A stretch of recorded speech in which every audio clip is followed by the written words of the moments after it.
Welcome back, fellow seekers of the shadows. You've tuned into Stories of Crime, the place where the veil between the mundane and the monstrous is brutally ripped away. Tonight, we aren't just reading a report. We are opening a file, marked top priority, tucked away in the darkest corner of the archives. We're going to step across that chalk line and peer into the void, where human nature meets its most terrifying extremes. In this hour, the street lights flicker, the shadows deepen, and the truth is often far more chilling than any fiction you could invent. Forget the heroes. Tonight, we focus on the villains. On the motives that curdle the blood, and the consequences that echo forever. So, dim the lights. Lock your doors. Take a deep, steadying breath, because once the story begins, there's no turning back. This is Stories of Crime.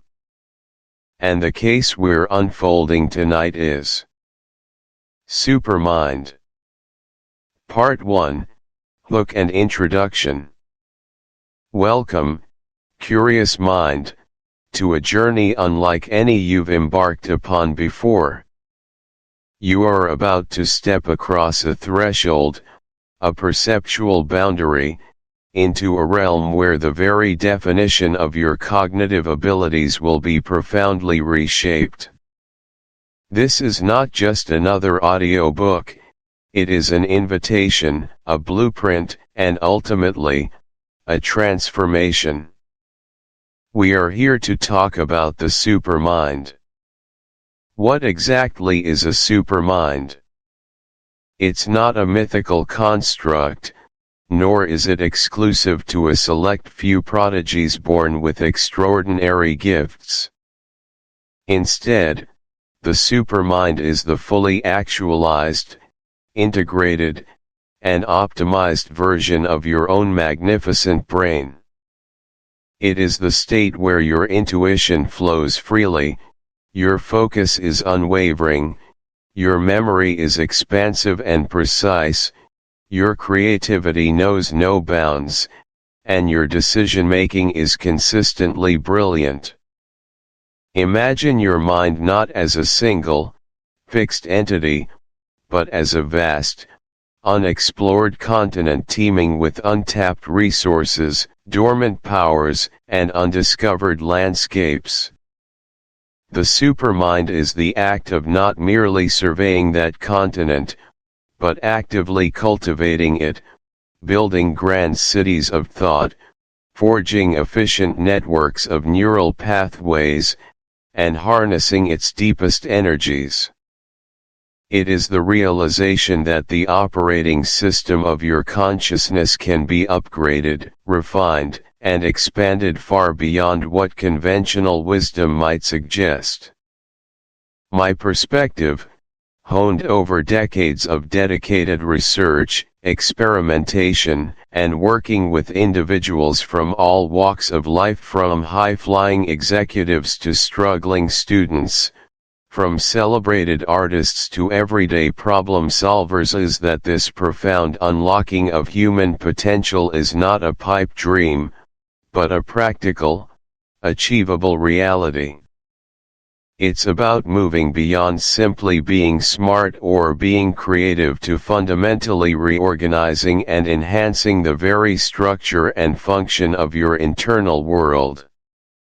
It's about understanding that the human brain, this most complex known structure in the universe, possesses an inherent capacity for growth and adaptation that most of us never fully tap into. My work has been centered on discovering the universal principles and actionable techniques that bridge the gap between our everyday, often fragmented mental state, and this integrated, powerful supermind. It's about empowering you to wield your intellect, your emotions, and your intuition with unparalleled grace and efficacy, transforming challenges into opportunities and limitations into launch pads. Let's begin with a question, a truly mind-bending inquiry that cuts to the very core of our conventional understanding of ourselves. What if the limits we perceive for our intelligence, our creativity, our memory, and our focus are not biological ceilings, not hardwired, immutable barriers, but merely psychological horizons we've been conditioned to accept? What if your brain, this astonishingly adaptable organ, is operating at only a fraction of its true capability, not due to any inherent hardware deficiency, but due to outdated, inefficient mental software the way we've been taught, or perhaps, not taught, to use it? Consider for a moment the story of Dr. K. Anders Ericsson, a distinguished professor who dedicated his life to studying expert performance. His groundbreaking research, often misinterpreted, revealed that what we commonly attribute to natural talent is, in fact, the result of what he termed deliberate practice. But beyond just practice, what if the very framework through which these experts engaged with their practice, their understanding of their own mental malleability, was a key factor? Take the example of individuals who possess an eidetic memory, often referred to as photographic memory. While rare, these individuals demonstrate a capacity for recall that seems almost supernatural to the rest of us. Is it a genetic anomaly, or have they, perhaps through sheer accidental discovery or intensive training, stumbled upon a method of encoding and retrieving information that is available to others, if only they knew the process? We marvel at the abilities of a chess grandmaster. My approach is pragmatic, evidence-based, and rooted in the understanding that while the concepts might seem profound, the path to unlocking them should be clear, systematic, and accessible to everyone. I want this journey to feel less like a lecture and more like an expansive, yet intimate, conversation between two minds dedicated to growth. There will be moments of revelation, perhaps moments of challenge, and certainly moments of profound understanding. My aim is not to simply impart information, but to facilitate a fundamental change in how you think about thinking, how you feel about learning, and how you act on your insights. I've personally experienced the frustration of conventional learning methods, the feeling of being overwhelmed by information, and the nagging sense that there must be more to my own mental capacities. This personal struggle was a powerful catalyst. I remember a particularly arduous period in my early career, faced with a complex problem that seemed to defy every conventional analytical approach I had learned. My mind felt like a tangled ball of yarn, each thread representing a piece of data, but no clear way to weave them into a coherent solution. It was in that crucible of frustration that I began to experiment, to look beyond established paradigms, to playfully challenge my own mental habits. Slowly, painstakingly, I began to see patterns, make connections, and generate insights that had been utterly invisible before. That breakthrough wasn't about sudden genius, it was about shifting my internal landscape, reorganizing my mental approach, and essentially, rewriting some of my own internal rules of engagement with the problem.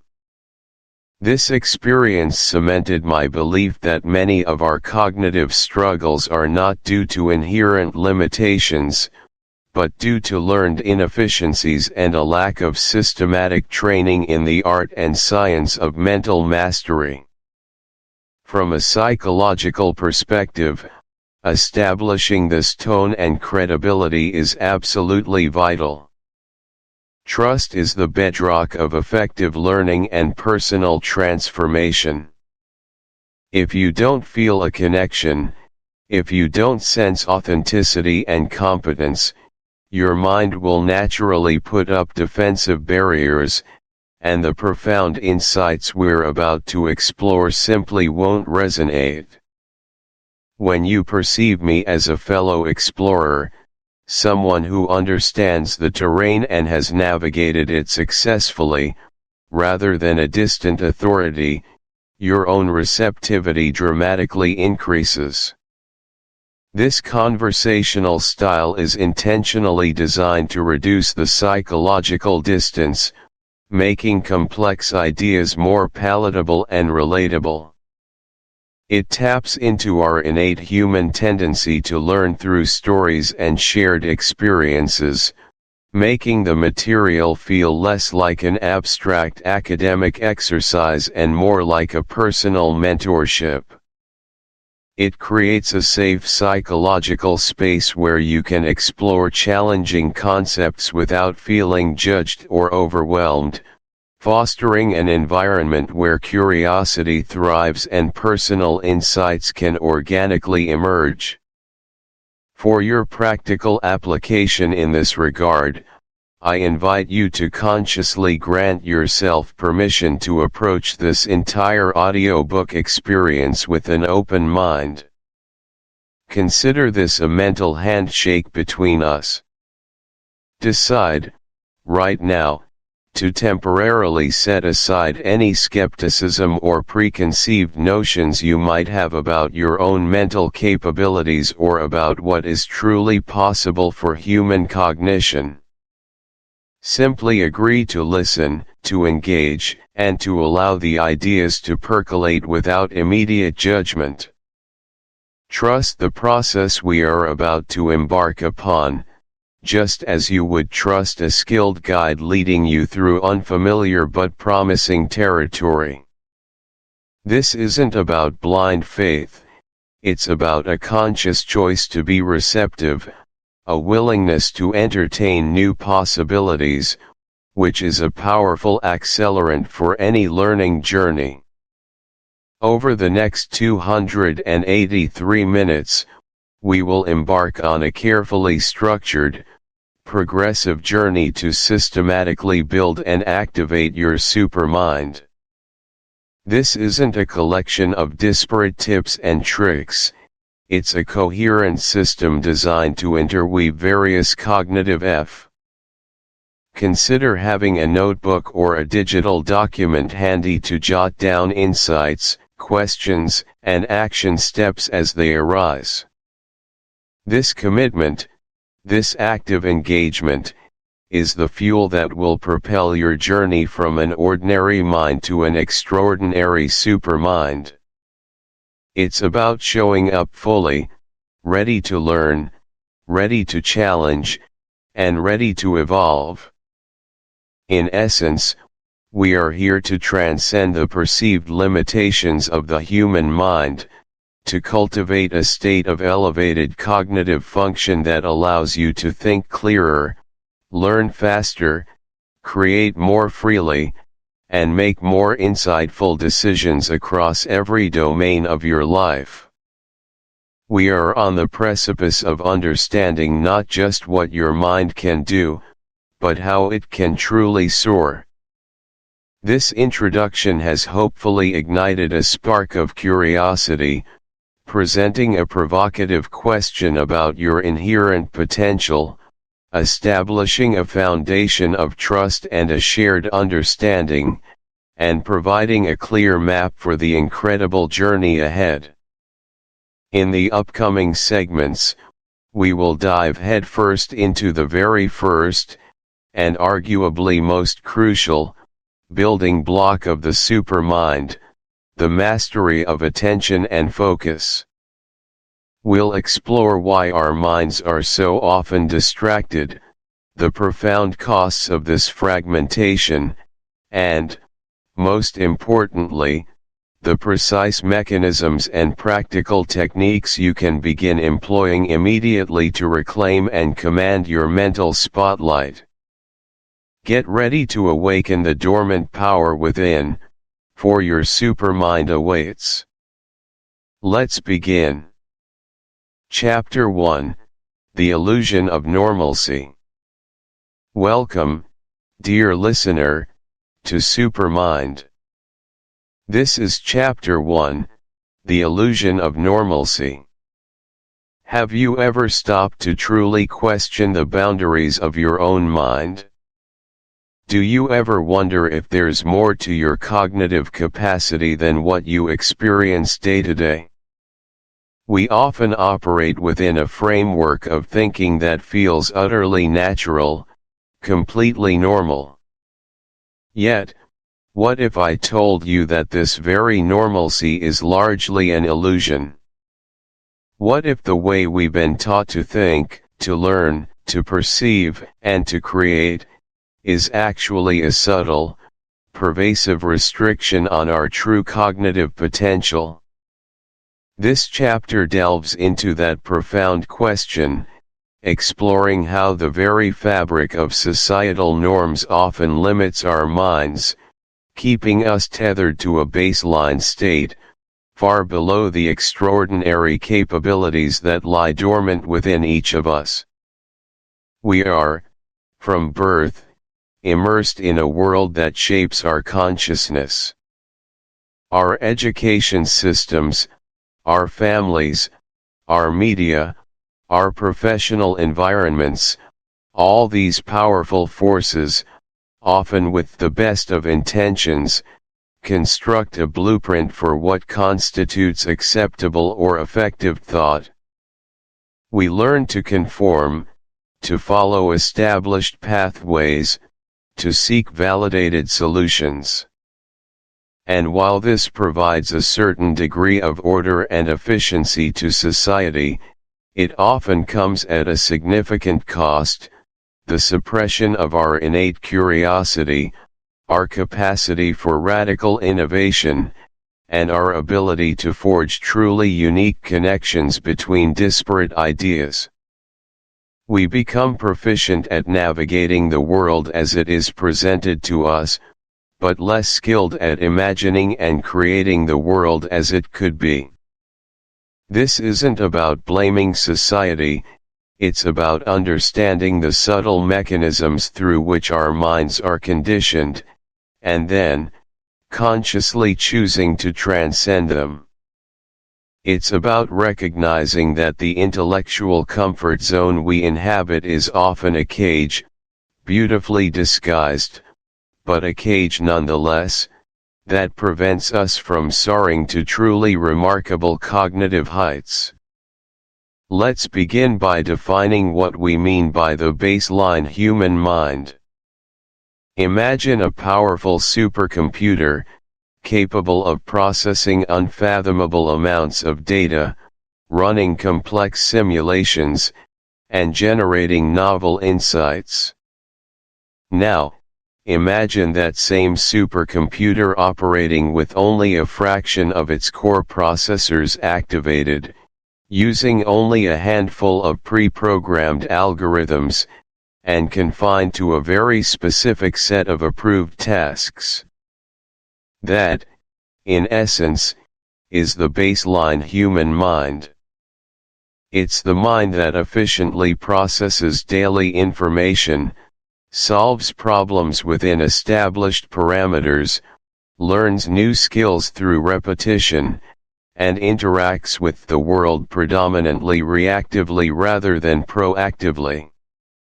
It's a mind that, while functional and effective for everyday survival and contributing to a well-ordered society, often hesitates to venture beyond the known, to challenge fundamental assumptions, or to embrace ambiguity and paradox as fertile ground for new understanding. It prioritizes safety, predictability, and social acceptance over radical insight or deeply individual exploration. Consider Sarah, a diligent student who excelled academically from elementary school right through to university. She was the epitome of a model student, always completing assignments on time, meticulously following instructions, and consistently scoring top marks. Her notebooks were paragons of organization, her essays perfectly structured to meet rubric requirements, and her answers in exams were always precise and accurate. She mastered the how of every subject, absorbing information like a sponge and reproducing it flawlessly. Her teachers and professors lauded her work ethic and her ability to understand complex material. Yet, Sarah often felt a strange, nagging emptiness. When faced with an open-ended project that required a truly novel approach, or when asked to brainstorm solutions to a problem without any predefined methods, she would freeze. She found herself waiting for clearer instructions, for a template, for someone else to provide a starting point. She was brilliant at navigating the established paths, but don't worry about the outcome. The goal here is to playfully disrupt your automatic neural pathways. For instance, if you always commute the same way, spend 5 minutes mapping out 3 alternative routes, even if one involves a hot air balloon or walking backwards. The exercise isn't about execution, but about mental flexibility. Second, when you're faced with a problem, whether at work or in your personal life, resist the immediate urge to jump to the first logical solution. Instead, allocate 5 minutes to intentionally brainstorming 5 bad or even ridiculous solutions first. This trick, often used in creative workshops, helps to loosen the mental grip of conventional thinking, opening up space for genuinely innovative ideas that might have been overshadowed by initial, predictable responses. The very act of deliberately thinking badly can liberate your mind from its self-imposed constraints. Third, carve out time for metacognition, thinking about your thinking. Reflect on your most common thought patterns. Are they predominantly reactive, responding to external stimuli and problems, or are they proactive, initiating new ideas and exploring possibilities? Notice when you default to established methods or perspectives. Simply becoming aware of these patterns is the first crucial step toward deliberately altering them. Ask yourself, why do I always approach this challenge in this specific way? Is there another lens I could apply? This introspection is like shining a spotlight on the hidden mechanisms of your own mind. Now, let's delve deeper into some specific restrictive thought patterns instilled by society. These are the subtle, yet powerful, mental fences that keep our minds within the normal pasture. One of the most prevalent is the fear of failure. From a young age, society often presents failure as a catastrophic outcome, something to be avoided at all costs. This leads to a pervasive risk aversion, not just in our actions but profoundly in our thoughts. We become hesitant to propose unconventional ideas, to experiment with untested hypotheses, or to question established paradigms, because the potential for being wrong carries a heavy, internalized penalty. Another deeply ingrained pattern is conformity bias, the almost irresistible human desire to fit in, to think like others, and to avoid challenging popular opinions.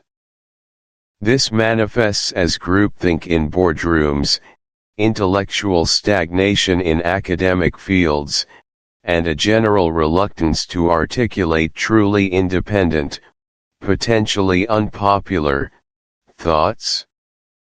We implicitly learn that going against the grain, intellectually speaking, can lead to social ostracization or professional setbacks. Furthermore, compartmentalization is a significant limiter. Our education system often separates knowledge into distinct, unrelated boxes: history, science, literature, math. Our professional lives reinforce this, segmenting expertise into silos. This fragmented view of knowledge hinders holistic understanding and prevents us from seeing the intricate connections and emergent patterns that lie at the intersection of disciplines, the very place where true breakthroughs often occur. And finally, the pervasive emphasis on short-term gratification in modern society, fueled by instant information and quick results, discourages the deep, sustained engagement required for complex problem-solving, profound learning, and the cultivation of long-term insights. Let me tell you about Mark. From a young age, Mark possessed an innate talent for drawing and painting. He spent countless hours sketching in his notebook, bringing fantastical creatures and vibrant landscapes to life with ease. He felt a deep sense of flow and purpose when creating art. However, his well-meaning parents, both successful engineers, gently but firmly steered him towards a more stable and respectable career path. They emphasized the financial security of engineering, the prestige associated with it, and the readily available job opportunities, subtly contrasting it with the perceived precariousness of. This is mental play, designed to stretch the boundaries of what you consider possible and to loosen the grip of restrictive, fear-based thinking. It's about building a mental muscle for audacious thought. Having understood the baseline mind and the restrictive patterns that keep us there, we now arrive at the exhilarating concept of cognitive expansion. This is the heart of what it means to cultivate a supermind. Cognitive expansion isn't merely about becoming smarter in the traditional sense, accumulating more facts or improving your logical reasoning within existing paradigms. Rather, it's about fundamentally expanding the scope, flexibility, and depth of your intelligence. It's about breaking free from those baseline restrictions, intentionally rewiring your thought patterns, challenging assumptions that you didn't even realize you held, and wholeheartedly embracing complexity and ambiguity as sources of profound insight. A mind that has undergone cognitive expansion is more adaptable, more creative, more intuitive, more insightful, and capable of perceiving connections and patterns that remain invisible to the unexpanded mind. It moves beyond merely consuming information to actively generating novel insights and forging new knowledge. It's a shift from being a spectator of your own thoughts to becoming an active architect of your consciousness, purposefully designing your cognitive landscape to optimize for innovation, understanding, and personal growth. It's about moving from reacting to problems to proactively designing solutions that might not even be apparent to others, seeing the unseen. Let's consider the journey of Dr. Anya Sharma, a brilliant physicist. For the first decade of her career, Anya was a paragon of conventional scientific excellence. She published groundbreaking papers in her specialized field, meticulously followed established methodologies, and contributed significantly to existing theories. She was highly respected for her rigorous approach and her ability to solve complex equations. Yet, despite her accolades, she felt an increasing sense of stagnation, a feeling that she was merely refining existing knowledge rather than truly creating something new. The major, intractable problems in her field remained unsolved, and her mind, despite its power, felt trapped within the very frameworks that had brought her success. One day, during a particularly frustrating research block, she stumbled upon a philosophical text from a completely different discipline, ancient cosmology. The ideas seemed wildly disconnected from her work, yet something sparked. She decided to consciously challenge a fundamental assumption that had underpinned her entire field for decades, an assumption so deeply ingrained that no one even questioned it anymore. She began to dedicate specific time each day to interdisciplinary learning, exploring art history, neuroscience, and even fiction, allowing herself to play with ideas, drawing diagrams that looked more like abstract art than scientific models, without any immediate concern for scientific rigor or results. She started attending conferences outside her field, listening to perspectives that initially made no sense to her. She allowed her mind to wander, to make seemingly illogical jumps, and to tolerate a high degree of ambiguity and uncertainty. This deliberate, almost rebellious, intellectual freedom led to a truly remarkable breakthrough in a long-standing, seemingly insurmountable problem in quantum physics. The solution wasn't found through more brute force calculation or by pushing existing models further, it emerged from a novel conceptual framework that Anya developed by synthesizing seemingly disparate ideas, by daring to question the unquestionable, and by embracing a cognitive style that valued intuitive leaps and conceptual restructuring over incremental improvement. She had literally rewired her brain to think differently, to see the invisible, and in doing so, unlocked a new level of scientific understanding. She moved from being a master within the exist.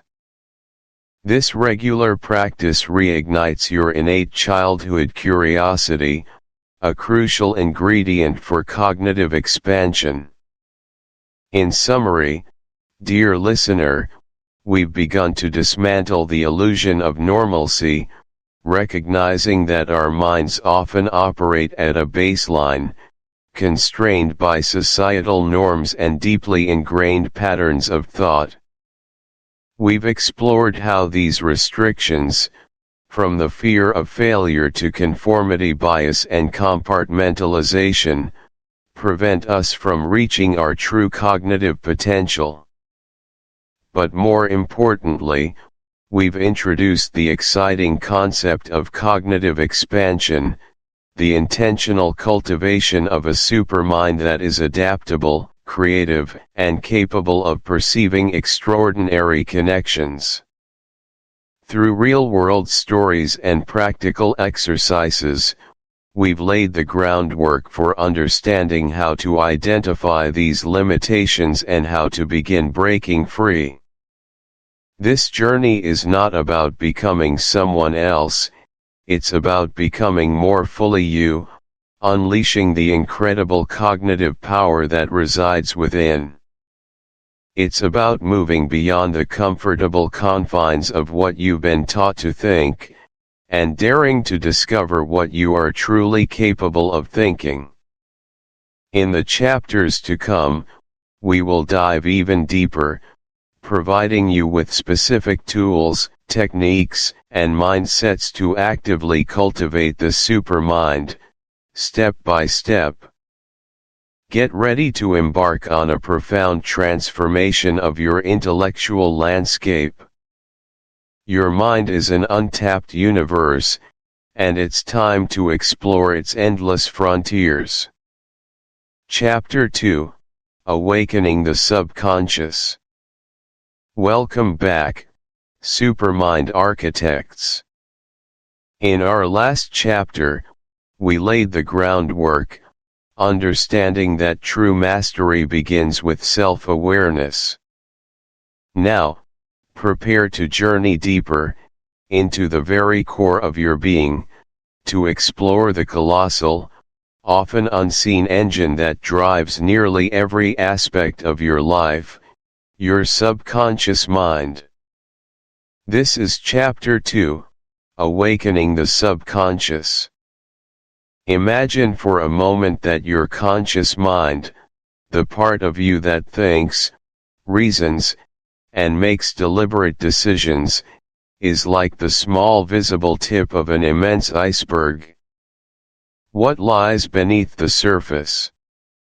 A vast, intricate, and profoundly powerful realm, your subconscious mind, which silently orchestrates the overwhelming majority of your experiences, beliefs, habits, emotions, and even your physical bodily functions.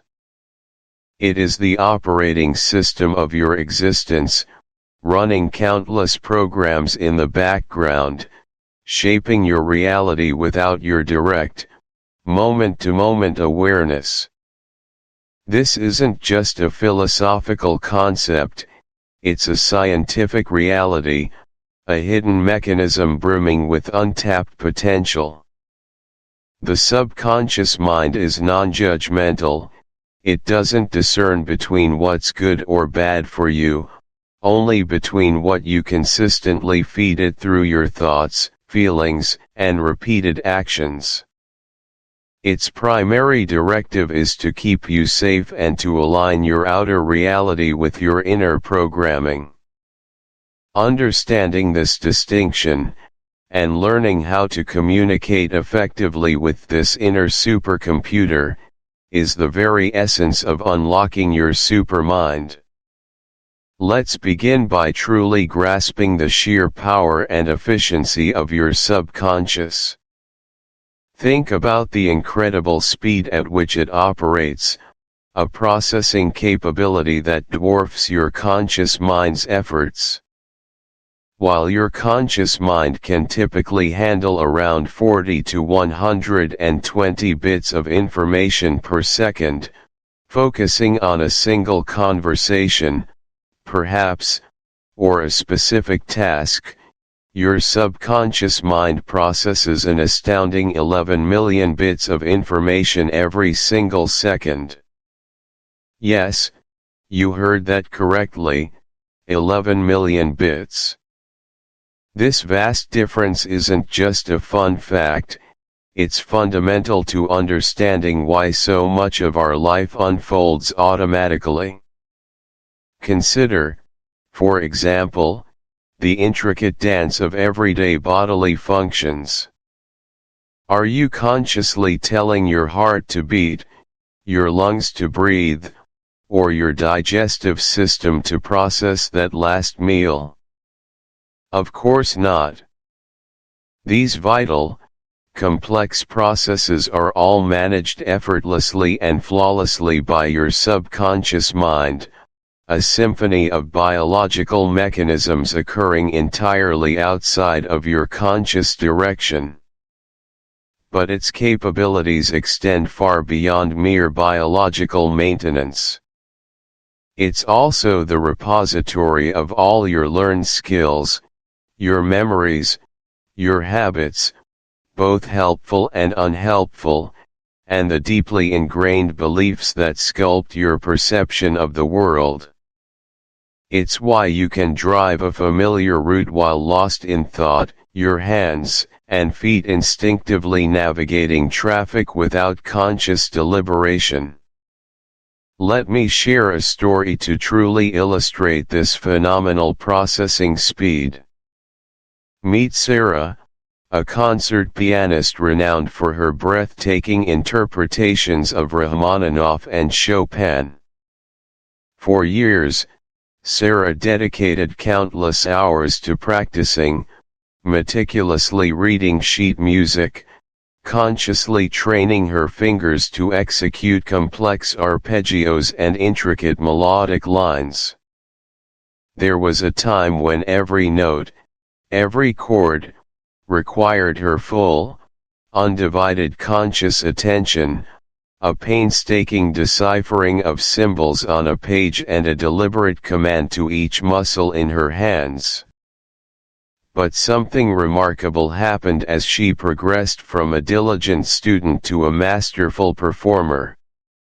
During a particularly demanding concerto, where the tempo was blistering and the emotional intensity required her complete immersion, Sarah found herself in a flow state. Her conscious mind, usually engaged in the technicalities, receded. Her fingers danced across the keys with an autonomy that felt almost ethereal, an extension of her very soul rather than a deliberate, step-by-step instruction from her conscious brain. She wasn't thinking about indie. The reason visualization works so profoundly is simple yet revolutionary. Your subconscious mind does not distinguish between a vividly imagined experience and a real one.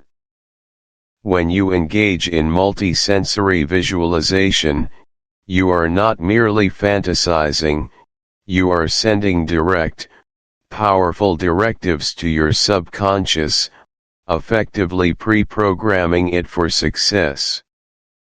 You are creating neural pathways and emotional states as if your desired outcome has already manifested, preparing your entire being for its actualization. Imagine more than just seeing. Imagine feeling the texture of success, hearing the sounds of accomplishment, smelling the scent associated with your goal, perhaps even tasting the sweet victory. This multi-sensory engagement supercharges your visualization, making it incredibly real to your subconscious. Let's look at a powerful example from the world of elite sports. Michael Phelps, the most decorated Olympian of all time, didn't just train his body, he meticulously trained his mind. His coach, Bob Bowman, introduced him to a practice known as swimming a race video.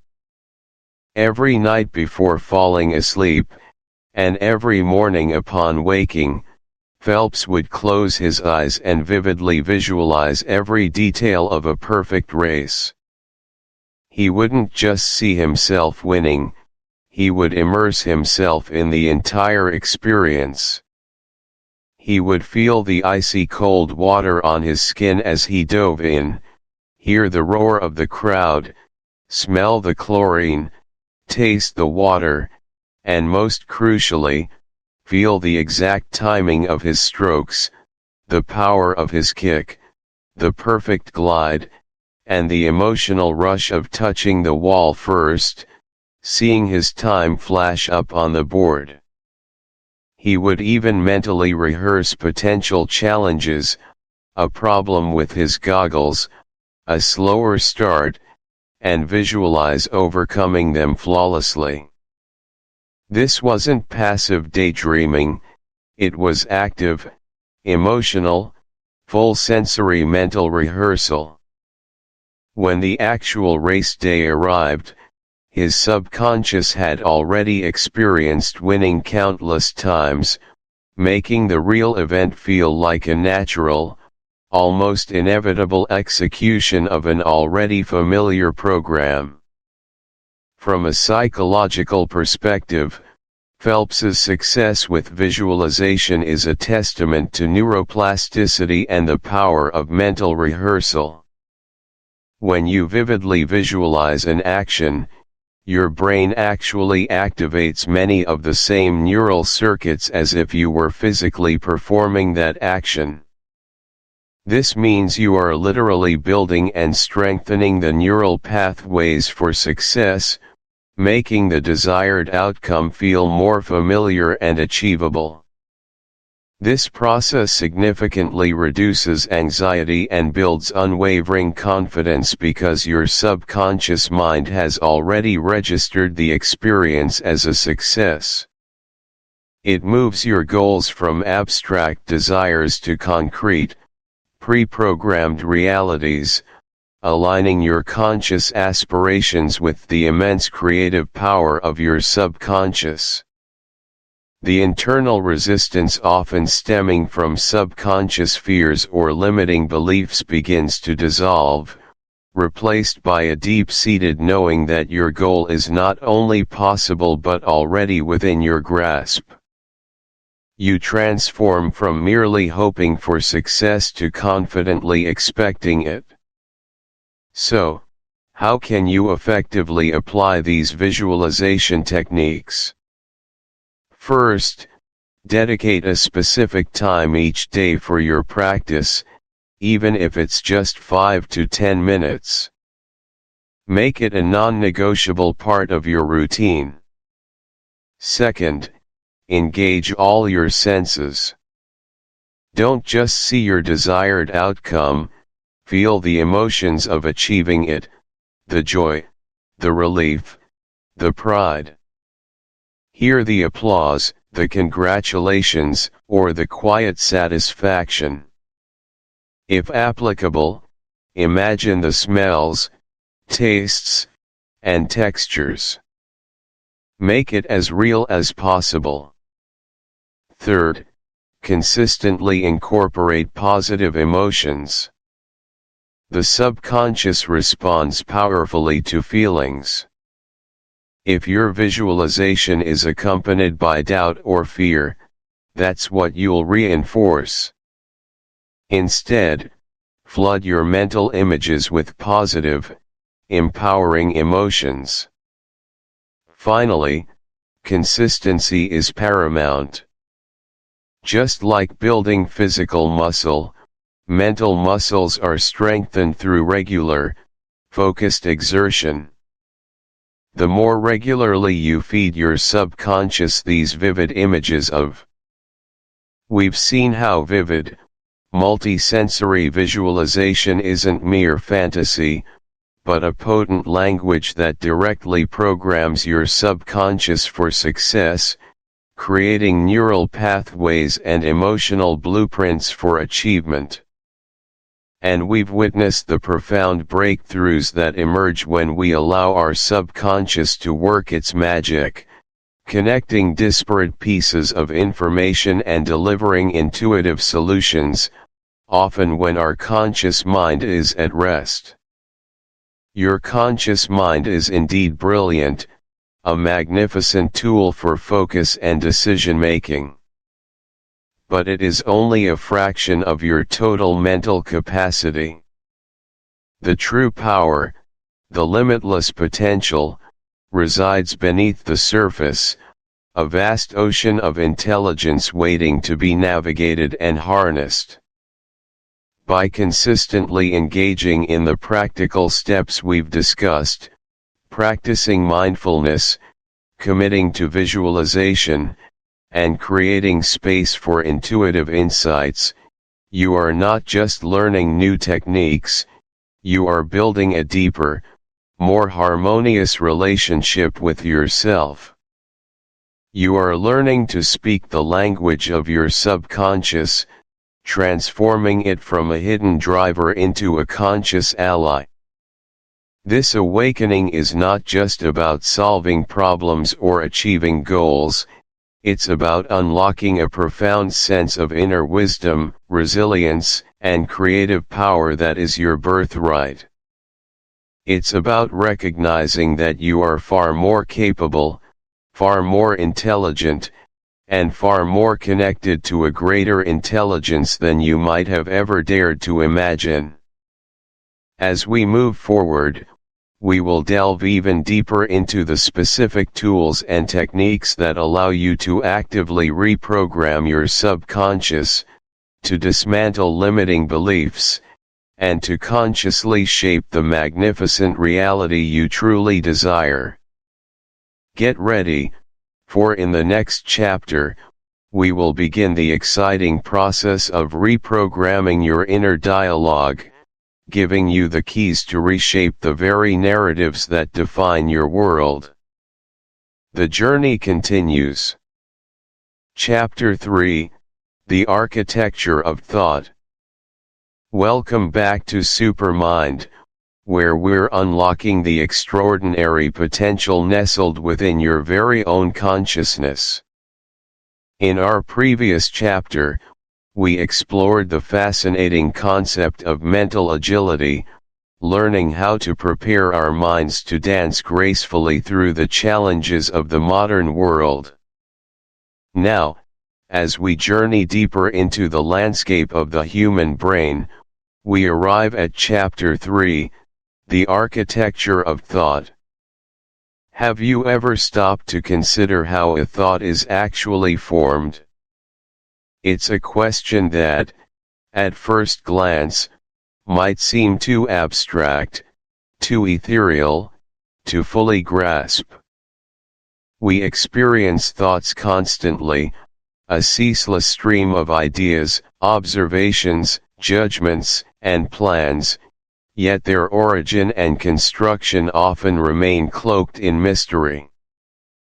But what if I told you that thoughts are not merely fleeting wisps of cognition, but rather structured entities, built brick by brick within the intricate neural pathways of your brain? Understanding this architecture, my friends, is not just an academic exercise, it is the master key to consciously building better, stronger, more empowering mental frameworks. It allows us to move beyond being passive recipients of our own mental chatter and become the active architects of our inner world, crafting a supermind capable of unparalleled clarity and effectiveness. Let's begin by deconstructing the life cycle of a single thought. Imagine, if you will, the journey from a simple spark of sensation to a fully formed idea, emotion, and even a subsequent action.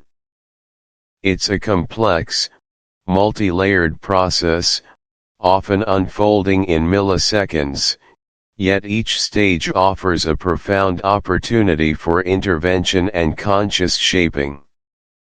Our journey commences with what we can call the sensory input or trigger. Every thought, in some fundamental way, originates from an interaction with our internal or external environment. This could be a sight, a sound, a smell, a taste, a physical sensation, or even an internal memory or feeling. Your brain is an exquisitely sensitive antennae, constantly receiving a torrent of information. But it's not a passive receiver, it's an active filter, constantly deciding what deserves your attention. Consider, for a moment, a real-world example, the simple act of walking through a bustling city park on a crisp autumn morning. As you stroll, your senses are bombarded. The golden hues of the changing leaves, the distant chatter of children playing, the earthy scent of damp soil, the cool breeze against your skin. Suddenly, your gaze lands upon a single, vibrant red rose, somehow still blooming defiantly amidst the fading foliage. That visual stimulus, the perception of the red rose, is your initial sensory input, the trigger for an unfolding cascade of cognitive events.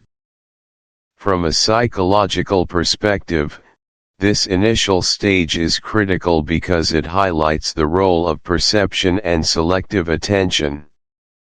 Your brain, specifically areas like the thalamus and the reticular activating system, acts as a sophisticated gatekeeper, prioritizing certain sensory data over others.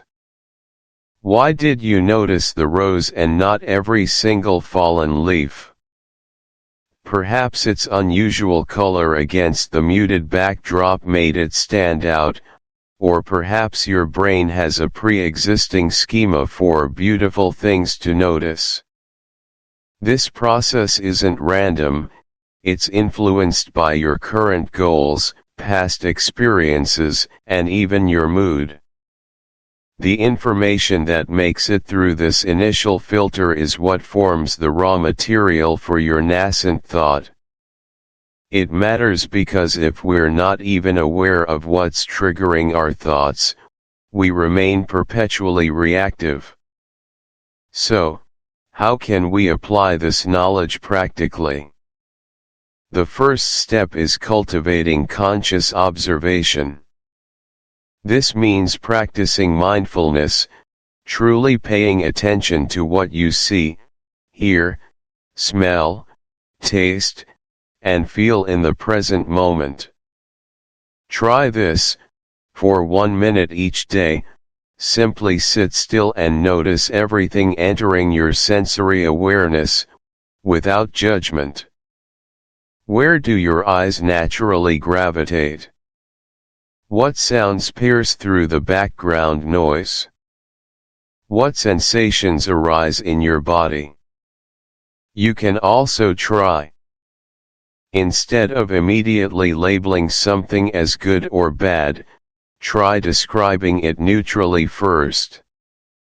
For instance, instead of "this email is annoying," try "this email contains a request that I need to address."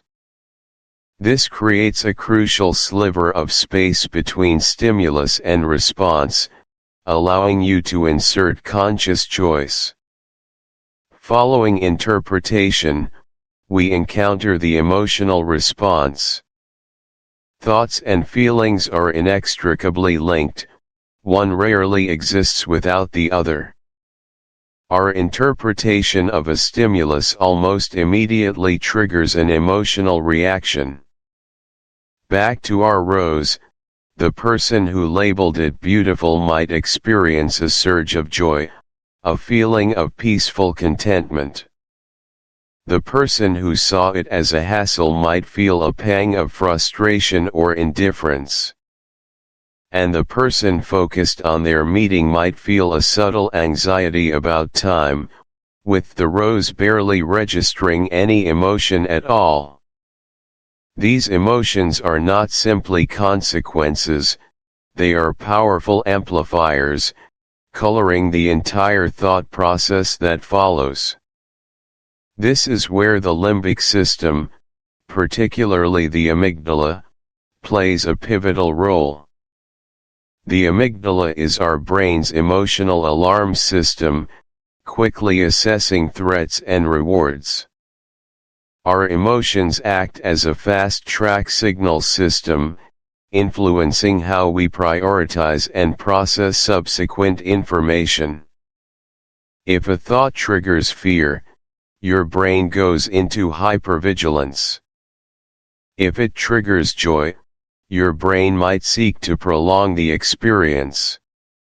Understanding this matters because emotions are not irrational intruders, they are vital data points that influence our cognition.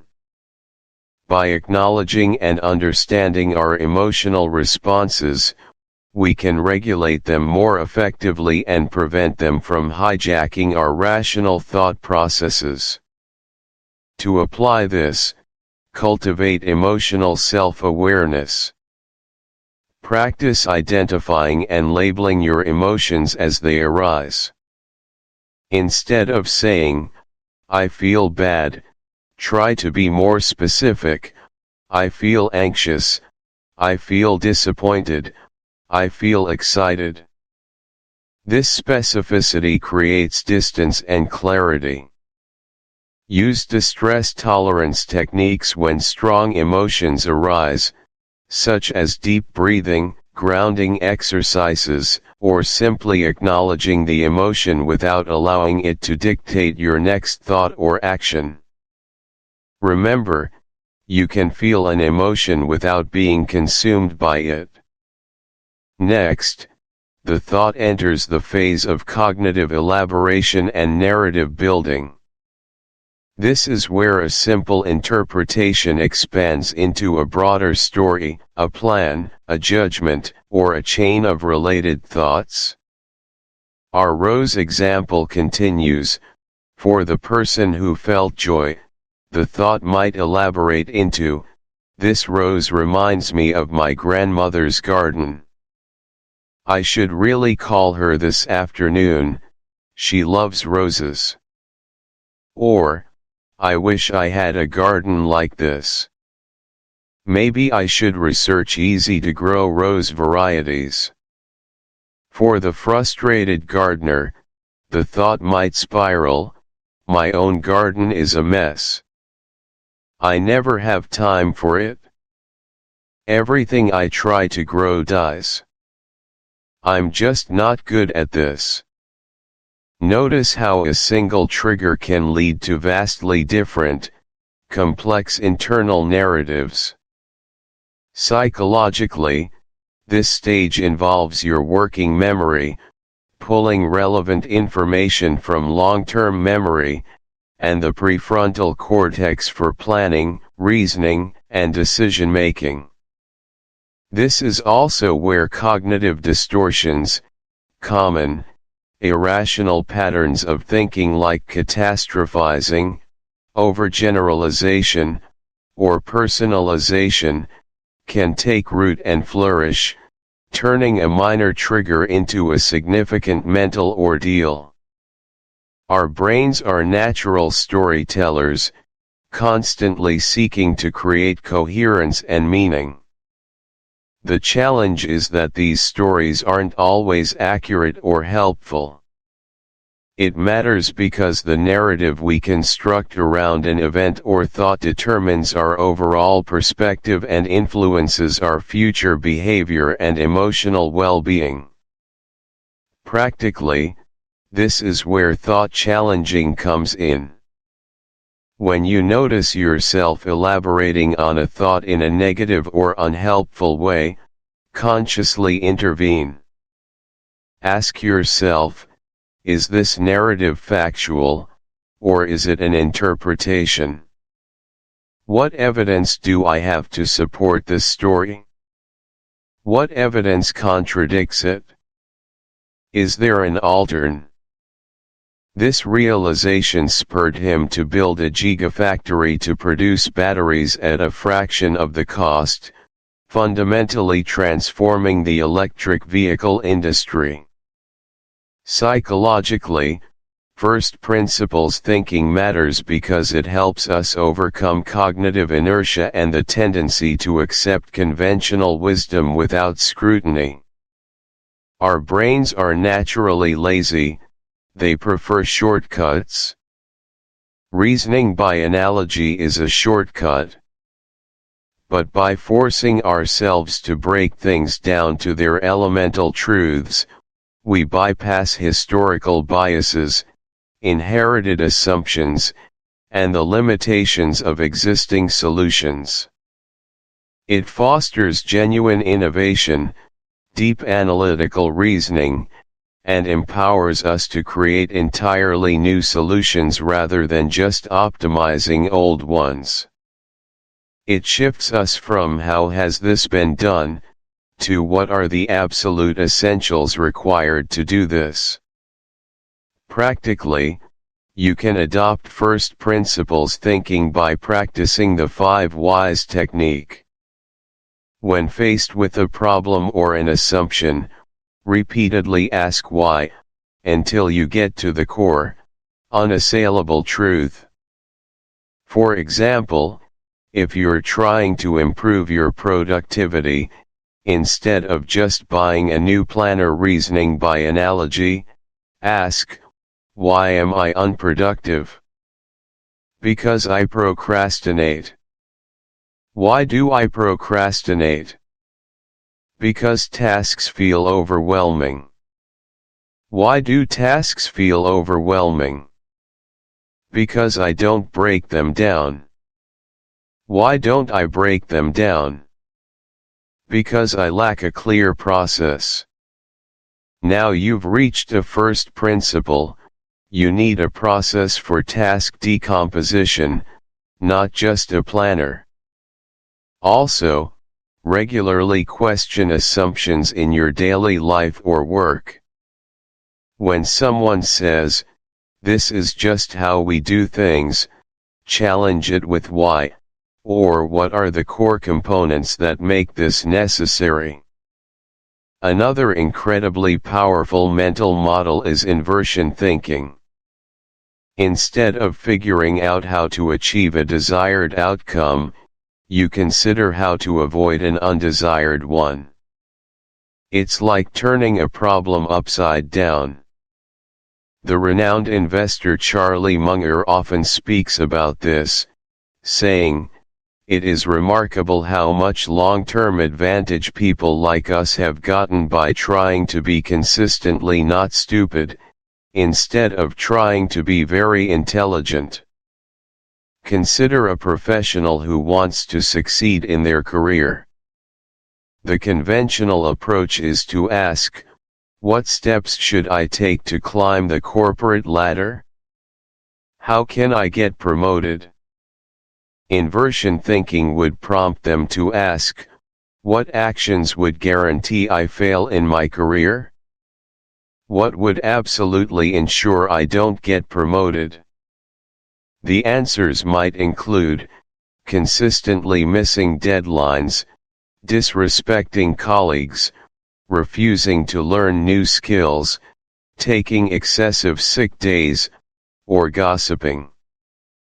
By identifying these pitfalls and then actively avoiding them, the path to success often becomes clearer and more robust, not by striving for perfection, but by systematically eliminating pathways to failure. From a psychological standpoint, inversion thinking is valuable because our brains are highly attuned to threats and negative consequences. By focusing on what to avoid, we tap into this innate risk aversion mechanism in a constructive way. It helps us identify blind spots and hidden obstacles that we might overlook when purely focused on a positive goal. It's a fantastic tool for risk mitigation and anticipating problems before they arise, creating a more resilient path forward. By considering the worst, we often prepare for the best by preventing the worst. Practically, you can apply inversion thinking by conducting pre-mortems. Before starting a new project or making a significant decision, imagine that the project has utterly failed. Then, working backward, brainstorm all the reasons why it failed. This helps you identify potential risks and create mitigation strategies proactively. Similarly, when setting a goal, instead of just listing steps to achieve, also list steps to avoid to prevent failure. This dual approach provides a more comprehensive and robust strategy. Our third powerful mental model is second-order thinking. Most people stop at the first layer of consequences. They consider the immediate effects of an action or deed. When we are fused with our thoughts, they dictate our emotions and actions. When we defuse, we regain agency. This technique doesn't aim to eliminate negative thoughts, that's often an impossible and counterproductive goal, but rather to change our relationship with them. It allows us to hold thoughts lightly, recognizing them as mental events rather than absolute realities. It matters because it empowers us to choose how we respond to our inner experiences, rather than being automatically driven by them. Practically, you can cultivate the observer self by using specific language. When a strong thought or emotion arises, mentally or even verbally label it, I am having the thought that X. I am noticing the feeling of Y. You can also try visualizing your thoughts as leaves floating down a stream, or clouds passing in the sky. Simply observe them without judgment, letting them pass. Mindfulness meditation is an excellent practice for strengthening this observer muscle, as it trains you to pay attention to your thoughts, emotions, and sensations without getting caught up in them. Our second cognitive reframing exercise is the benefit-finding reframe. This technique involves actively seeking out potential positive aspects, lessons, or opportunities within challenging or seemingly negative situations. It's not about denying the difficulty, but about broadening your perspective to find value. Imagine someone who has just unexpectedly lost their job. The immediate, understandable thoughts are often negative, I'm a failure. This is devastating. What will I do now? My life is ruined. These are natural first-order reactions. Applying the benefit-finding reframe doesn't mean pretending the job loss isn't painful, but it prompts a different line of inquiry. What potential benefits or opportunities might arise from this? Could this be an opportunity to explore a career path I've always dreamed of but never had the courage to pursue? Perhaps it's a chance to learn new skills, reassess my priorities, or spend more quality time with my family during this transition. What valuable lessons can I glean about resilience, financial planning, or career development? This shift doesn't erase the pain, but it introduces hope, agency, and a forward-looking perspective. Psychologically, this reframe is closely linked to concepts like resilience and post-traumatic growth. It encourages an optimistic attribution style, where individuals attribute negative events to external, temporary, and specific causes, rather than internal, permanent, and pervasive ones. This prevents learned helplessness and fosters a sense of control and self-efficacy. By actively searching for upsides, even small ones, we train our brains to look for solutions and growth opportunities rather than solely dwelling on loss or failure. It matters because our interpretation of adversity profoundly impacts our ability to recover and thrive. To practice the benefit-finding reframe, make it a deliberate habit to ask yourself, what can I learn from this, or how might this situation ultimately serve me, after experiencing a setback. Keep a gratitude journal where, even on difficult days, you actively list 3 things you are grateful for or 3 potential positive outcomes, no matter how small, that could emerge from a challenging situation. Frame challenges as opportunities for growth rather than problems. This systematic practice retrains your neural pathways to seek positive interpretations. Finally, let's consider the perspective-shifting reframe. This exercise involves stepping out of your own shoes and imagining how someone else, perhaps a child, an elder, a neutral observer, or even your future self, would view your current situation. It helps to reduce the egocentric bias and provide a broader, often less emotionally charged, context. Think of a person agonizing over a minor social faux pas they made at a party last night. Perhaps they said something awkward or spilled a drink. They might be replaying the event endlessly, feeling intense embarrassment. Chapter 4: Beyond the Rational Mind. Welcome back to Supermind, where we are continuously unlocking the vast, untapped potential of your consciousness. In our previous discussions, we laid a solid foundation, exploring the mechanics of focused thought and the initial steps toward optimizing your mental performance. We meticulously examined how logic, reason, and structured problem-solving serve as indispensable tools in navigating the complexities of our world.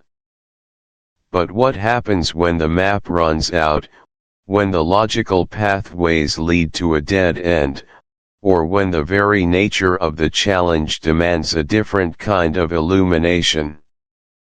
This brings us to a pivotal juncture in our journey, one that invites us to venture beyond the rational mind. This chapter isn't about discarding the incredible power of logical thinking, a faculty that has propelled human civilization forward in countless ways. Far from it.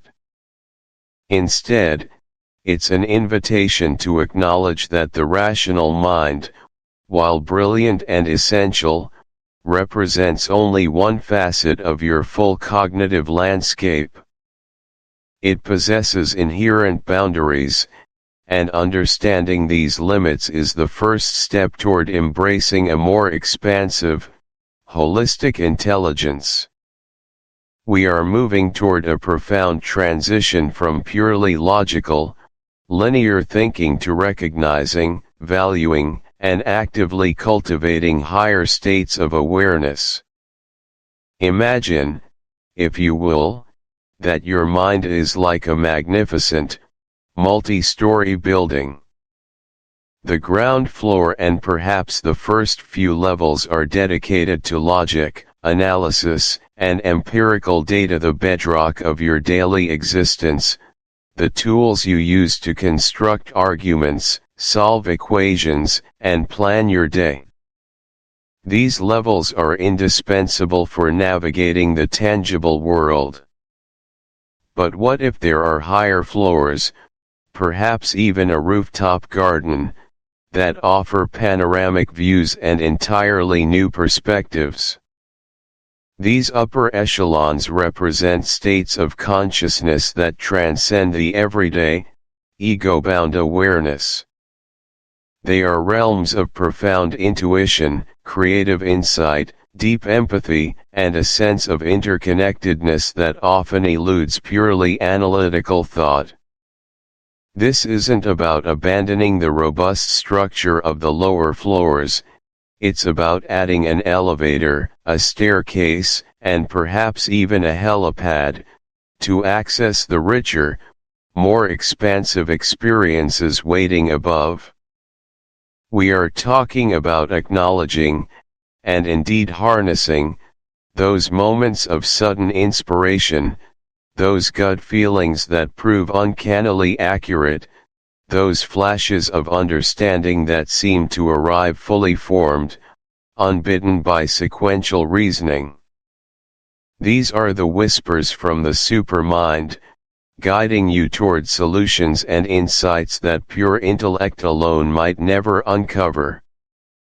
Now, let's delve deeper into this crucial understanding by first exploring the ultimate limits of pure logic.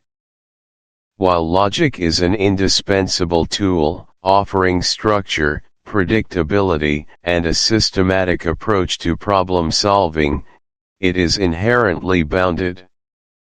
It thrives on data, on established rules, and on sequential processing. It excels at breaking down complex problems into smaller, manageable parts, meticulously analyzing each component, and then reassembling them into a coherent solution. Think of a master chess player, whose logical mind can foresee multiple moves ahead, calculating probabilities and potential outcomes with astonishing precision. This is logic at its finest. However, consider scenarios where the rules are not yet defined, where the data is incomplete or non-existent, or where innovation demands a leap into the unknown. Pure logic, by its very nature, struggles with novelty. It tends to extrapolate from the known, to build upon existing frameworks. It can be slow, methodical, and occasionally rigid, making it less agile when faced with truly disruptive challenges or when a paradigm shift is required. Furthermore, logic can sometimes be blind to emotional nuances, to the subtle energy of human interactions, or to the implicit wisdom embedded in subjective experience. It can dissect, but can it truly synthesize something entirely new, something born from imagination and intuition rather than mere deduction? Let me offer a real-world storytelling example to illustrate this point. Consider the intense pressure faced by the teams at NASA during the Apollo 13 crisis. A critical oxygen tank had exploded, leaving the spacecraft severely damaged and 3 astronauts stranded hundreds of thousands of miles from Earth. The situation was unprecedented, terrifying, and rapidly deteriorating. Logical analysis of the remaining resources, the damage sustained, and the known flight protocols indicated a near impossible return.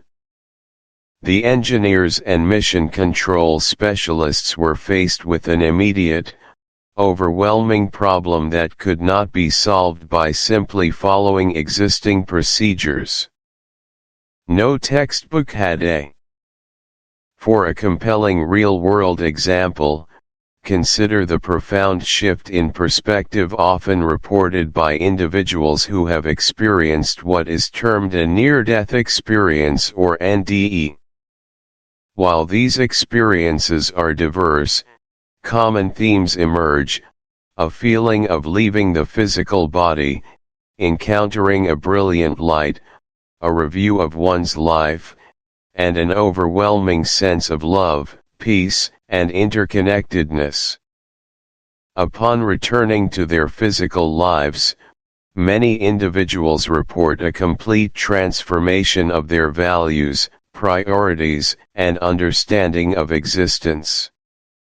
They often lose their fear of death, develop a deeper appreciation for life, become more compassionate, and feel a profound sense of purpose. From a psychological analysis perspective, the significance of such experiences cannot be overstated, regardless of one's metaphysical beliefs. Whether interpreted as literal journeys or as profound psychological phenomena, they demonstrate the mind's capacity for ego transcendence, a temporary or permanent dissolution of the rigid boundaries of the individual self. When the ego steps aside, even for a moment, a broader, more interconnected awareness can emerge. This allows for a massive influx of information and understanding that is usually filtered out by our everyday, survival-oriented consciousness. It's why peak experiences are often accompanied by feelings of profound meaning, purpose, and spiritual insight. They reveal that our identity is not solely confined to our physical body or our personal history, but is part of a much larger tapestry of consciousness. This realization can be incredibly healing, liberating us from narrow self-concern and opening us to a richer, more meaningful engagement with life. So, how can you practically apply these concepts without needing a near-death experience? The good news is, these higher states of awareness are accessible through various practices. Mindfulness meditation is a powerful gateway. By simply observing your thoughts, breath, and sensations without judgment, you begin to create a distance from the ego's constant chatter, opening a space for deeper awareness to emerge. Spending time in nature, fully immersed and present, can evoke feelings of interconnectedness and awe, mirroring aspects of peak experiences. Journaling about moments when you felt deeply connected, truly alive, or experienced a profound sense of beauty can help you identify and cultivate these states. Even engaging in conscious breath work, where you intentionally shift your breathing patterns, can safely induce altered states of consciousness that reveal new perspectives and insights.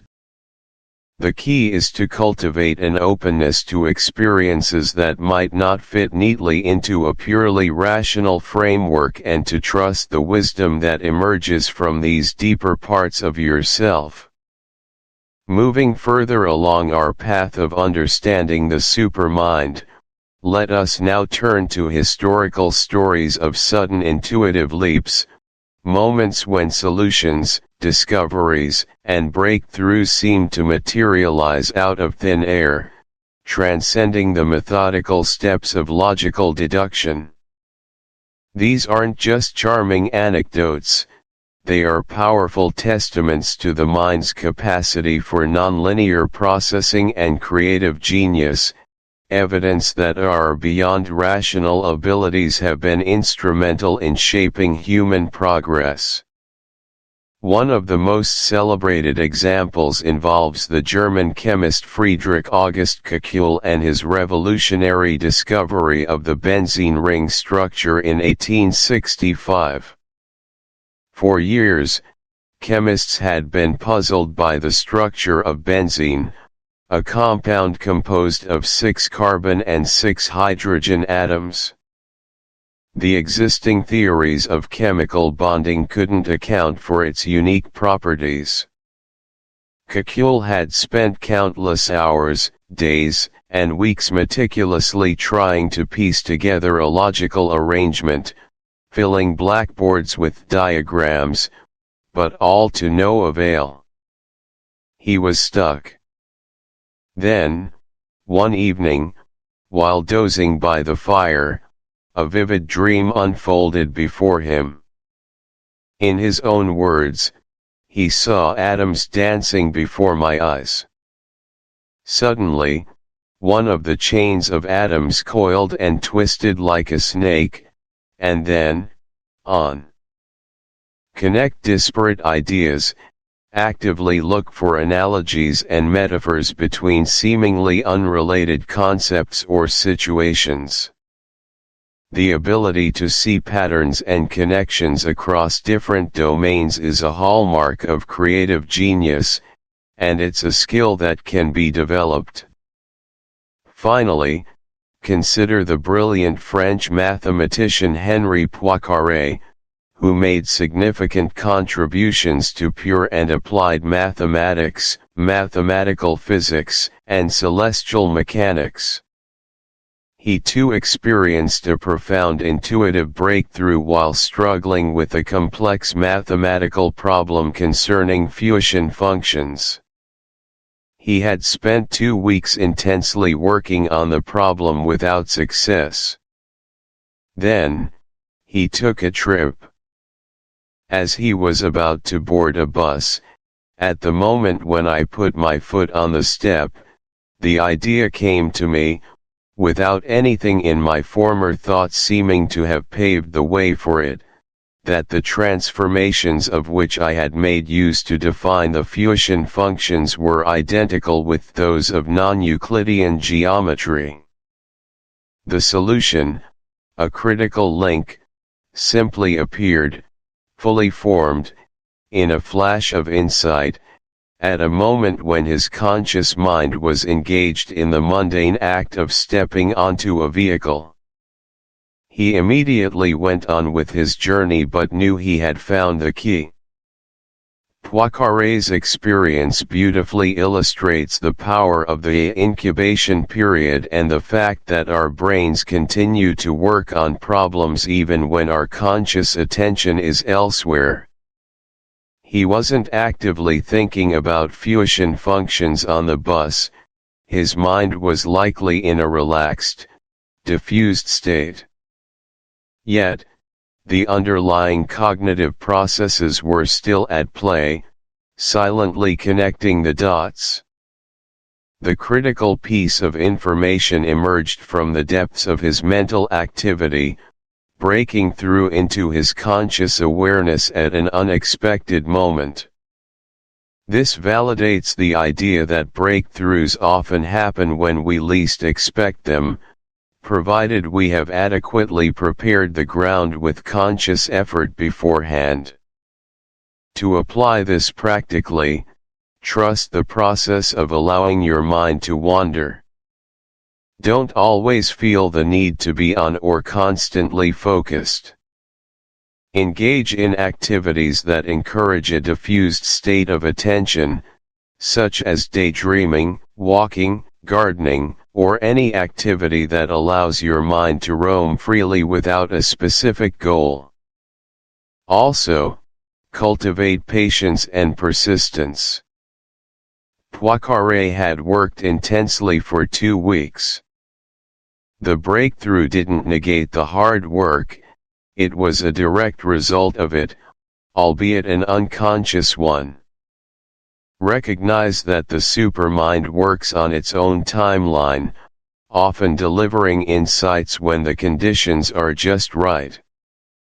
In summary, this chapter has invited us to broaden our understanding of intelligence, moving beyond the confines of purely rational, logical thought. We've explored the inherent limits of logic, recognizing that while indispensable, it cannot always provide the answers to novel, complex, or deeply human challenges. We then ventured into the rich terrain of transpersonal psychology, learning about higher states of awareness, peak experiences, and the interconnectedness that lies beyond the individual ego. Through compelling historical narratives, Kekulé's serpentine dream, Archimedes' eureka moment in the bath, and Poincaré's bus stop epiphany, we've witnessed how intuition, insight, and the subconscious mind can deliver profound breakthroughs, often when least expected. The consistent thread running through all these examples is not a dismissal of logic, but rather an integration of it with other powerful cognitive and experiential capacities. It's about cultivating an intelligence that is both sharp and expansive, analytical and intuitive, grounded in the empirical yet open to the transcendent. This journey is about empowering you to tap into the full spectrum of your mental abilities, recognizing that true genius often arises from the harmonious interplay of reason and intuition, conscious effort, and subconscious wisdom. As we move forward, the question shifts from "can I access these states?" to "how can I systematically cultivate and integrate these higher states of awareness into m." Chapter 5, Tapping into Intuition. Chapter 5, Tapping into Intuition. Welcome back, Supermind Architects. In our journey towards cultivating a mind of extraordinary capacity and insight, we arrive today at a faculty perhaps more profound and yet often more misunderstood than any other: intuition. It is the quiet wisdom that whispers from within, the sudden knowing that arrives without a logical precursor, the profound sense of rightness or wrongness that guides us through life's intricate labyrinths. In this chapter, we will embark on a deep exploration of how to truly hear, interpret, and, critically, trust this inner voice, transforming it from a fleeting hunch into a powerful, reliable compass for your decisions and your destiny. Think of your mind not just as a complex computational machine, but as a vast, multi-layered information processing system. While a significant portion operates through conscious thought, deduction, and analysis, what we often celebrate as pure intellect, an even larger, more ancient part works beneath the surface. This subconscious realm constantly synthesizes data, recognizes patterns far too subtle for conscious awareness, and draws connections that transcend linear logic. Intuition is the elegant output of this immense, hidden processing power, a direct line to your deepest knowing, often informed by years of experience, observation, and even ancestral wisdom stored within your very being. But how do we truly access it? How do we differentiate its gentle nudges from the cacophony of fear, desire, or logical fallacy? And once we perceive it, how do we cultivate the courage and discernment to follow its guidance, especially when it seems to defy conventional wisdom? These are the questions we will unravel together. We'll learn to discern the subtle yet profound signals that indicate genuine intuitive insight, distinguishing them from the more turbulent emotions that often masquerade as wisdom. We'll practice tangible exercises to physically connect with this inner sense, and we'll analyze the lightning-fast decisions that successful individuals often make, recognizing them as powerful expressions of highly developed intuition at work. Prepare to open a new channel of intelligence within yourself, one that can elevate your decision-making, enhance your creativity, and profoundly deepen your understanding of yourself and the world around you. Let us begin with perhaps the most crucial distinction we must learn to make: differentiating genuine intuition from the often overwhelming signals of anxiety, fear, or even simple impatience. It is a common pitfall to mistake a surge of panic or a wave of apprehension for an intuitive warning, leading us to withdraw from opportunities or make choices based on unfounded worry. Conversely, we might rationalize away a true intuitive alarm bell, convincing ourselves it's mere paranoia when it's actually vital information. Consider the story of a young professional named Elias, who had just received an offer for a highly coveted leadership role at a prestigious tech firm. On paper, it was everything he had worked for: a substantial salary increase, a challenging portfolio, and a clear path for advancement. Yet, when he sat down to sign the contract, a wave of intense anxiety washed over him. His heart pounded, his palms grew sweaty, and a knot tightened in his stomach. He interpreted this physical reaction as a clear intuitive warning, a sign that the job was wrong for him. He politely declined the offer, much to the surprise of his mentors and colleagues, attributing his decision to a gut feeling. For several weeks afterward, Elias felt a profound sense of relief, but also a gnawing uncertainty. He started journaling about the experience, trying to articulate what precisely felt wrong. Through this reflective process, he realized something profound: the physical sensations he experienced were not accompanied by a specific insight or a clear knowing about the job itself being detrimental.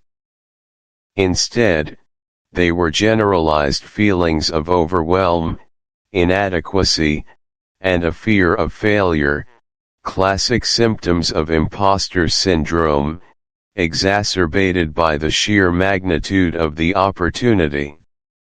There was no specific internal whisper saying this company is unethical or this role will burn you out. It was pure, unadulterated fear of stepping into a bigger shoe, a challenge to his self-perception. His intuition, he later realized, had been silent on the matter. What he experienced was anxiety masquerading as insight. Psychologically, this distinction is vital.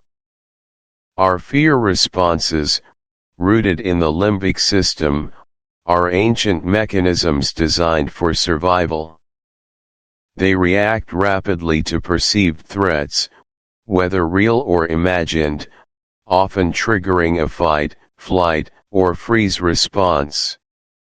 This can manifest as generalized anxiety, a sense of unease without a clear source, or specific phobias. True intuition, on the other hand, often emanates from more integrated parts of the brain, processing vast amounts of information unconsciously and presenting a distilled insight. It usually arrives with a sense of calm clarity, even if the message itself is challenging. Fear constricts, intuition expands, even in its warnings. Fear screams, intuition whispers with authority. The physical sensations associated with fear are typically disruptive: a racing heart, shallow breathing, muscle tension, a sense of dread. Intuitive physical sensations, while sometimes a gut punch or a red flag, often feel more integrated, like a resonant knowing rather than a panicky reaction. They might be subtle, a feeling of openness or closing, an energetic shift, but they seldom induce the overwhelming, generalized distress of anxiety. So, how can you practically apply this understanding to cultivate a clearer channel to your intuition? First, practice mindful self-observation. When you experience a strong physical or emotional reaction to a decision or situation, pause. Instead of immediately interpreting it, observe it. Where exactly in your body do you feel it? What are the specific qualities of that sensation? Is it a tight, constricted knot of generalized fear, or a precise, often calmer, knowing that something specific is off-kilter? Engage in breath work. Slow, deep breaths can calm the limbic system, allowing the intuitive voice to emerge from beneath the emotional turbulence. Ask yourself, is this anxiety about the unknown, or is it a specific insight telling me A or B? Journaling is also incredibly powerful here. Write down the situation, your immediate reaction, and then explore the nuances. Did you receive a specific piece of information from within, or was it just a generalized feeling of apprehension? Over time, you'll begin to recognize the unique signature of your genuine intuitive voice, distinct from the echoes of past fears or future worries. Building upon this foundational ability to distinguish genuine intuition from its emotional counterfeits, we now turn our attention to how our physical body acts as an incredible receiver and transmitter of intuitive signals. Our bodies are not mere vehicles for our minds, they are integral parts of our intelligence system, constantly sensing, processing, and communicating information in ways our conscious mind might overlook. This is where practicing physical gut check exercises becomes profoundly important. Let's consider the experience of Dr. Lena Hansen, a highly respected surgeon known not only for her technical skill but also for her uncanny ability to make crucial, swift decisions in the operating room. One particularly complex surgery involved a patient with a rare heart condition. All the preoperative scans and consultations suggested a standard, albeit delicate, surgical approach. However, as Dr. Hansen began the procedure, a very distinct sensation began to register in her solar plexus, a subtle.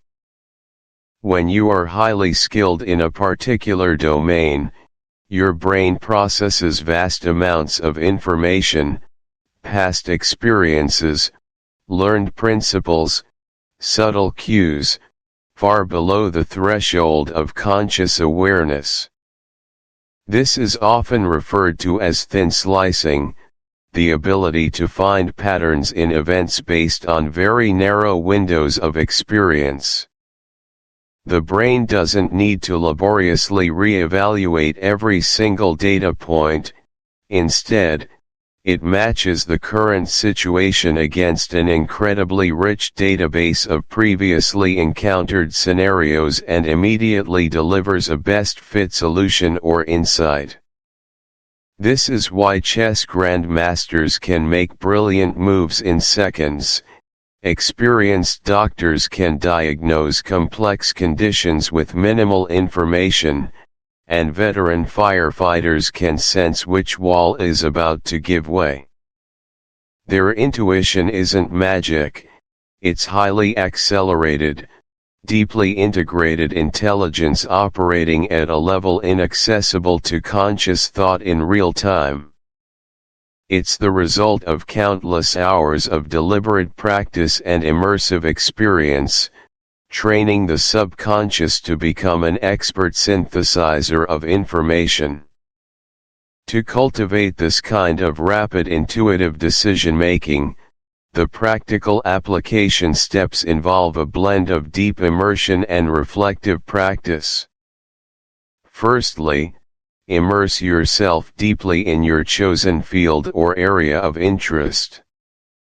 The more experience you gain, the more data points your subconscious has to draw upon for its pattern recognition. Read widely, practice diligently, observe keenly, and engage actively. The goal is to build an extensive internal library of knowledge and experience. Secondly, practice making rapid decisions in low-stakes environments. Don't overthink every minor choice. Can you choose your outfit for the day in under 30 seconds? Can you pick a restaurant for dinner based on your very first thought? These seemingly trivial exercises train your mind to trust its initial impulse rather than succumbing to analysis paralysis. Thirdly, engage in post-decision reflection. After you make a rapid intuitive choice, especially one with a significant outcome, take time to analyze it. What was the outcome? What specific feeling or thought preceded the decision? Were there any subtle cues you picked up on unconsciously? By consciously reviewing these intuitive hits and misses, you reinforce the neural pathways that lead to accurate intuitive insights, and you learn to refine your internal compass. Over time, you will find your capacity for swift, accurate, and impactful intuitive decisions growing exponentially, transforming your approach to challenges and opportunities alike. We have traversed the subtle landscapes of intuition, moving from the critical skill of distinguishing its genuine whisper from the noisy clamor of fear, through the practical application of physical gut checks that ground this inner wisdom in our very being, and finally to the powerful, rapid insights born from developed expertise. The journey of cultivating intuition is not about abandoning logic, rather, it's about integrating it with a deeper, more holistic form of intelligence. It's about creating a synergistic partnership between your analytical mind and your intuitive self, allowing each to inform and enhance the other. As you move forward, I encourage you to see every decision point, every moment of uncertainty, as an opportunity to practice these skills. Pay attention to those subtle shifts within you. Ask your body for its wisdom. Trust the first gentle nudge that feels expansive and clear.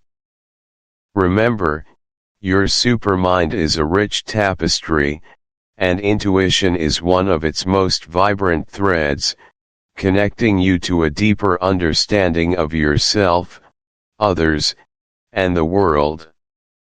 By honoring and developing this inner voice, you unlock a profound source of guidance, creativity, and resilience. In our next chapter, we will take these internal insights and begin to explore how they translate into powerful, purposeful action in the external world. We will delve into the art of mindful goal setting and strategic planning, ensuring that your intuitive guidance is channeled in. Chapter 6: Emotional Intelligence as a Gateway. Welcome back, dear listener, to Supermind, where we unlock the extraordinary potential within and around us. In our previous discussions, we laid the groundwork for understanding the latent capacities of the human mind and the promise of collective intelligence. Now, as we delve deeper, we arrive at a critical juncture, a gateway that must be consciously opened before we can truly ascend to higher cognitive functions and sustained peak performance. This gateway is none other than emotional intelligence, intricately connected to the profound art of nervous system regulation. Have you ever noticed how your thoughts become scattered, your decisions clouded, and your creativity stifled when you're overwhelmed by intense emotions like anxiety, anger, or even profound sadness? Conversely, when you feel calm, centered, and emotionally balanced, your mind seems to hum with clarity, insight, and an effortless ability to solve complex problems. This isn't mere coincidence, it's a direct reflection of the intimate, often overlooked, relationship between our emotional state, our physiological nervous system, and our capacity for advanced cognition. Emotional mastery is not merely about feeling good, it is a fundamental prerequisite, a bedrock upon which the edifice of Supermind must be built. It is the operating system that enables all our higher applications to run smoothly, efficiently, and with incredible power. Our emotions are not separate entities, they are deeply integrated signals, data streams, providing vital information about our internal state and our interaction with the world. When these signals are chaotic or overwhelming, our nervous system responds by initiating protective measures. Think of it, a chronic state of stress, triggered by unresolved emotions, activates our sympathetic nervous system, our fight, flight, or freeze response. In this survival mode, blood flow is diverted from the prefrontal cortex, the seat of executive function, rational thought, planning, and creativity, to the more primitive parts of the brain responsible for immediate reaction. This biological reality means that under emotional duress, our access to sophisticated problem-solving, nuanced decision-making, and innovative thinking is literally diminished. We are, quite simply, not designed to be brilliant when we are constantly on edge. The journey to Supermind, therefore, begins not with pushing ourselves harder intellectually, but with cultivating an internal environment of balance and coherence. It's about consciously shifting our physiological state from one of stress-induced reactivity to one of parasympathetic calm and receptivity. This is where emotional intelligence steps in as our most powerful tool, allowing us to regulate our internal world and, by extension, unlock the full potential of our cognitive machinery. It's about building resilience, fostering inner peace, and creating the optimal conditions for our minds to flourish. Let's embark on this journey by first understanding the intricate landscape of our inner world. Our first key area to explore is mapping the emotional spectrum. Far too often, we categorize our feelings into a few broad, undifferentiated buckets: good or bad, happy or sad, stressed or calm. But imagine trying to navigate a complex city with only 4 cardinal directions. You'd miss countless streets, landmarks, and subtle nuances that are crucial for efficient travel. Our emotional landscape is similarly rich and detailed, a vibrant tapestry of experience that offers profound insights if we learn to read its intricate patterns. Consider Sarah, a brilliant software engineer, who often found herself hitting creative blocks when facing complex coding challenges. Her default explanation was always, "I'm just stressed," and she'd try to push through with more coffee and longer hours. This brute force approach rarely yielded breakthroughs and often led to burnout. One day, a mentor suggested she try an emotional check-in before diving into her work or when she felt stuck. Instead of just stress, frustration, anxiety, jealousy, something shifted. Each named emotion became a signpost, a piece of actionable information rather than a vague, debilitating fog. She realized her stress wasn't a monolithic enemy but a complex interplay of specific feelings, each requiring a different approach. From a psychological perspective, this ability to precisely identify and name our emotions, often referred to as affect labeling, is incredibly powerful. Research using fMRI scans has shown that simply putting a label on a negative emotion, like anger or fear, actually decreases activity in the amygdala, the brain's alarm center, and increases activity in the prefrontal cortex. What does this mean for us? It means that by consciously identifying what we're feeling, we literally shift processing away from the reactive, primal parts of our brain and engage the more rational, thoughtful areas. It's like moving from a panicked scream to a clear articulation of a problem. This act of self-awareness allows us to gain a measure of distance from the emotion, transforming it from an overwhelming wave into an observable phenomenon. Instead of being consumed by a feeling, we can observe it, understand its potential triggers, and choose our response rather than merely reacting. This distinction is crucial for accessing our higher cognitive functions, as it frees up mental resources that would otherwise be consumed by unarticulated emotional turbulence. It allows for precision in self-management, much like a doctor diagnosing a specific illness rather than just prescribing a generic painkiller. So, how can you begin to map your own emotional spectrum? A powerful practical application is to institute a regular emotional check-in practice.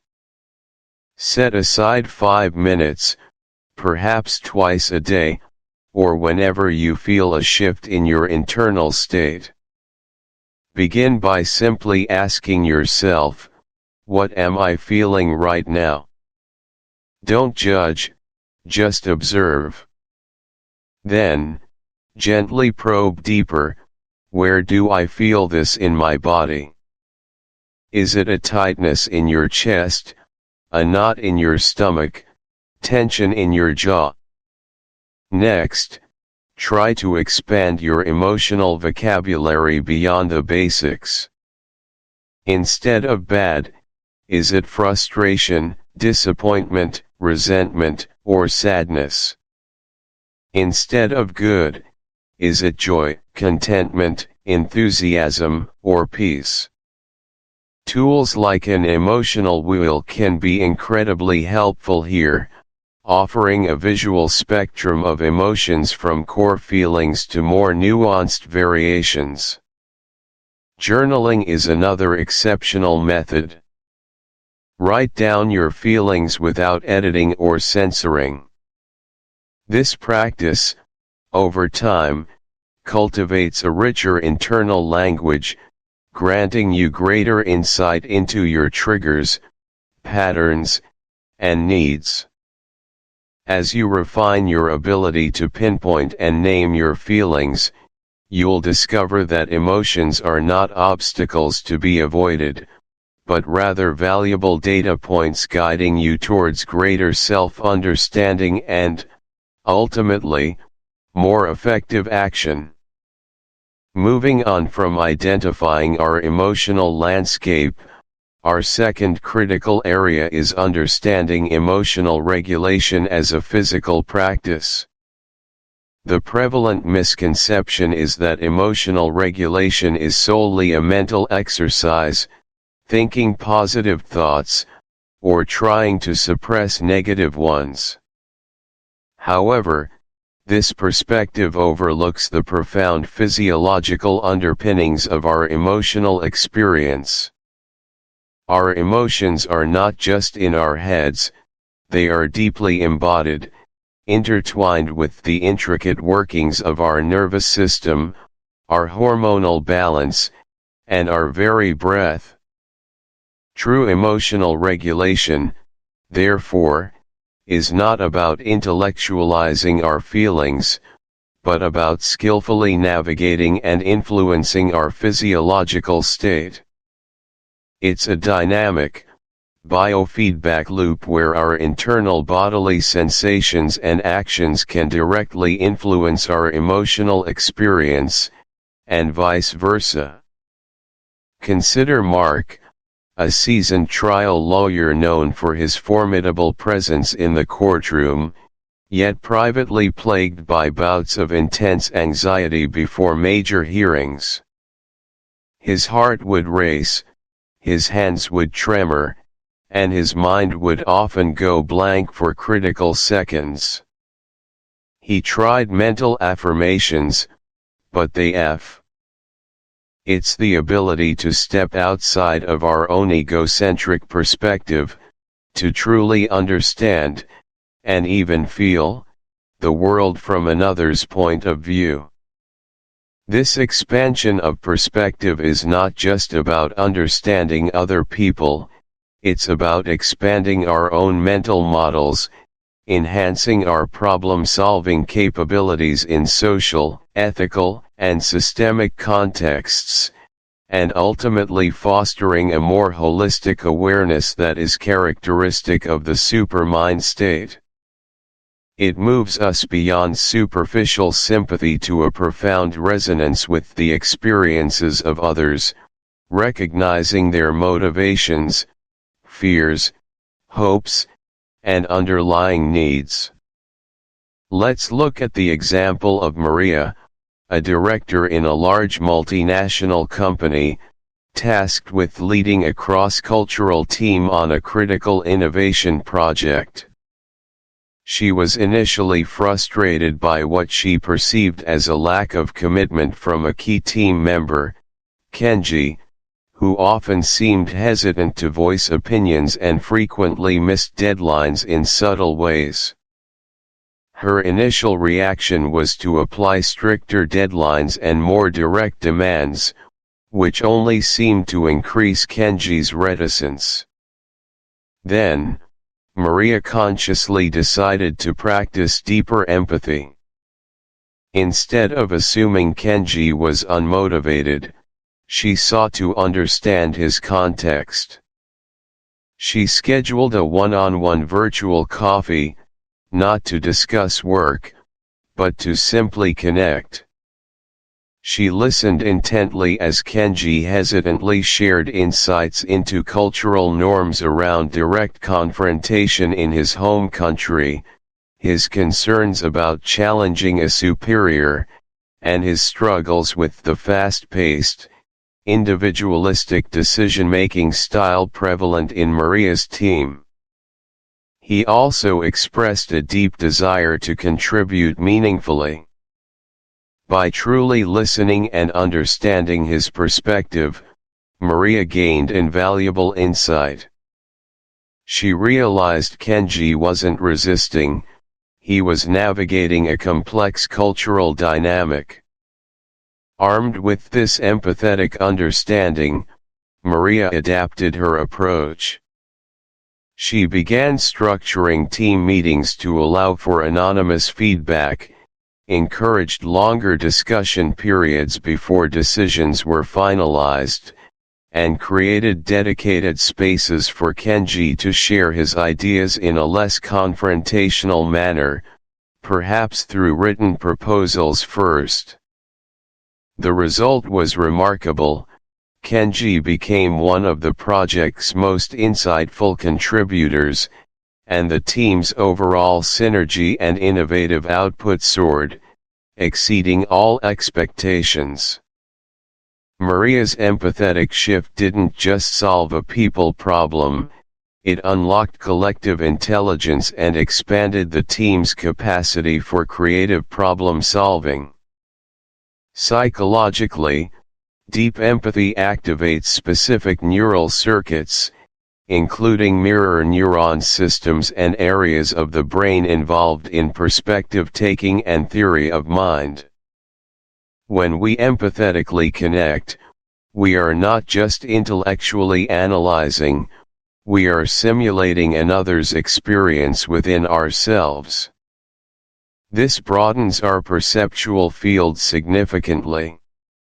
It forces us out of our self-referential bubble and allows us to consider multiple viewpoints simultaneously, integrate diverse forms of intelligence, and anticipate complex reactions within any given system, whether it's a team, a market, or a social dynamic.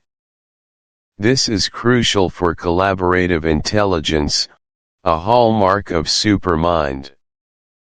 When we genuinely understand the motivations and constraints of others, conflict diminishes, trust flourishes, and truly novel solutions that cater to a wider range of needs and perspectives become possible. Empathy helps us to identify unspoken needs, anticipate resistance, and design solutions that are not only effective but also inclusive and sustainable. It allows us to move from simply solving a problem to creating a system that thrives because it understands and incorporates the whole. For practical application, cultivate deep empathy through a few deliberate practices. Begin with active listening. When someone speaks, resist the urge to formulate your response. Instead, focus entirely on understanding their message, both the explicit words and the implicit feelings behind them. Ask clarifying questions like, "What I hear you saying is X, is that right, or can you tell me more, Abu?" Chapter 7, The Physics of Consciousness. Welcome, my dear listeners, to Chapter 7 of Supermind, The Physics of Consciousness. In our previous discussions, we've explored the subtle energies that shape our thoughts and emotions, delving into the unseen architecture of the mind. Now, we embark on a truly exhilarating journey, one that seeks to bridge the seemingly disparate realms of rigorous scientific inquiry and profound esoteric wisdom. For too long, these two pillars of human understanding have stood apart, often in opposition, each claiming a unique path to truth. But what if, in their deepest explorations, they are in fact converging, pointing towards a unified understanding of existence itself? This chapter invites you to expand your perception, to consider that consciousness, far from being a mere biological byproduct of the brain, might actually be a fundamental, irreducible component of the universe.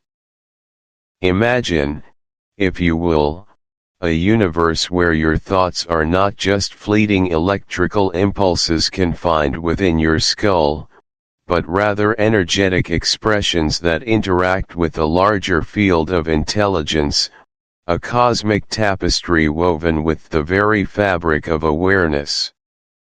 This isn't science fiction, it is the burgeoning frontier where quantum physics, neuroscience, and ancient spiritual traditions are beginning to find astonishing common ground. We will explore theories of the mind and energy that challenge our most deeply held assumptions about reality, opening doors to a supermind that is far more expansive, interconnected, and powerful than we have ever dared to imagine.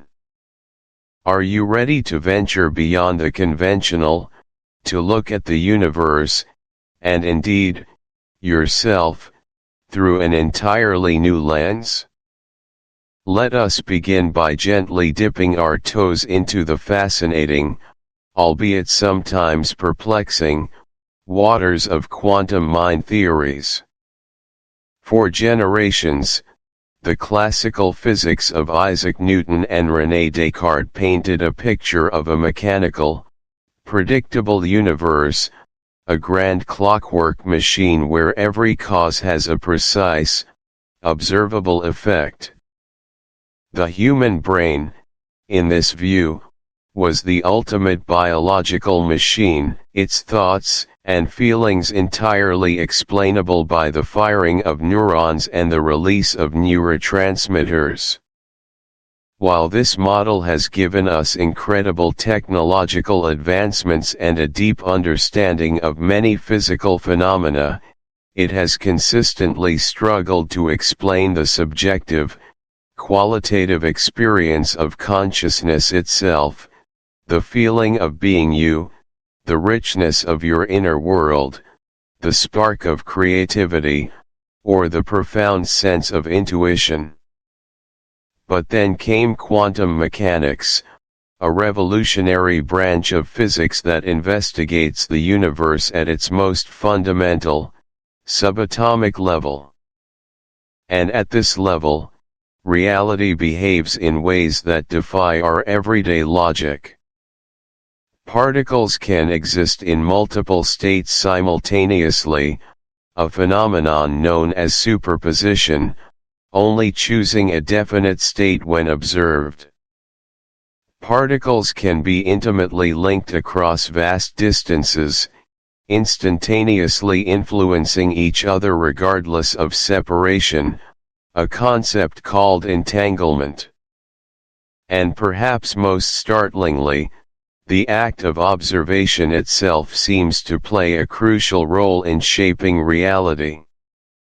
Quantum mind theories propose that these peculiar quantum phenomena are not confined to the incredibly small but might actually play a critical role in the operations of consciousness. Could it be that our brains, particularly at the microscopic level within our neurons, are not just classical computers but rather sophisticated quantum processors? One prominent theory, called orchestrated objective reduction, or orchestra, put forth by physicist Roger Penrose and anesthesiologist Stuart Hameroff, suggests that consciousness arises from quantum computations occurring in structures called microtubules within our brain cells. Without diving into the intricate details, the core idea is that these tiny structures could allow the brain to tap into a deeper, quantum reality, fostering non-local connections and providing a substrate for consciousness that transcends classical computation. To help us grasp this abstract concept, let's consider an analogy. Imagine your brain not as a standalone, self-contained radio, but rather as a receiver that can tune into various frequencies. Classical physics might suggest the radio produces its own music. Quantum mind theories, however, suggest that the music, consciousness, ideas, insights, might already exist as an energetic field, and your brain is simply the instrument that tunes into and manifests it. Just as a radio can pick up signals from across the globe, what if our brains can tune into a universal field of consciousness, a supermind, bringing forth insights and experiences that are not generated solely by our individual gray matter? Allow me to share a real-world storytelling example to illustrate the profound implications of this perspective. Consider the case of Dr. Eben Alexander, a highly respected academic neurosurgeon who, for decades. How does this translate from the subatomic realm to our macroscopic lives? It means that our attention, our focus, our beliefs, and our expectations are not neutral. They are powerful forces that can literally influence the unfolding of our reality.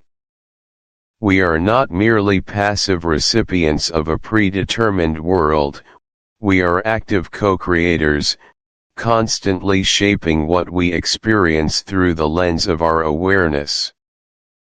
Think of it this way: your consciousness is like a spotlight. Whatever you shine that spotlight upon gains definition, becomes concrete, and takes on a more substantial form in your experience.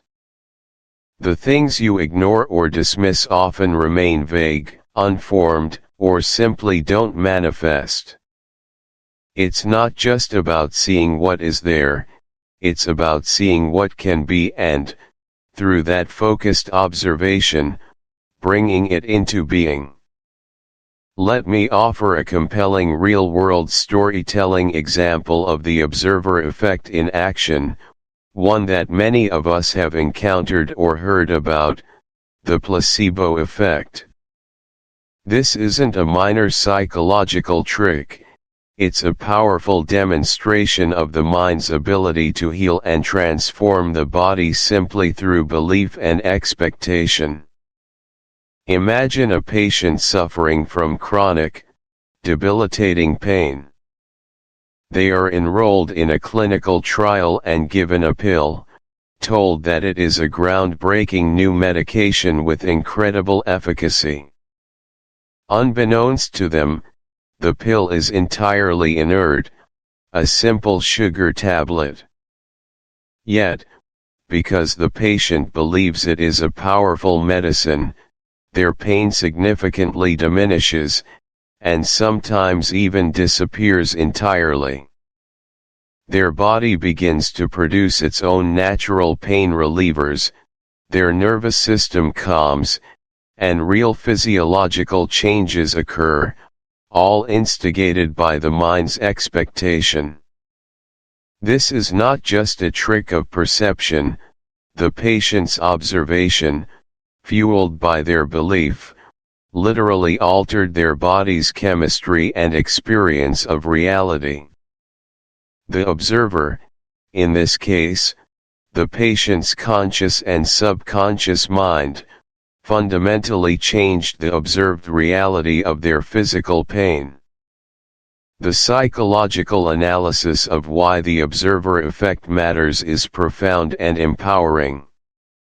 It places immense personal responsibility and creative power directly into your hands. It provides a scientific underpinning for ancient wisdom traditions that speak of the power of intention, positive thinking, and visualization. If our observation literally collapses quantum probabilities into definite realities, then our focused attention, our consistent beliefs, and our dominant emotional states are constantly shaping our personal universe. This understanding explains why affirmations work, why visualization is a powerful manifestation tool, and why self-fulfilling prophecies are so prevalent.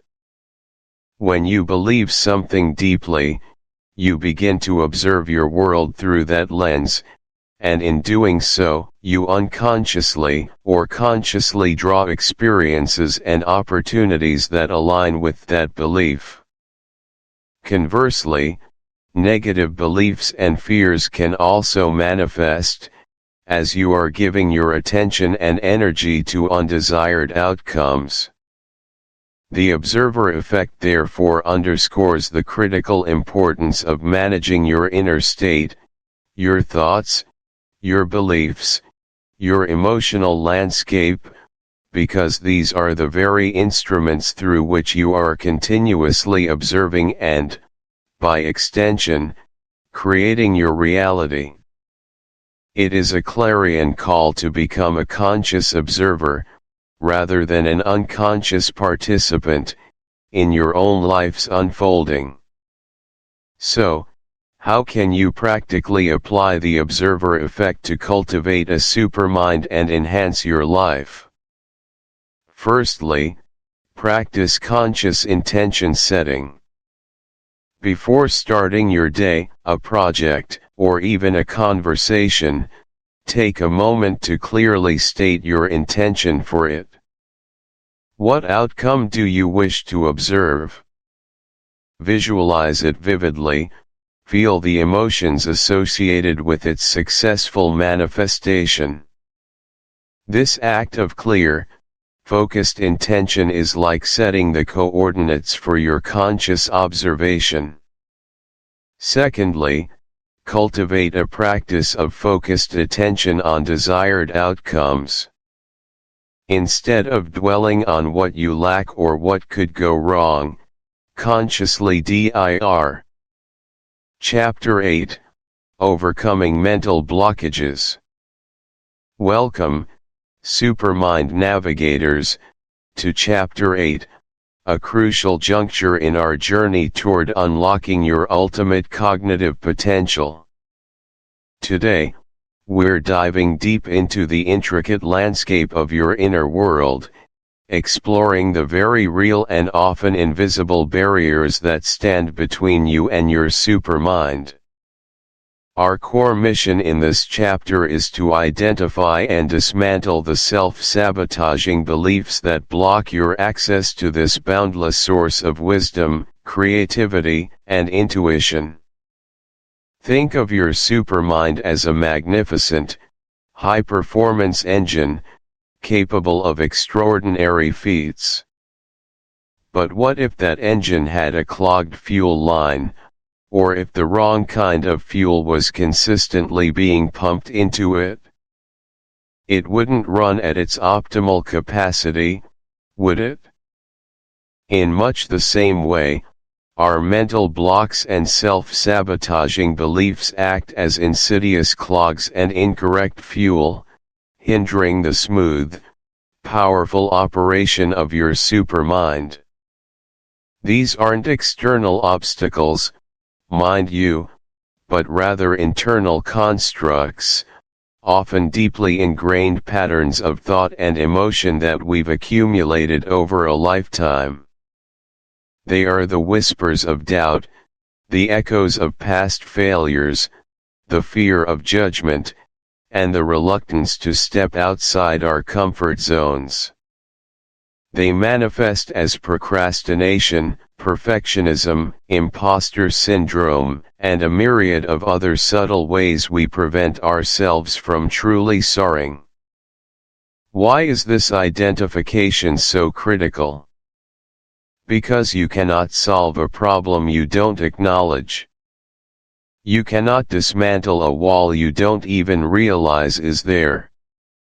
Our supermind thrives on clarity, on unobstructed flow, and on a foundational belief in our own inherent capabilities.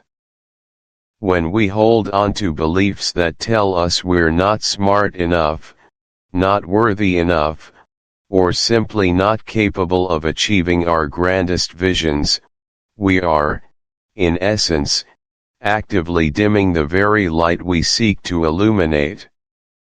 This chapter is about shining a powerful spotlight on those dimming switches, understanding how they got there, and most importantly, how to confidently flip them off, one by one. Are you ready to reclaim your inner power and clear the path for your supermind to truly flourish? Excellent.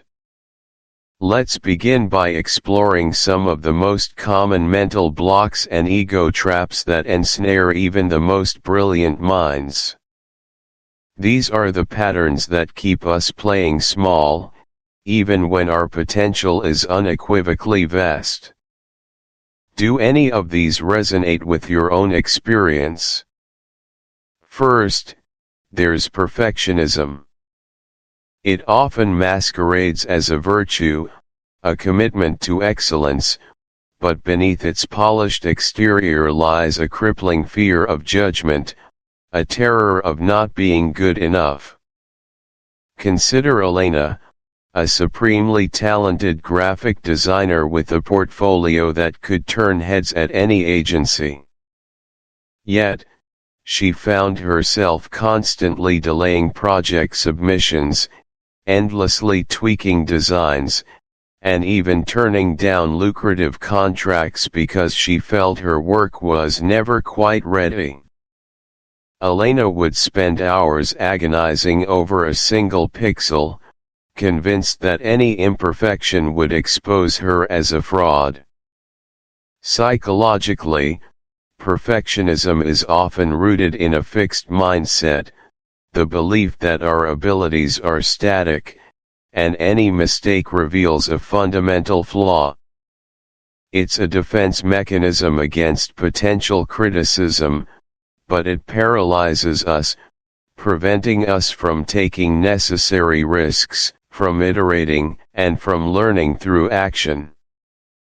The irony is that by striving for an unattainable ideal, we often produce nothing at all, or we release work far past its prime, ultimately hindering the very excellence we claim to seek.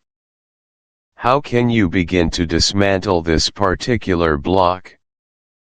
Start by adopting the mantra of good enough for now. Embrace the concept of iteration and progress over instant perfection. For Elena, this meant setting strict time limits for tasks, focusing on delivering a functional, professional product rather than an idealized masterpiece. It involved reminding herself that done is better than perfect, and that feedback on a completed project is far more valuable than endless internal tweaking. Try setting a timer for your tasks and commit to stopping when it rings, regardless of whether you feel it's perfect.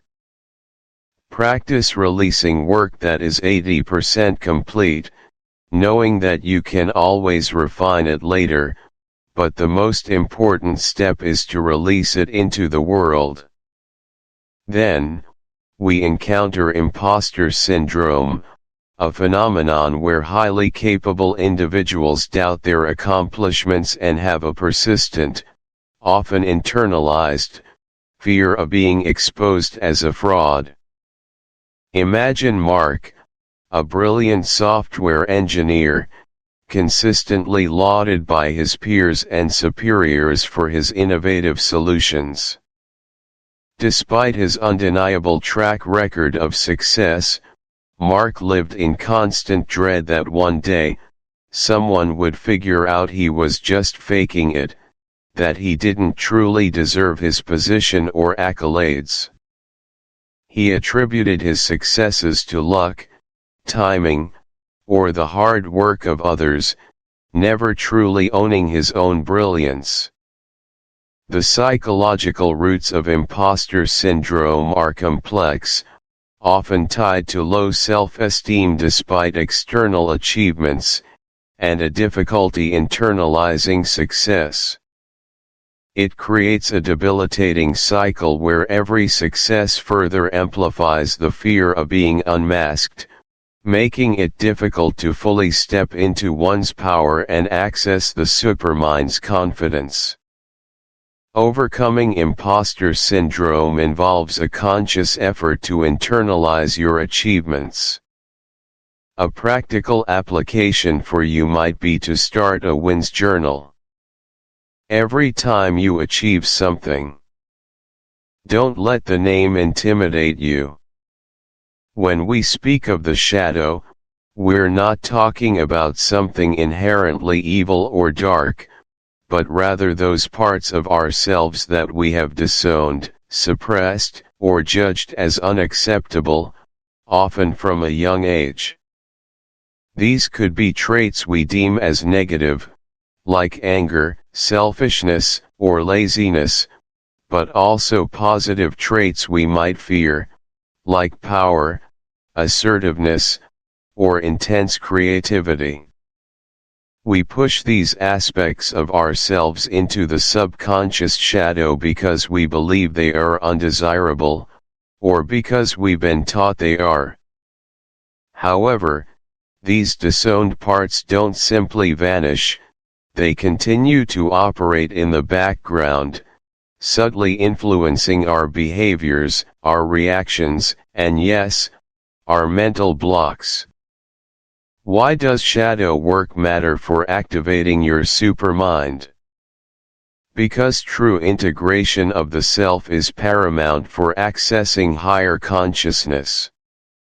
When we deny parts of ourselves, we expend an enormous amount of energy keeping them suppressed. This suppression creates internal conflict, limits our emotional range, and prevents us from becoming whole. Our supermind requires a unified, coherent self to operate at its peak. When we bring these shadow aspects into the light of our awareness, not to judge them further, but to understand, accept, and integrate them, we free up immense mental and emotional energy. We become more authentic, more resilient, and far more connected to our true inner wisdom. Let me give you an example. Meet Maria, a deeply compassionate individual who always prided herself on being helpful and kind.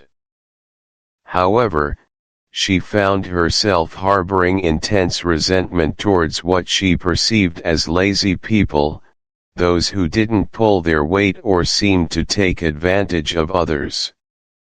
She would frequently volunteer for extra work, even when exhausted, and then seethe internally at colleagues who seemed to get by with less effort. Through gentle self-inquiry, Maria realized that her intense judgment of laziness was, in fact, a reflection of her own suppressed desire for rest, for boundaries, and for allowing herself to simply be without constantly doing. She had disowned her own need for downtime, labeling it as lazy and therefore unacceptable. By bringing this awareness to her shadow, she began to understand that her desire for rest was not a flaw, but a fundamental human need. Integrating this lazy aspect meant learning to set boundaries, saying no without guilt, and allowing herself periods of genuine rest, transforming her resentment into self-care. Psychologically, shadow work aligns with Carl Jung's concept of the collective unconscious and the personal shadow. It's about making the unconscious conscious, not to condemn it, but to reclaim the energy and wisdom locked within. When we accept these parts, we are no longer unconsciously projecting them onto others or allowing them to dictate our reactions. Instead, we gain choice, self-awareness, and a profound sense of inner peace. How can you begin this gentle dance with your own shadow? Practical application starts with compassionate observation.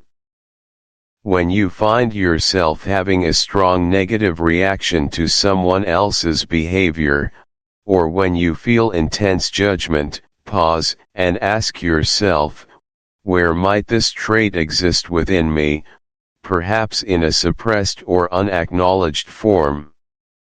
What about those qualities you admire intensely in others, but feel you lack?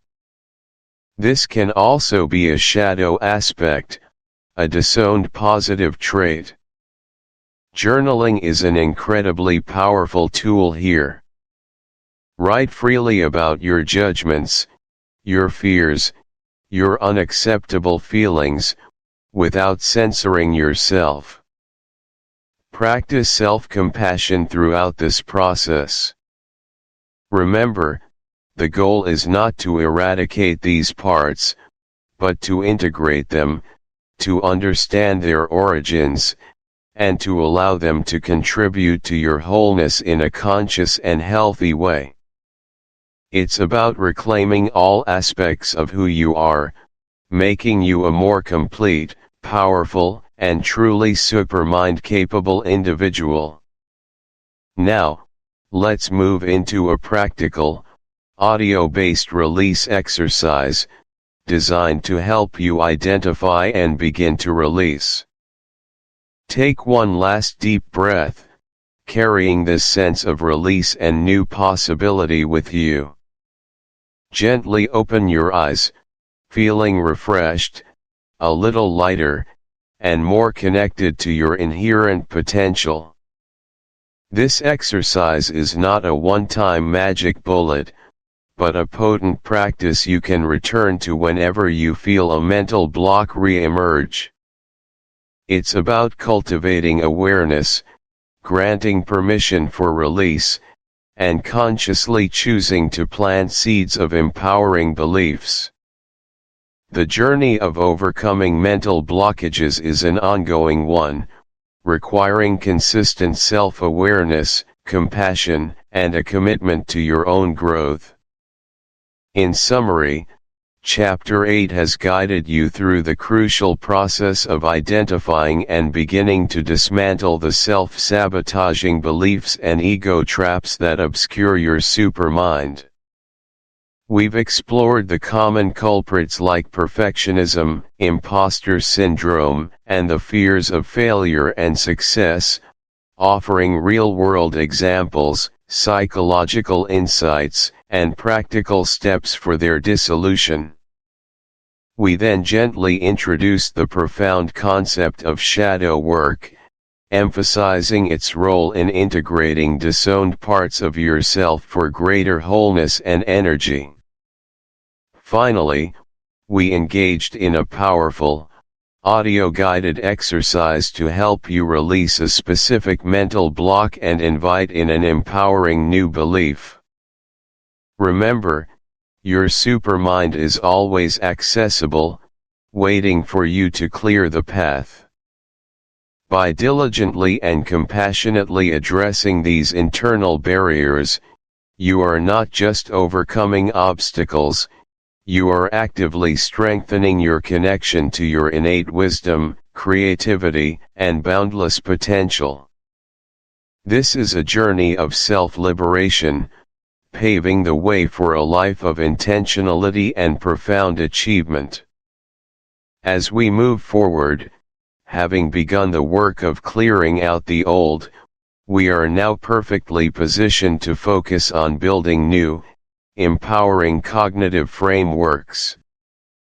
In our next chapter, Chapter 9, we will explore the powerful techniques for cultivating a growth mindset and resilience, learning how to intentionally foster beliefs that propel us forward, rather than holding us back. You are doing magnificent work, and I commend your dedication to this transformative journey. Until next time, continue to observe, continue to release, and continue to empower your incredible supermind. Chapter 9, Neuroplasticity and Growth. Welcome back, Supermind Architects. In our journey to unlock the full potential of your cognitive abilities, we've explored various mental landscapes, from mastering focus to cultivating creative insight. But today, we delve into the very bedrock upon which all these capacities are built, the physical foundation that allows your mind to truly grow, adapt, and transform. We're talking about Chapter 9, Neuroplasticity and Growth. Have you ever considered that your brain, this intricate marvel housed within your skull, isn't a fixed, immutable structure? It's not a static machine, factory set at birth and slowly, inevitably, winding down. Far from it. Your brain is an ever-changing, dynamic organ, constantly remodeling itself in response to every thought, every experience, every challenge you encounter. This astonishing ability, this ceaseless process of self-sculpture, is what scientists call neuroplasticity.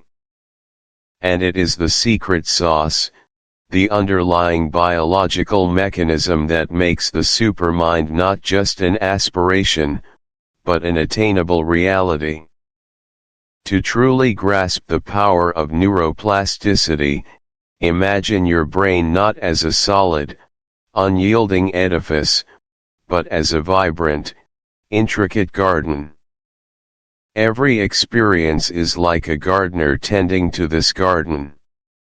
When you repeatedly think a certain thought, learn a new skill, or practice a particular habit, you are essentially watering specific plants, strengthening their roots, and perhaps even clearing new pathways through the undergrowth. Conversely, if you neglect certain areas, those pathways might become overgrown, less accessible. The beauty of this garden is that it never stops growing, never stops being receptive to new cultivation. Your brain literally rewires itself to support new capacities, to accommodate new ways of thinking, feeling, and interacting with the world. This isn't merely a philosophical concept, it's a fundamental biological truth. When we talk about cultivating a supermind, we're not just discussing abstract mental gymnastics. We are, in essence, discussing how to intentionally and skillfully guide the physical restructuring of your brain. Every time you push beyond a mental block, every time you deliberately learn something new, every time you choose a positive thought over a negative one, you are engaging in an act of neurobiological transformation. Your supermind capacities, your enhanced memory, your sharpened focus, your boundless creativity are not just emerging, they are being built, neuron by neuron, connection by connection, through the incredible power of neuroplasticity. This knowledge isn't just empowering, it's a call to action, reminding us that we hold the tools to reshape our very cognitive architecture. Now, let's simplify this powerful concept further. What exactly is neuroplasticity in everyday terms? Think of it as your brain's incredible knack for adapting. It's the ability of your brain to change its structure and function throughout your entire life, not just during childhood. This means that the pathways your thoughts travel, the connections between your brain cells, your neurons, can be strengthened, weakened, or even newly formed. Imagine a well-trodden path through a forest. The more people walk along it, the clearer and easier it becomes to navigate. That's akin to a strong neural pathway. If a path is rarely used, it eventually becomes overgrown and harder to find. That's a weakened or pruned pathway. And if you decide to explore uncharted territory, you can forge an entirely new path, which, with repeated use, can become just as defined as the old ones.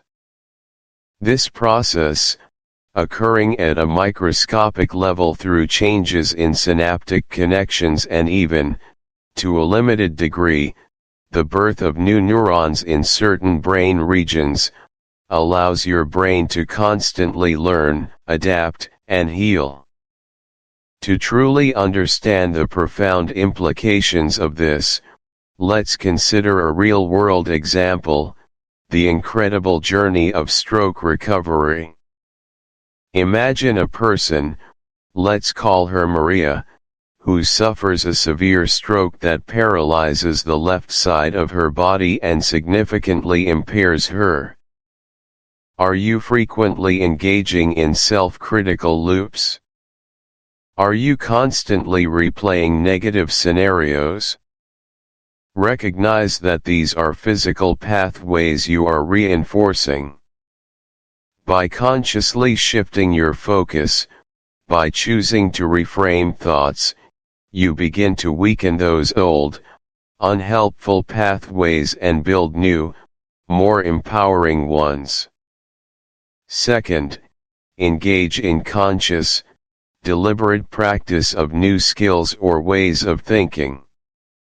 This isn't just about passively consuming information, it's about active engagement. If you want to improve your memory, practice memory techniques. If you want to enhance creativity, regularly engage in creative problem-solving exercises. The more deliberate and focused your practice, the more efficiently your brain will rewire itself. Finally, actively seek out and embrace challenges that push you beyond your comfort zone. Novelty is a powerful catalyst for neuroplasticity. Whether it's learning a new software program, tackling a complex puzzle, or engaging in a deep conversation about an unfamiliar topic, these experiences force your brain to forge new connections and adapt, creating a more flexible and robust cognitive architecture. Moving on from understanding what neuroplasticity is, let's talk about how to actively promote it in your daily life. It's not about grand, overwhelming gestures, but about consistency and thoughtful engagement. Think of it as daily brain training habits, small, regular efforts that compound over time to create profound neurobiological changes. These habits are the daily workouts for your brain, keeping it agile, responsive, and primed for supermind capabilities. Consider the remarkable story of Eleanor, a woman who, at 72 years old, decided she was tired of feeling out of touch with the modern world. She had always been sharp, but the digital age felt like an insurmountable barrier. One day, her granddaughter, a software engineer, offhandedly mentioned a free online coding course. Eleanor, with a spark of adventurous curiosity, decided to try it. She started with basic Python, a programming language often used for introductory coding. The initial weeks were a struggle. Her fingers stumbled on the keyboard, the logic felt alien, and she often felt frustrated. But Eleanor persisted.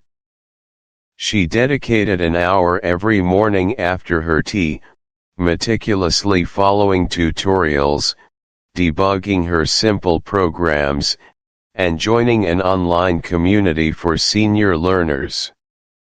Over months, something extraordinary happened.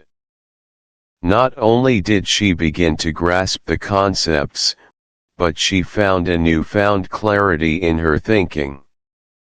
Her memory, which she had worried was slowly declining, seemed sharper.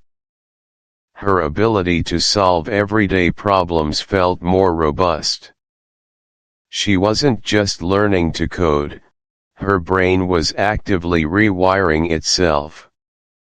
She was forming new neural pathways for logical reasoning, pattern recognition, and problem solving, areas she hadn't actively engaged in such a complex way for decades. Eleanor became proficient enough to build small, useful scripts for her local community center, and her mental vitality blossomed in ways she never thought possible for someone her age. Eleanor's journey offers a compelling psychological analysis. Her story powerfully combats the pervasive myth that cognitive decline is an inevitable, untreatable aspect of aging.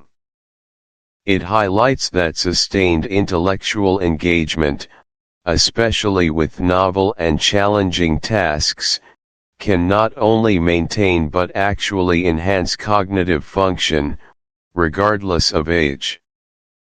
Her motivation wasn't primarily external, it was driven by intellectual curiosity and a desire for personal growth, demonstrating the profound impact of intrinsic motivation on brain health.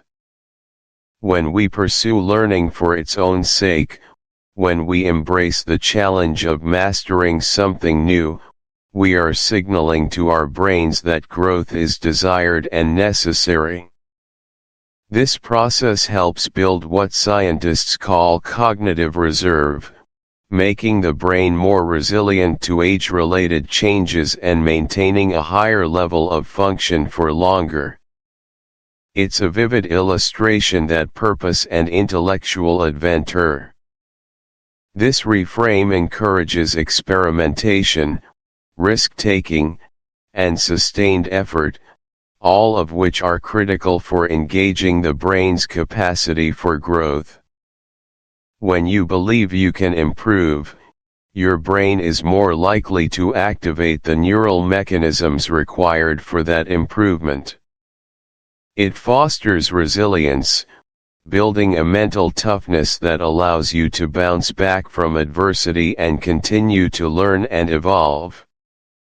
This mindset isn't just about professional success, it's about personal enrichment, a deeper sense of purpose, and an ongoing journey of self-discovery that keeps your supermind vibrant and expansive.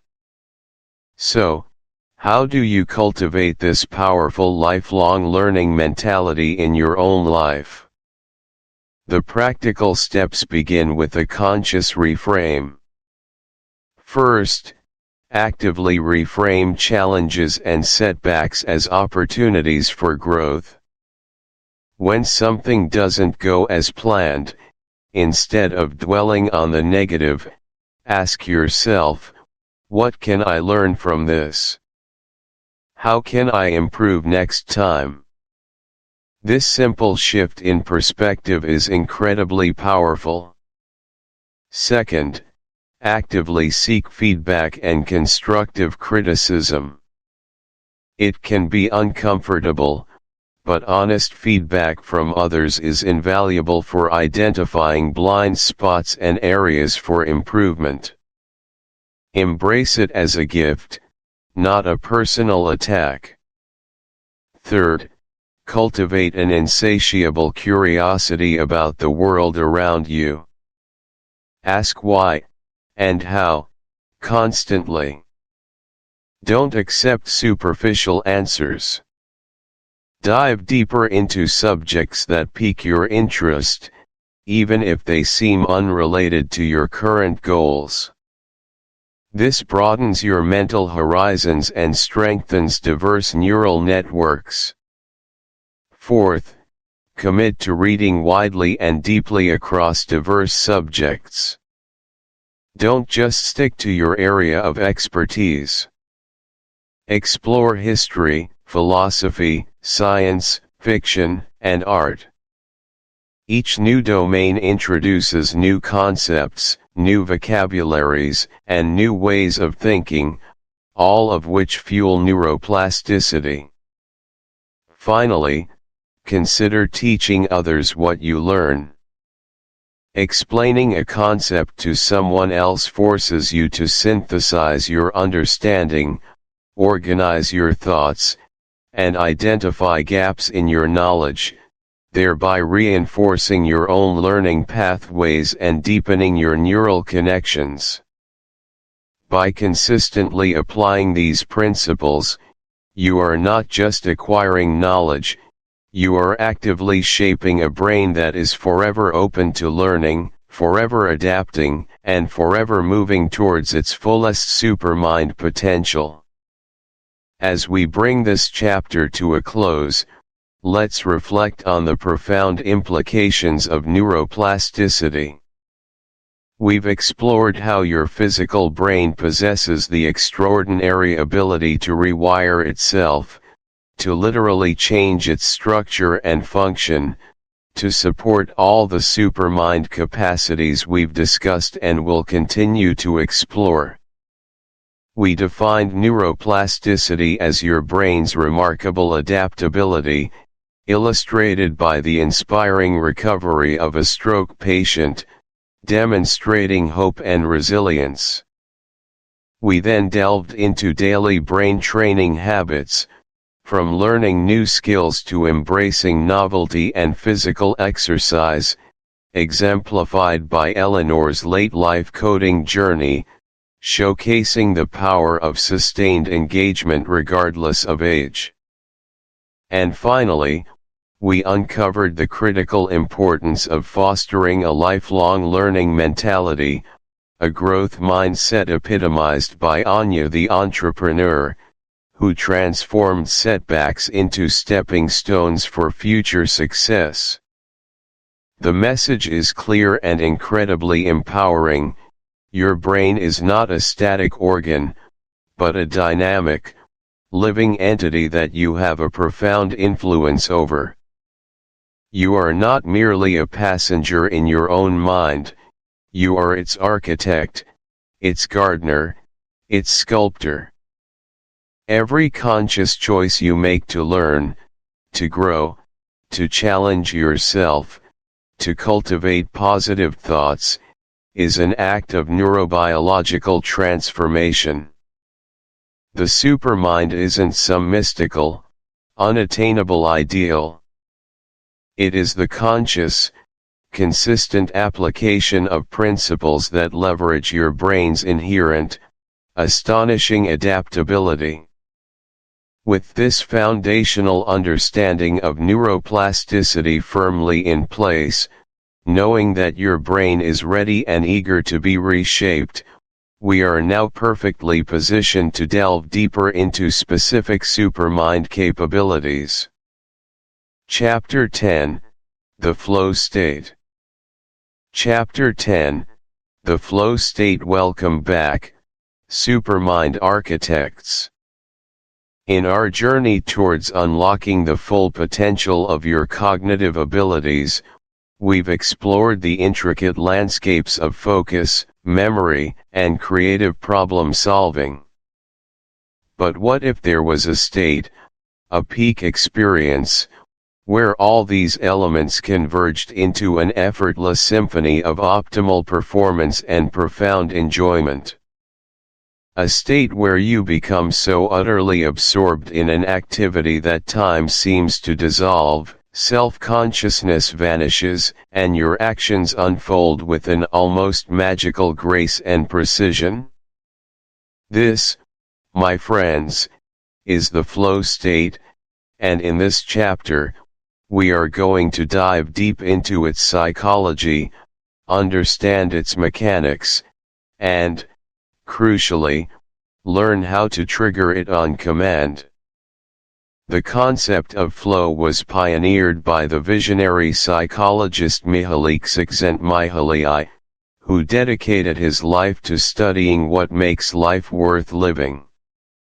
He observed individuals across a myriad of disciplines: artists painting, surgeons operating, athletes competing, chess masters strategizing, and noticed a recurring pattern, a state of intense, almost blissful immersion.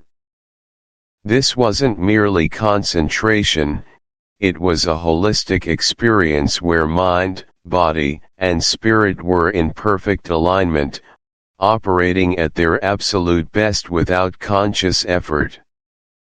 Isn't that a tantalizing prospect for anyone seeking to optimize their supermind?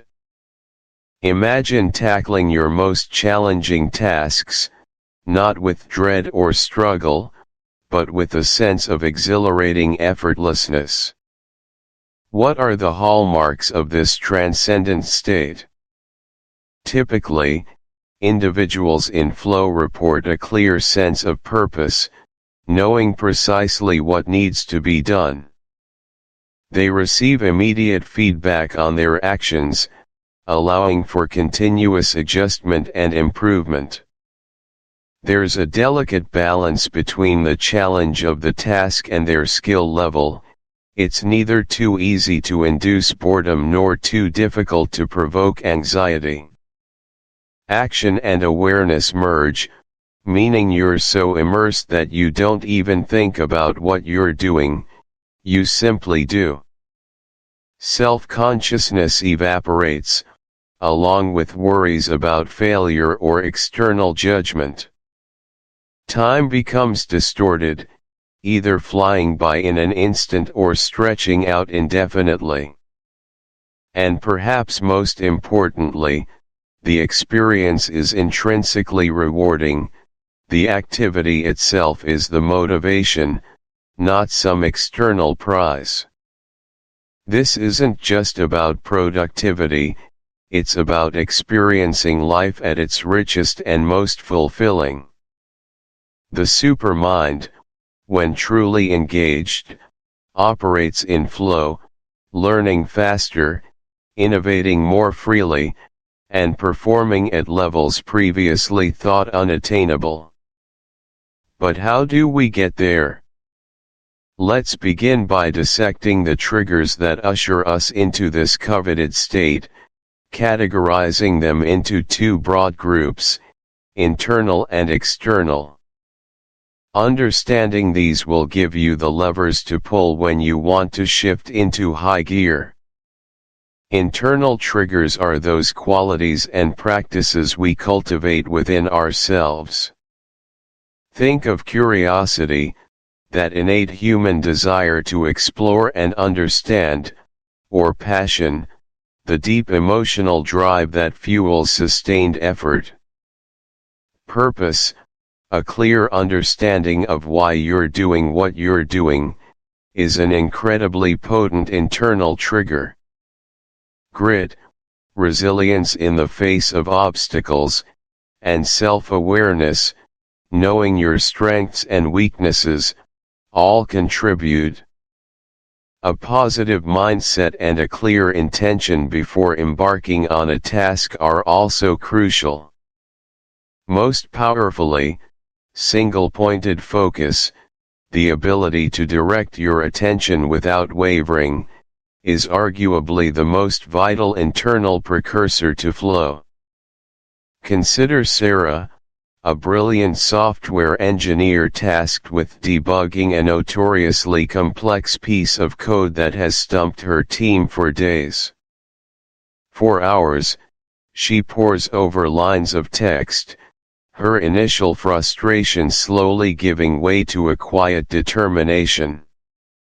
She doesn't think about her looming deadline, nor the praise she might receive if she succeeds. Her sole driver is the intellectual puzzle itself, the elegant dance of logic required to uncover the hidden flaw. As she drills deeper, a subtle shift occurs. The office chatter fades into the background, her posture relaxes, and her fingers fly across the keyboard with an almost subconscious precision. She's not just looking for a bug, she's engaging in a direct conversation with the program, anticipating its next move, understanding its inherent logic. Time collapses, and when she finally uncovers the solution, hours have passed in what felt like mere minutes. The rush isn't from solving it, it's from the process of being utterly absorbed in the challenge. Psychologically, Sarah's experience highlights how internal motivation, fueled by curiosity and the desire for mastery, creates a powerful filter. Her brain, unburdened by external pressures, was free to dedicate all its resources to the task at hand. The clarity of her intention to understand and resolve the bug allowed her mind to cut through irrelevant details, channeling all cognitive energy towards a singular objective. This intense, self-driven focus bypasses the constant chatter of the default mode network, allowing her prefrontal cortex to operate at peak efficiency, forming new neural connections and insights with remarkable speed. So, how can you apply this? Practical application means deliberately cultivating these internal qualities. Before starting a demanding task, take a moment to connect with your intrinsic motivation.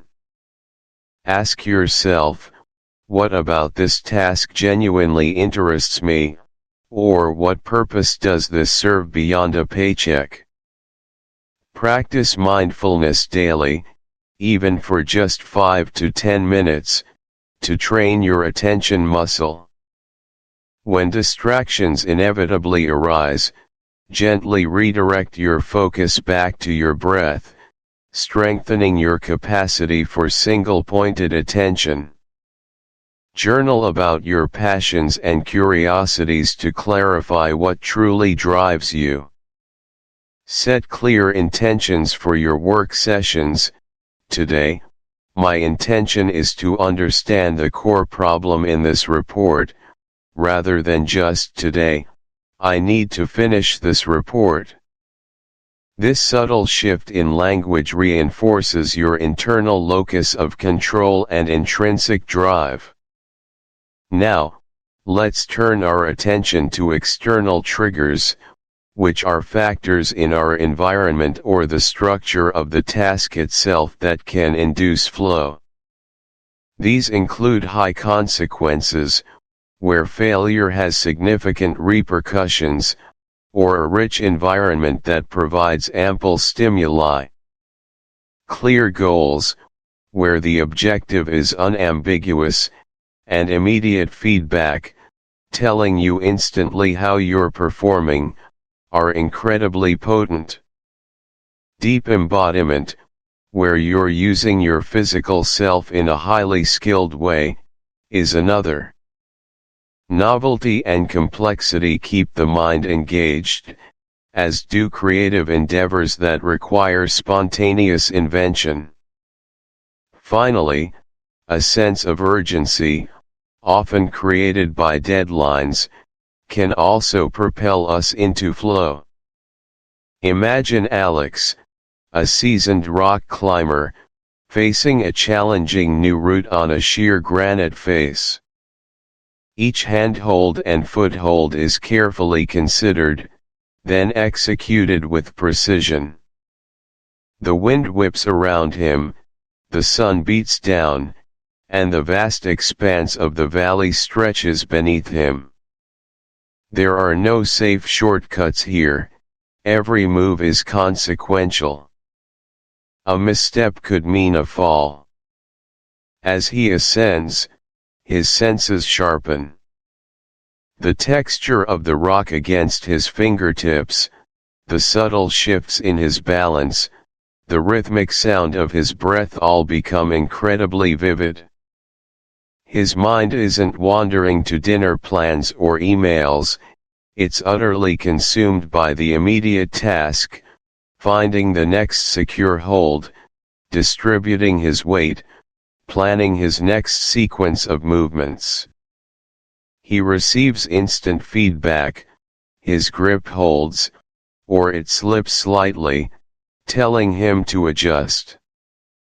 There's no room for doubt or hesitation, only pure, focused action. He is one with the rock, his body moving with an almost animalistic grace. Alex's experience beautifully illustrates the power of external triggers. The high consequences of falling. His ego is absent, there is only the music, a living, breathing entity co-created in real time. Julian's experience exemplifies the flow state in creative endeavors. Artists, like athletes, train relentlessly to master their craft, internalizing techniques and theories until they become second nature. This allows them to transcend the technical and tap into unconscious knowledge and intuition, enabling uninhibited expression. The creative process, when truly flowing, is a delicate balance of control and surrender. The artist is both the vessel and the sculptor, allowing ideas to emerge and then shaping them with trained skill. There's a profound joy in this spontaneous creation, a direct line to the wellspring of human ingenuity. To tap into this artistic flow, set aside dedicated time for creative exploration without judgment or specific outcomes. Embrace imperfection and experimentation. Remember, not every brush stroke or written word needs to be a masterpiece. Learn to listen to your medium. What does the clay want to become? What story is trying to emerge from your pen? Engage in collaborative creative endeavors, like jam sessions or brainstorming with colleagues, where the dynamic exchange of ideas can spark collective flow. The key is to create an environment where your inner critic takes a back seat, allowing your intuitive, generative mind to lead. So, how do we systematically prepare ourselves to enter this powerful state? While flow can sometimes strike unbidden, we can significantly increase our chances of experiencing it by implementing a structured preparation routine. This isn't about forcing it, but about creating the optimal conditions for flow to emerge naturally. Here's a step-by-step flow state preparation routine. Step 1. Eliminate distractions. This is non-negotiable. Begin by addressing your physical environment. Clear your workspace of clutter. Turn off notifications on your phone and computer. Close all unnecessary tabs on your browser. Inform colleagues or family members that you need uninterrupted time.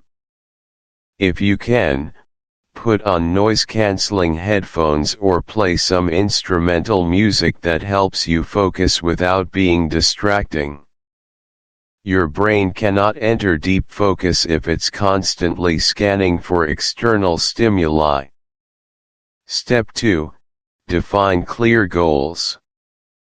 Before you even begin the task, clarify precisely what you intend to accomplish. Don't just say work on the project. Instead, specify, I will complete the introduction and outline for Section A of the project. Break down larger tasks into smaller, manageable micro-goals. The more specific, measurable, and achievable your goal, the clearer the path for your mind. A clear target allows your brain to direct its resources efficiently. Step 3. Match challenge to skill. Honestly assess the task at hand. Is it too easy, leading to boredom? Or too difficult, leading to anxiety? Adjust it if possible. If it's too easy, add a layer of complexity. Perhaps try a new technique or aim for a higher standard of quality. If it's too hard, break it down further or seek additional resources to build your skills. The sweet spot is a task that pushes you just slightly beyond your comfort zone, demanding your full attention but not overwhelming you. Step 4. Cultivate curiosity and intention. Take a moment to connect with the intrinsic motivation behind the task. Ask yourself, what intrigues me about this? How does this contribute to my larger purpose? What specific question am I trying to answer? This primes your internal triggers and sets a positive, engaged mindset. Your intention isn't just to complete the task, but to learn, explore, and create. Step 5. Practice mindfulness or focus induction. Before diving in, spend 2 to 5 minutes intentionally preparing your mind. This could be a short breathing exercise 4 counts in, hold for 4, 8 counts out. Or simply observing your thoughts without judgment as they pass, then gently bringing your awareness to the present moment, to your body, to the task ahead. This helps quiet the mental chatter and anchors your ATT. Chapter 11, Collective Intelligence. Welcome back, cherished listener, as we continue our profound exploration into the limitless potential of the human mind. In our previous chapters, we delved deep into the intricate mechanisms of your individual supermind, uncovering strategies to enhance your focus, amplify your intuition, and forge an unshakable inner resolve. We have journeyed through the landscapes of personal transformation, understanding that the mastery of self is the bedrock upon which all greater achievements are built. But what if I told you that the true apex of the supermind isn't found in solitary brilliance, but in the harmonious symphony of interconnected consciousness? Today, we embark on an exhilarating expedition from the individual to the collective, to understand how our supermind expands exponentially when we engage with others. We're moving beyond the solo performance and into the realm of the orchestra, where diverse talents and intentions coalesce into something far grander than any single instrument could produce. This chapter, Collective Intelligence, is an invitation to explore how shared consciousness, when intentionally cultivated, can unlock breakthroughs that feel almost miraculous. It's about recognizing that your consciousness isn't an isolated island, but rather a vibrant node in an expansive, energetic network. When minds genuinely connect, align, and resonate, they don't just combine their individual knowledge or efforts, they generate an emergent intelligence, a supermind of a higher order, capable of solving problems, innovating ideas, and achieving visions that would be utterly unattainable alone. Have you ever been part of a team or a conversation where the ideas seemed to flow effortlessly, where solutions appeared as if from thin air, and where the energy in the room was palpable and uplifting? That, my friends, is a glimpse into collective intelligence in action, a manifestation of the supermind at a group level. We're talking about synergy in its most profound sense, where the sum is not just greater than its parts, but qualitatively different and vastly more potent. It's where intuition is amplified across multiple perspectives, creativity sparks in unexpected directions, and the very fabric of problem solving is woven with the diverse threads of shared human experience. Let us now unravel 3 pivotal facets of this collective supermind, each offering a distinct pathway to harnessing its immense power. Our first deep dive is into the incredible, often underestimated, power of mastermind groups. What exactly defines a mastermind group?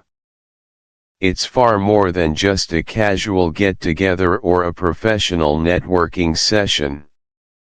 As Napoleon Hill so famously articulated, it's the coordination of knowledge and effort between two or more people, who work toward a definite purpose, in a spirit of harmony. Imagine a carefully selected assembly of individuals, each possessing unique skills, perspectives, and experiences, all bound by a common commitment to mutual growth, accountability, and the shared pursuit of ambitious goals. These are not merely discussion forums, they are engines of accelerated progress, built on trust, respect, and a collective desire to see every member thrive. The brilliance of a true mastermind lies in its ability to create a crucible where ideas are forged, strategies are refined, and challenges are dissected from multiple angles, leading to solutions that no single individual could have conceived alone. Allow me to share a story to illustrate this principle. Picture a bustling city, home to a burgeoning community of independent digital artists and animators. Many of them were exceptionally talented but struggled with the isolation of solo creative work, the labyrinthine challenges of self-promotion, and the often debilitating feast-or-famine cycle of freelance income. Let's call them the Luminary Collective. Initially, 5 artists, each with a distinct style and specialization: one a character designer, another a motion graphics expert, a third a world builder, a fourth a concept artist, and Step 4. Structure your sessions. A typical mastermind meeting might include a check-in: what's working, what's not, hot seats, dedicated time for one member to present a challenge or goal for the group to tackle, an open discussion on a shared topic, and a commitment round what each member will accomplish before the next meeting. Consistency and structure are key to maintaining momentum and effectiveness. Step 5. Embrace vulnerability and active participation. The more you contribute, share your challenges openly, and actively engage in helping others, the more you will benefit from the collective intelligence of the group. Moving on to our second vital element of collective intelligence: energetic resonance in communication. This concept transcends the mere exchange of words and delves into the profound, often subconscious, transmission of emotional states, intentions, and underlying frequencies during interaction. Have you ever walked into a room and immediately felt the tension, or conversely, a sense of calm and welcome, before a single word was spoken? That, my friends, is energetic resonance at play. It's the subtle dance of nonverbal cues, the unspoken understanding, and the vibrational alignment between individuals that dictates the depth and quality of communication. When minds resonate, understanding deepens effortlessly, trust solidifies, and collaboration flows naturally. It's about being truly in sync, operating on the same wavelength, where ideas don't just pass from one brain to another, but are co-created in a shared mental space. Let's visualize this with a real-world scenario. Imagine a high-stakes business negotiation between two companies, Acme Corporate and Stellar Solutions, regarding a potential merger. The initial meetings were fraught with skepticism and a defensive atmosphere. Acme's lead negotiator, Mr. Harrison, came in with a mindset of protecting his company's assets at all costs, projecting an air of guardedness and suspicion. Stellar's team, sensing this, naturally mirrored that energy, leading to an impasse. Then, a new lead negotiator, Ms. Anya Sharma, joined Stellar's team. Anya had a different approach. Before walking into the next meeting, she consciously centered herself, focusing not on winning, but on the shared vision of creating a more powerful, integrated entity. She intended to understand Acme's core concerns, to find common ground, and to build a partnership rooted in mutual benefit. As she spoke, her voice was calm, her body language open, and her questions genuinely sought to uncover needs, not just to challenge positions. She radiated an energy of collaboration, not confrontation. Slowly, subtly, the atmosphere in the room began to shift. Mr. Harrison, initially rigid, found himself leaning forward, listening more intently. He felt her genuine desire for a win-win, rather than a zero-sum game. This energetic shift wasn't explicitly discussed, but it was profoundly felt. It created a resonant field where trust could finally bloom.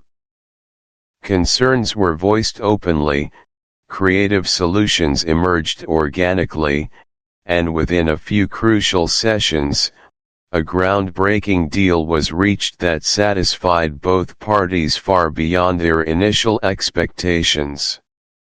Anya's ability to consciously cultivate and project an energy of cooperation transformed the entire negotiation landscape. From a psychological standpoint, this phenomenon is deeply rooted in our neurobiology.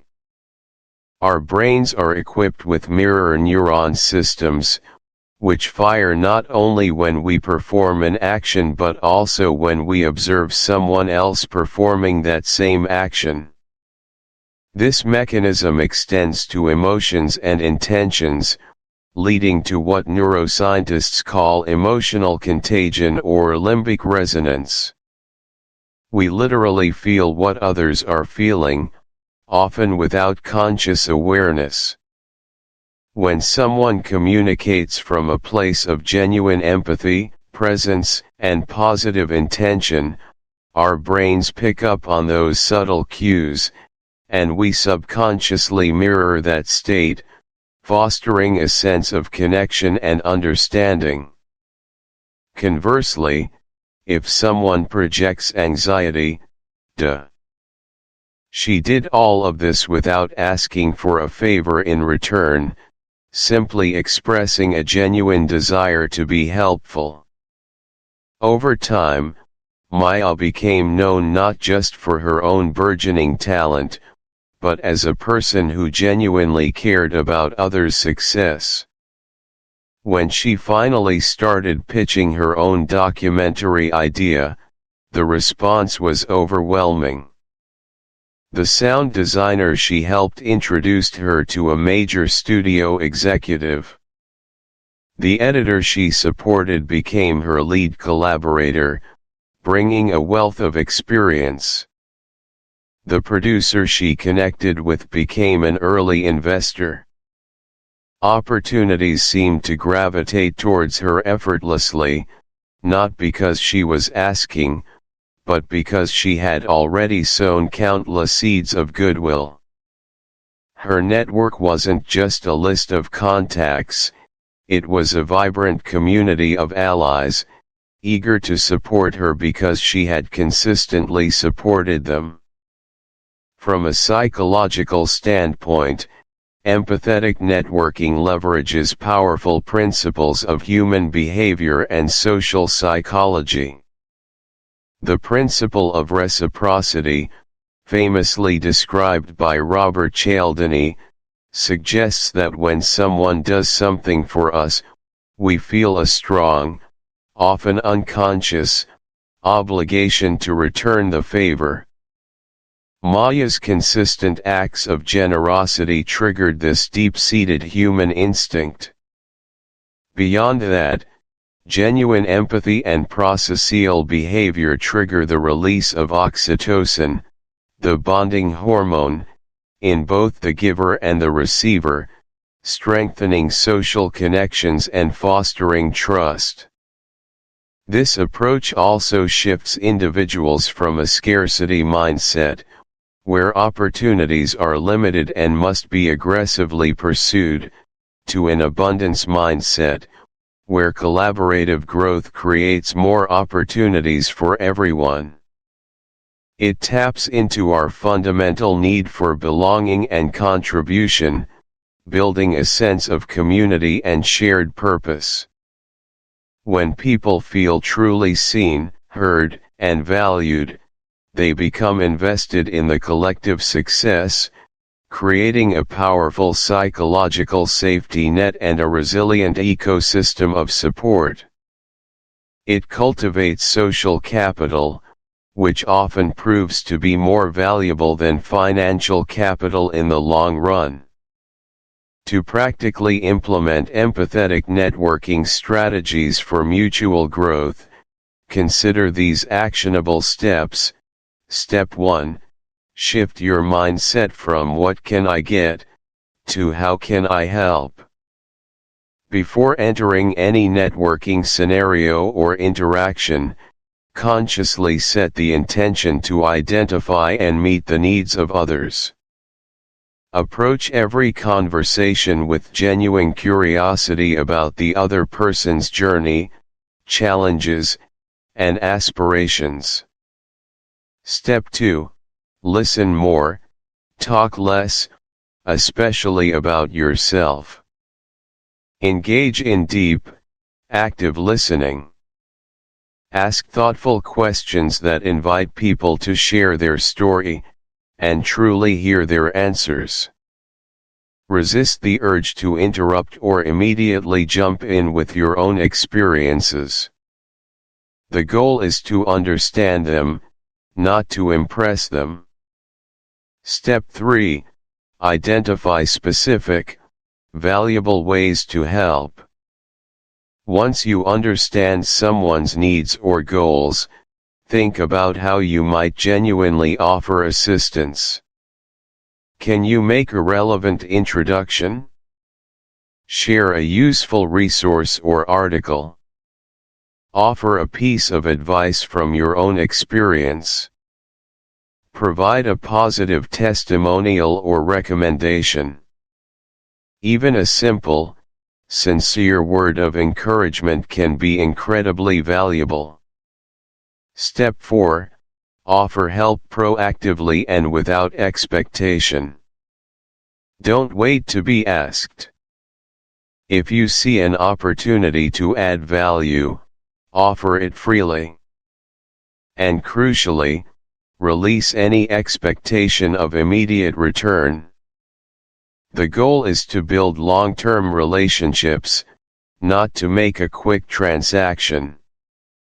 Trust that the goodwill you extend will, in time, circulate back to you, often in unexpected and profound ways. Step 5. Follow up genuinely. A simple, personalized email or message after an interaction, referencing something specific you discussed, can go a long way. If you promised to make an introduction or share a resource, do it promptly. Maintain contact not just when you need something, but to genuinely check in and offer continued support.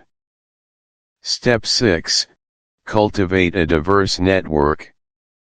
Don't limit your connections to those in your immediate field. Seek out individuals from different industries.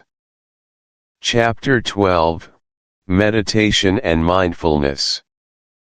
Welcome, Supermind listeners, to Chapter 12, where we embark on a journey inward, exploring the profound yet often misunderstood practices of meditation and mindfulness. In a world saturated with constant stimulation and endless demands on our attention, the ability to quiet the incessant chatter of our minds isn't merely a luxury, it's a fundamental skill for cultivating a truly superpowered intellect and a resilient spirit. Many of us arrive at the idea of meditation with preconceived notions, perhaps images of serene gurus perched atop mountains, or hours of silent, struggle-free contemplation. But I want to assure you right from the outset, our approach here is grounded, practical, and entirely hype-free. We're not aiming for transcendence in this chapter, but rather for tangible, foundational practices that help you gain command over your internal landscape, reduce mental noise, and enhance your cognitive clarity. Think of it less as an esoteric spiritual discipline and more as a mental gym, a training ground for your attention, focus, and emotional regulation. Are you ready to discover how to gently, yet effectively, turn down the volume on the incessant stream of thoughts that often dictate our mood and productivity?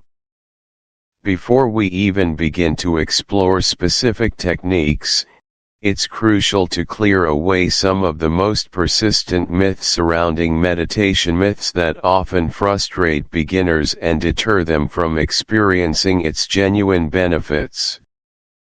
Have you ever started a meditation session, only to become disheartened because your mind refused to empty itself? That brings us to the first common misconception, the idea that you must completely empty your mind of all thoughts. This is perhaps the biggest barrier for newcomers. The truth is, the human mind thinks, it's what it does. Expecting to achieve a blank slate instantly is like expecting your heart to stop beating on command. The goal isn't to stop thinking, but rather to observe your thoughts without judgment, to create a little space between you and your mental chatter. It's about changing your relationship with your thoughts, not eliminating them entirely. Consider Sarah, a brilliant software engineer I once coached.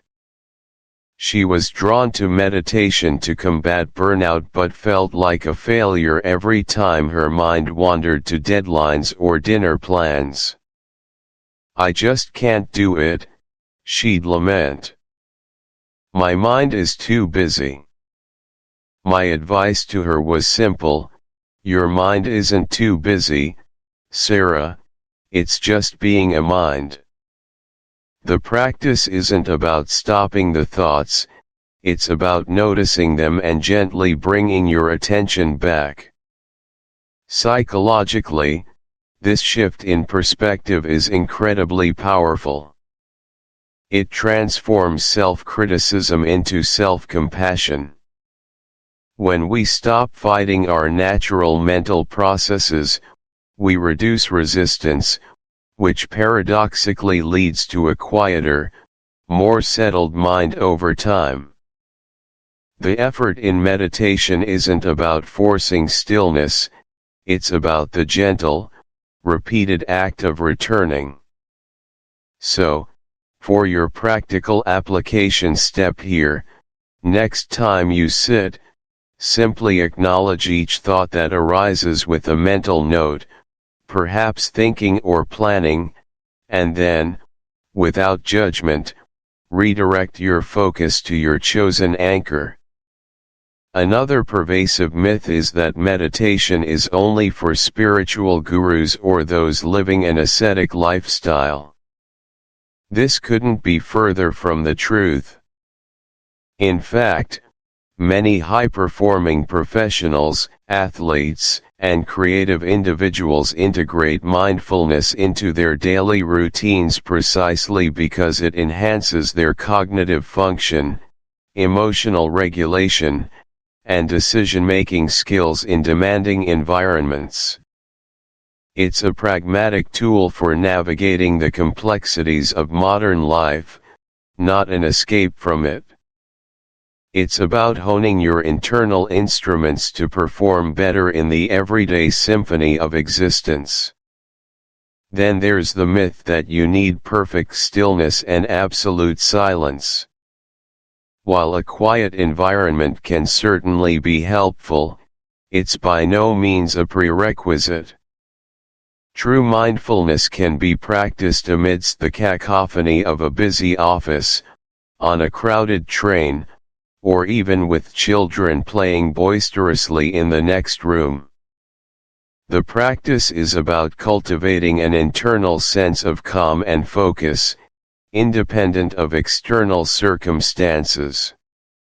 It's about training your attention to find its anchor even when distractions abound, much like a skilled sailor learns to navigate turbulent waters. This psychological insight is crucial. Our inner peace shouldn't be held hostage by our environment. The more we practice finding peace within everyday noise, the more robust and resilient our minds become. For your practical application, try a short, 2-minute mindful moment today, not in a perfectly serene room, but perhaps during a brief break at your desk with ambient office sounds, or while waiting in line at a grocery store. Notice how your attention responds, and how you can gently guide it inward despite the external buzz. Finally, many beginners expect instant results, a sudden wave of enlightenment or immediate, profound stress relief after a single session. While some benefits can indeed be felt quickly, like a subtle calming effect or a momentary pause from mental chatter, meditation is fundamentally a practice, a skill that develops over time with consistent, dedicated effort, much like learning a musical instrument or mastering a new language. Patience is paramount. The aha moments are often subtle, cumulative, and emerge from the steady accumulation of small, consistent acts of attention. Psychologically, understanding this manages expectations and prevents burnout. It frames meditation as a journey of continuous discovery and refinement, not a finite destination, fostering persistence and a crucial growth mindset. Your practical step: commit to just 5 minutes of practice each day for a week, without judging the quality or success of each session. Simply show up, observe, and allow the process to unfold. Now that we've cleared away some common misunderstandings, let's dive into a fundamental, immediately accessible practice: the basic grounding breath technique. This is your entry point, your foundational skill for developing mental presence. You don't need any special equipment, uncomfortable postures, or even much time. All you need is your breath, which is always with you, always accessible. It's a constant, reliable companion, a silent witness to every moment of your life. The principle is simple: we use the sensation of our breath as an anchor to the present moment. When our minds inevitably wander, and they will, remember our discussion about myths, we gently bring our attention back to this anchor. It's like a mental reset button, available anytime, anywhere, allowing you to recenter yourself amidst internal or external turbulence. Let's imagine David, a high school teacher who found himself constantly overwhelmed by lesson planning and grading, often bringing his stress home, where it impacted his FA. Initially, he found it immensely frustrating. His mind would still be reviewing the last board meeting or planning his strategy for the next day. But he committed to it, reminding himself of the simple instruction, just notice.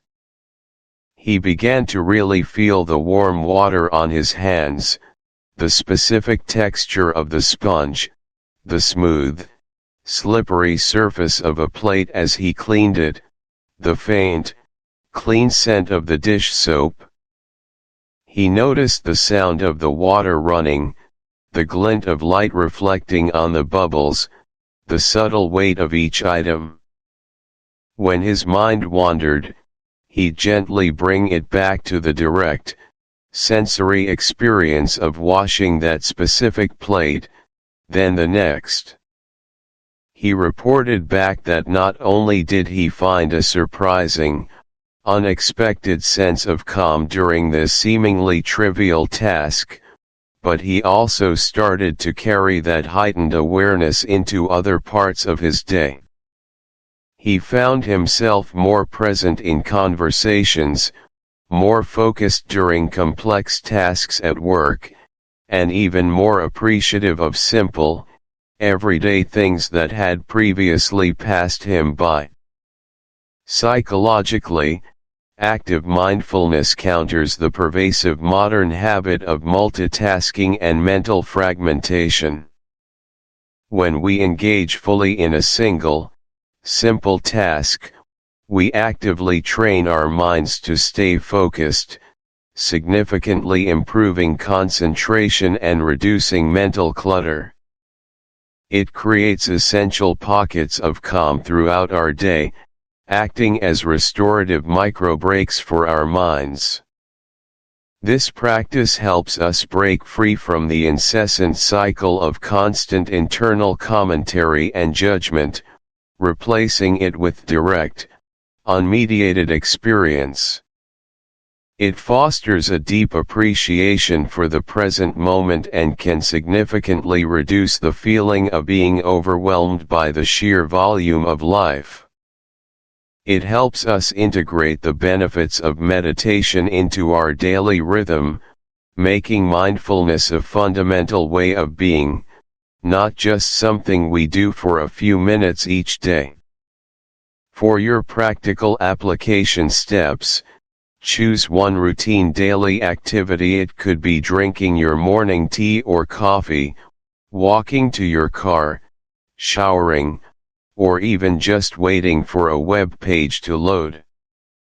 For the next few days, commit to performing this chosen task with your full, undivided attention.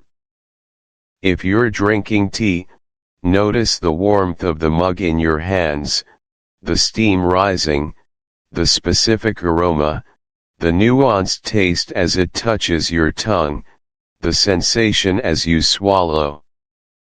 Don't rush.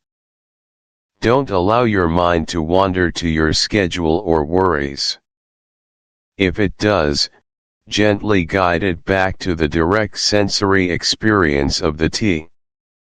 If you're walking, feel your feet on the ground, notice the movement of your legs, the subtle swing of your arms, the sights and sounds around you without labeling, analyzing, or judging them.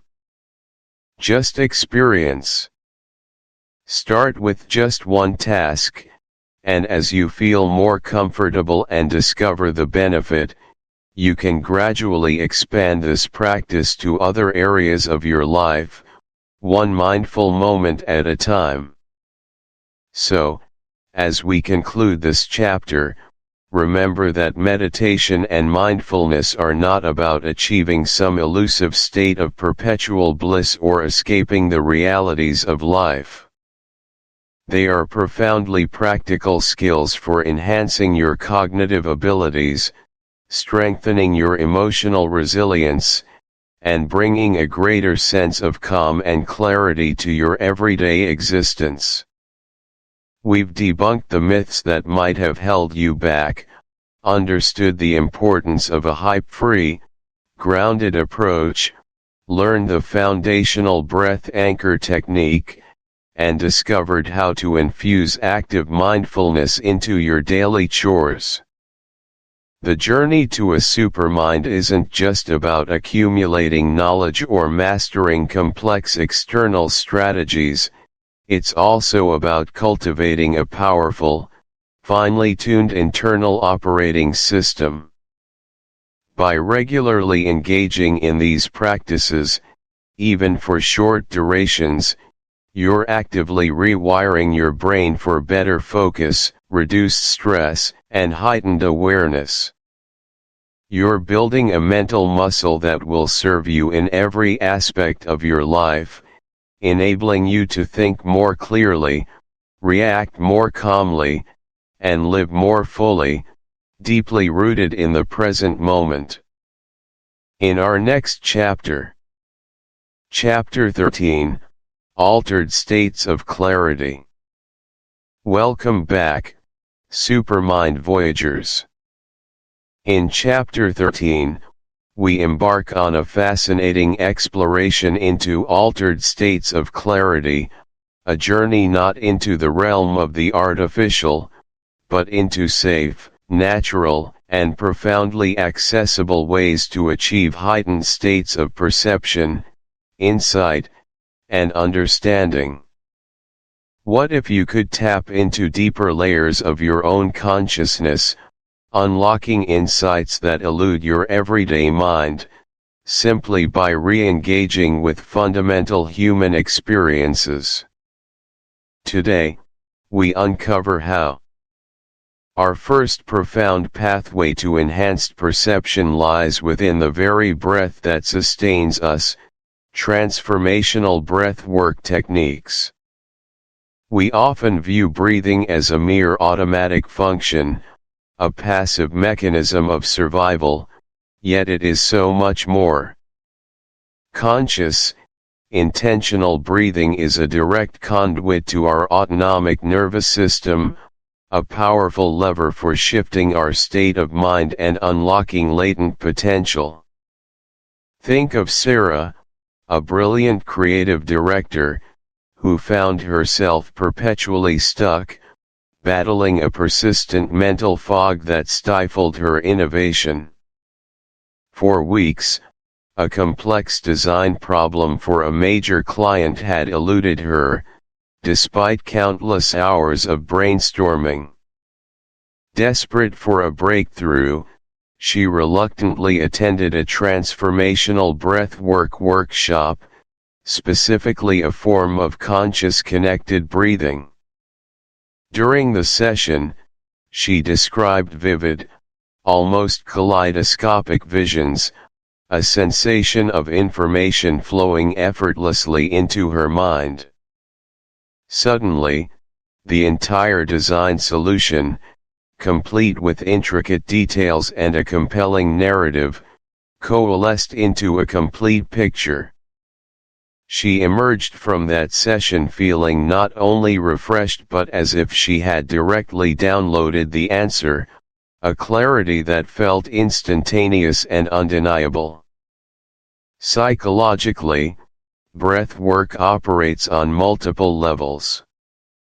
It can actively shift the balance between our sympathetic fight or flight response and our parasympathetic rest and digest system, moving us from a state of chronic stress to one of profound relaxation and openness. Deep, rhythmic breathing significantly increases oxygenation to the brain, which can induce altered brainwave states, moving us from the busy beta waves of our waking consciousness to the more relaxed alpha and even the highly creative and insightful theta waves. This allows us to bypass the incessant chatter of the conscious mind, effectively silencing the inner critic and opening a direct channel to our subconscious wisdom, where intuition and creative solutions often reside. Moreover, specific breath patterns can help release stored emotional tension and even trauma from the body, clearing energetic blockages that hinder clear thinking. Practically, you can begin by exploring simple diaphragmatic breathing exercises, focusing on deep inhales that expand your belly, followed by slow, complete exhales. Try the box breathing technique: inhale for a count of 4, hold for 4, exhale for 4, and hold empty for 4, repeating for several minutes. For more advanced transformational breathwork methods, such as holotropic breathwork or rebirthing breathwork, it is always advisable to seek out qualified and experienced instructors. These guided sessions provide a safe and supportive environment to explore these deeper states. Moving beyond breath, our second avenue for altered states of clarity involves harnessing the power of sensory deprivation, often achieved through float tanks. Imagine removing almost all external input, sound, light, touch, allowing your mind to truly go inward without the constant bombardment of environmental stimuli. Consider the experience of Dr. Allen, a theoretical physicist who was grappling with a particularly intractable problem in quantum mechanics. He had spent months immersed in equations and complex models, feeling as though he was hitting a wall. On a friend's recommendation, he tried a float tank session. Submerged in body temperature, salt-saturated water in complete darkness and silence, he initially found his mind racing. But as the session progressed, he reported a sensation of his mind unspooling from the external world, his thoughts slowing, then quieting.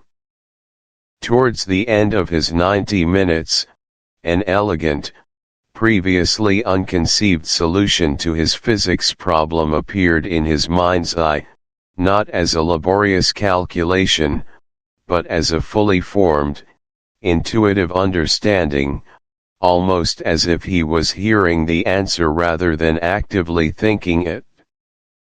From a psychological perspective, sensory deprivation, or restricted environmental stimulation therapy REST, is profoundly effective because it dramatically reduces the brain's workload in processing external data. This reduction in sensory input allows the brain to shift its resources internally, leading to an increase in theta brainwave activity, which, as we mentioned, is strongly associated with deep meditation, creativity, and problem-solving insights. It significantly lowers stress hormones like cortisol, while simultaneously boosting the release of feel-good endorphins, creating a state of profound relaxation. This unique environment also enhances interoception, our awareness of internal bodily states, and fosters metacognition, the ability to think about our own thinking, allowing for a deeper, more objective self-assessment and the spontaneous emergence of novel ideas. For practical application, search for local float centers in your area. Most offer introductory sessions. Prepare by arriving with an open mind, perhaps abstaining from caffeine beforehand. Once inside the tank, the key is to surrender to the experience. Embrace the darkness and silence, allow your body to relax completely in the buoyant water, and simply observe whatever arises in your mind without judgment. Start with shorter sessions, perhaps 60 to 90 minutes, and gradually extend if you feel comfortable. Finally, we arrive at the profound impact of deep, intentional solitude. This is not about loneliness, but about consciously choosing to remove yourself from the cacophony of social interaction and digital distraction to foster an uninterrupted dialogue with your inner self. Think of Eleanor, a highly successful but increasingly burnt-out tech entrepreneur who felt disconnected from her company's original vision. Overwhelmed by back-to-back meetings, constant notifications, and the demands of leadership, she realized her innovative spirit had withered. She decided to embark on a week-long solo retreat to a remote cabin, completely devoid of internet access. The initial days were challenging, filled with restlessness and an urge to do something. But as the silence deepened, Eleanor began to slow down. She started journaling her thoughts, dreams, and forgotten aspirations. By the end of the week, she had gained profound clarity on her company's misaligned priorities, identified the core values she had inadvertently neglected, and rediscovered her genuine passion for innovation. She later described the silence of the cabin as being louder and more revealing than any boardroom discussion she had ever endured. Psychologically, intentional solitude serves as a powerful catalyst for introspection and self-reflection. When we remove ourselves from the constant need to perform, to respond, or to adhere to social expectations, our true self can emerge. This space allows us to process emotions, evaluate our life choices, and gain perspective on our challenges without external influence or judgment. It strengthens our self-reliance and deepens our self-awareness, fostering a robust sense of identity. Critically, solitude is a fertile ground for creativity. Ideas, like seeds, need quiet time to germinate and grow without immediate exposure or critique. It allows our inner voice, our intuition and deepest wisdom, to become audible, providing clear guidance often obscured by the noise of daily life. To integrate this into your life, start small. Schedule alone time for yourself each day, even if it's juice. Chapter 14, Integrating the Supermind. Welcome back, Supermind architects. We've journeyed through the realms of deep insight and high-level cognition, unlocking powerful new ways of thinking. But what good are brilliant revelations if they remain abstract, floating somewhere in the intellectual ether? Our task now, in Chapter 14, is perhaps the most crucial: integrating the supermind. This means bringing those profound cognitive breakthroughs down to practical, daily reality, making them tangible actions that shape your life. It's about transforming knowing into doing, consistently and effectively. How do we build that essential bridge from profound insight to everyday impact? One vital component is creating sustainable daily integration routines.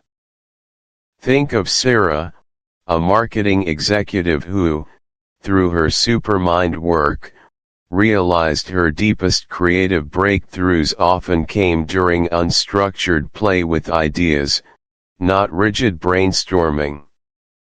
She could have simply noted this, but instead, she intentionally carved out 15 minutes each morning, right after her first cup of coffee, for creative free association. No agenda, just mindful wandering. Psychologically, this matters because our brains thrive on habit and consistency.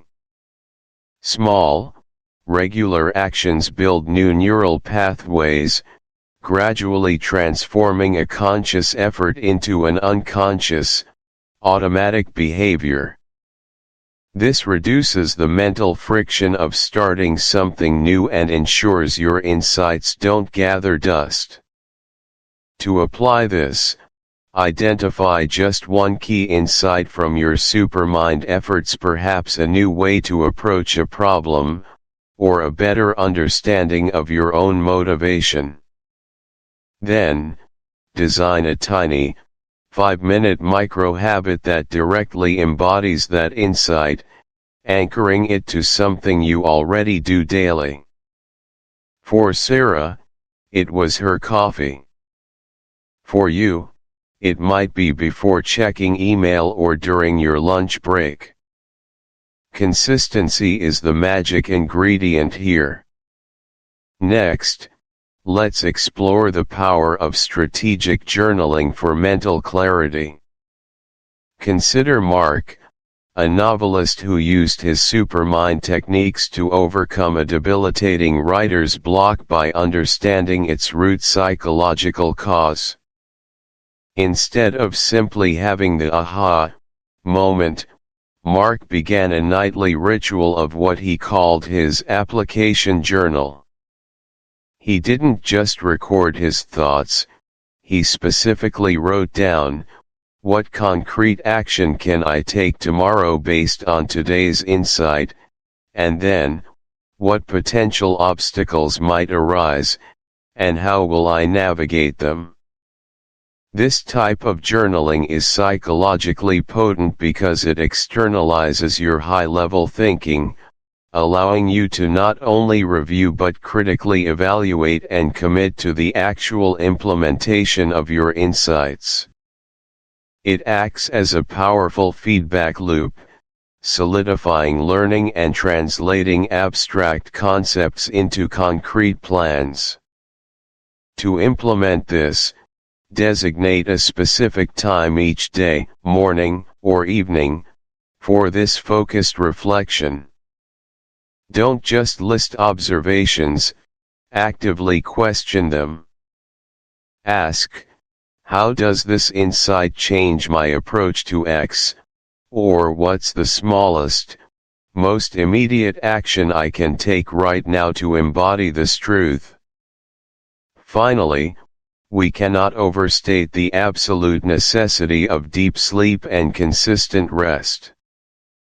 Think of Emily, a brilliant young astrophysicist, who found that her Supermind meditations helped her grasp incredibly complex theoretical physics concepts with unprecedented speed.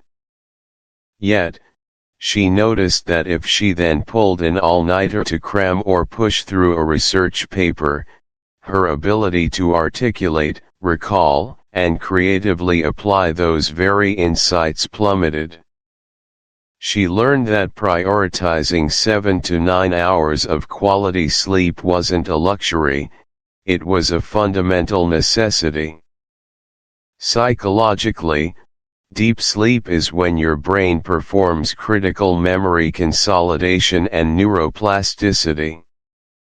It's when those high-level insights get filed away into long-term memory, when new neural connections are forged, and when your subconscious mind integrates all the day's mental work. Without adequate rest, your Supermind's output remains fragile and often inaccessible under pressure.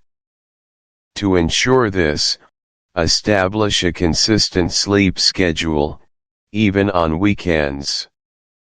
Create a calming pre-sleep routine free from screens and bright lights.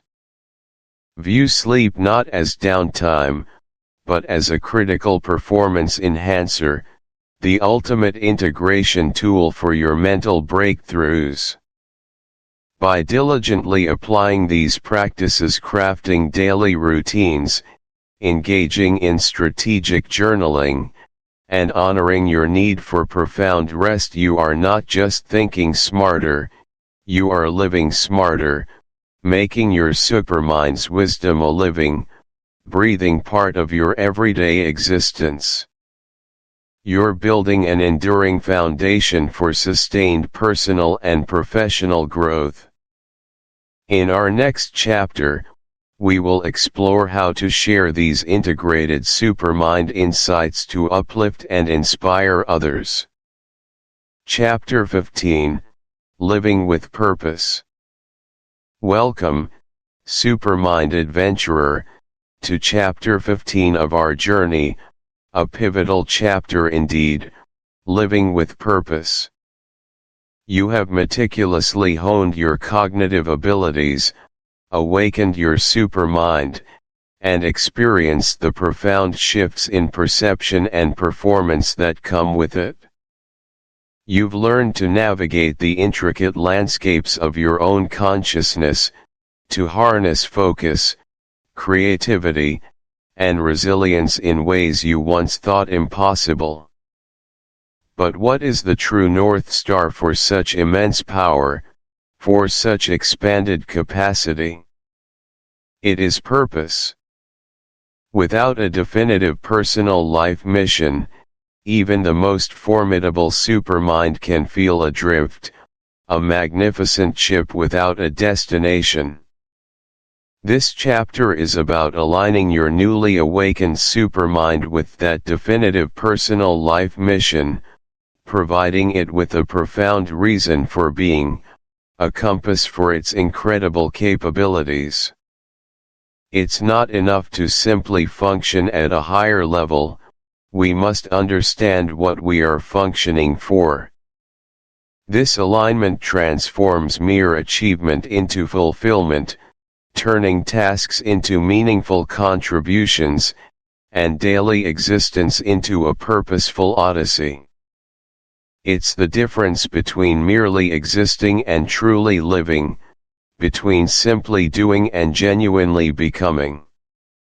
We'll explore how to discover this profound purpose, how to embed it into the fabric of your everyday life, and how to envision the lasting impact you wish to leave on the world.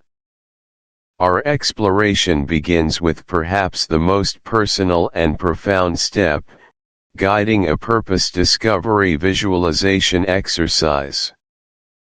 Have you ever considered that your deepest aspirations might already reside within you, waiting to be unveiled?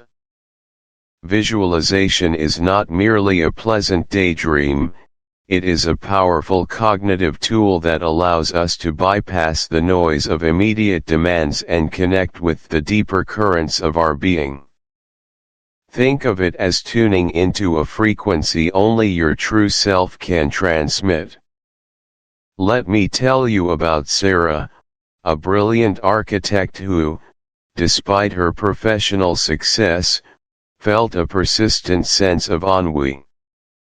Her designs won awards, her clients were thrilled, yet something was missing. She came to realize she was designing beautiful buildings, but not truly building a life that resonated with her soul. Through a visualization exercise, Sarah imagined herself at the end of her life, looking back. She saw not just the gleaming towers she'd erected, but the communities they fostered, the lives they touched. She realized her true purpose wasn't just to design structures, but to create spaces that inspired human connection and ecological harmony. This wasn't a sudden flash, but a slow, unfolding revelation guided by her focused introspection. She began to see her current work through a new lens, and eventually, her firm pivoted to specialize in sustainable, community-centric urban planning, a decision that infused every aspect of her work with renewed passion and meaning. Psychologically, this matters immensely because our brains are wired to pursue goals. When those goals are aligned with our deepest values and sense of meaning, our motivation becomes intrinsic, potent, and incredibly resilient.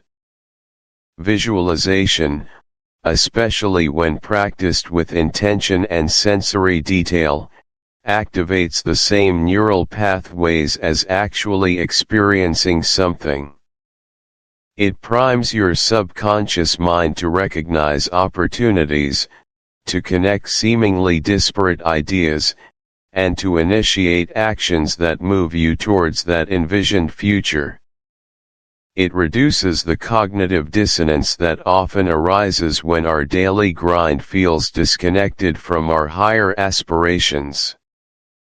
By clearly defining your desired future, you essentially create a mental blueprint, making it easier for your supermind to allocate resources, filter distractions, and maintain focus on what truly matters. It transforms vague desires into concrete intentions. So, how can you apply this? Find a quiet, undisturbed space. Take a few deep, grounding breaths.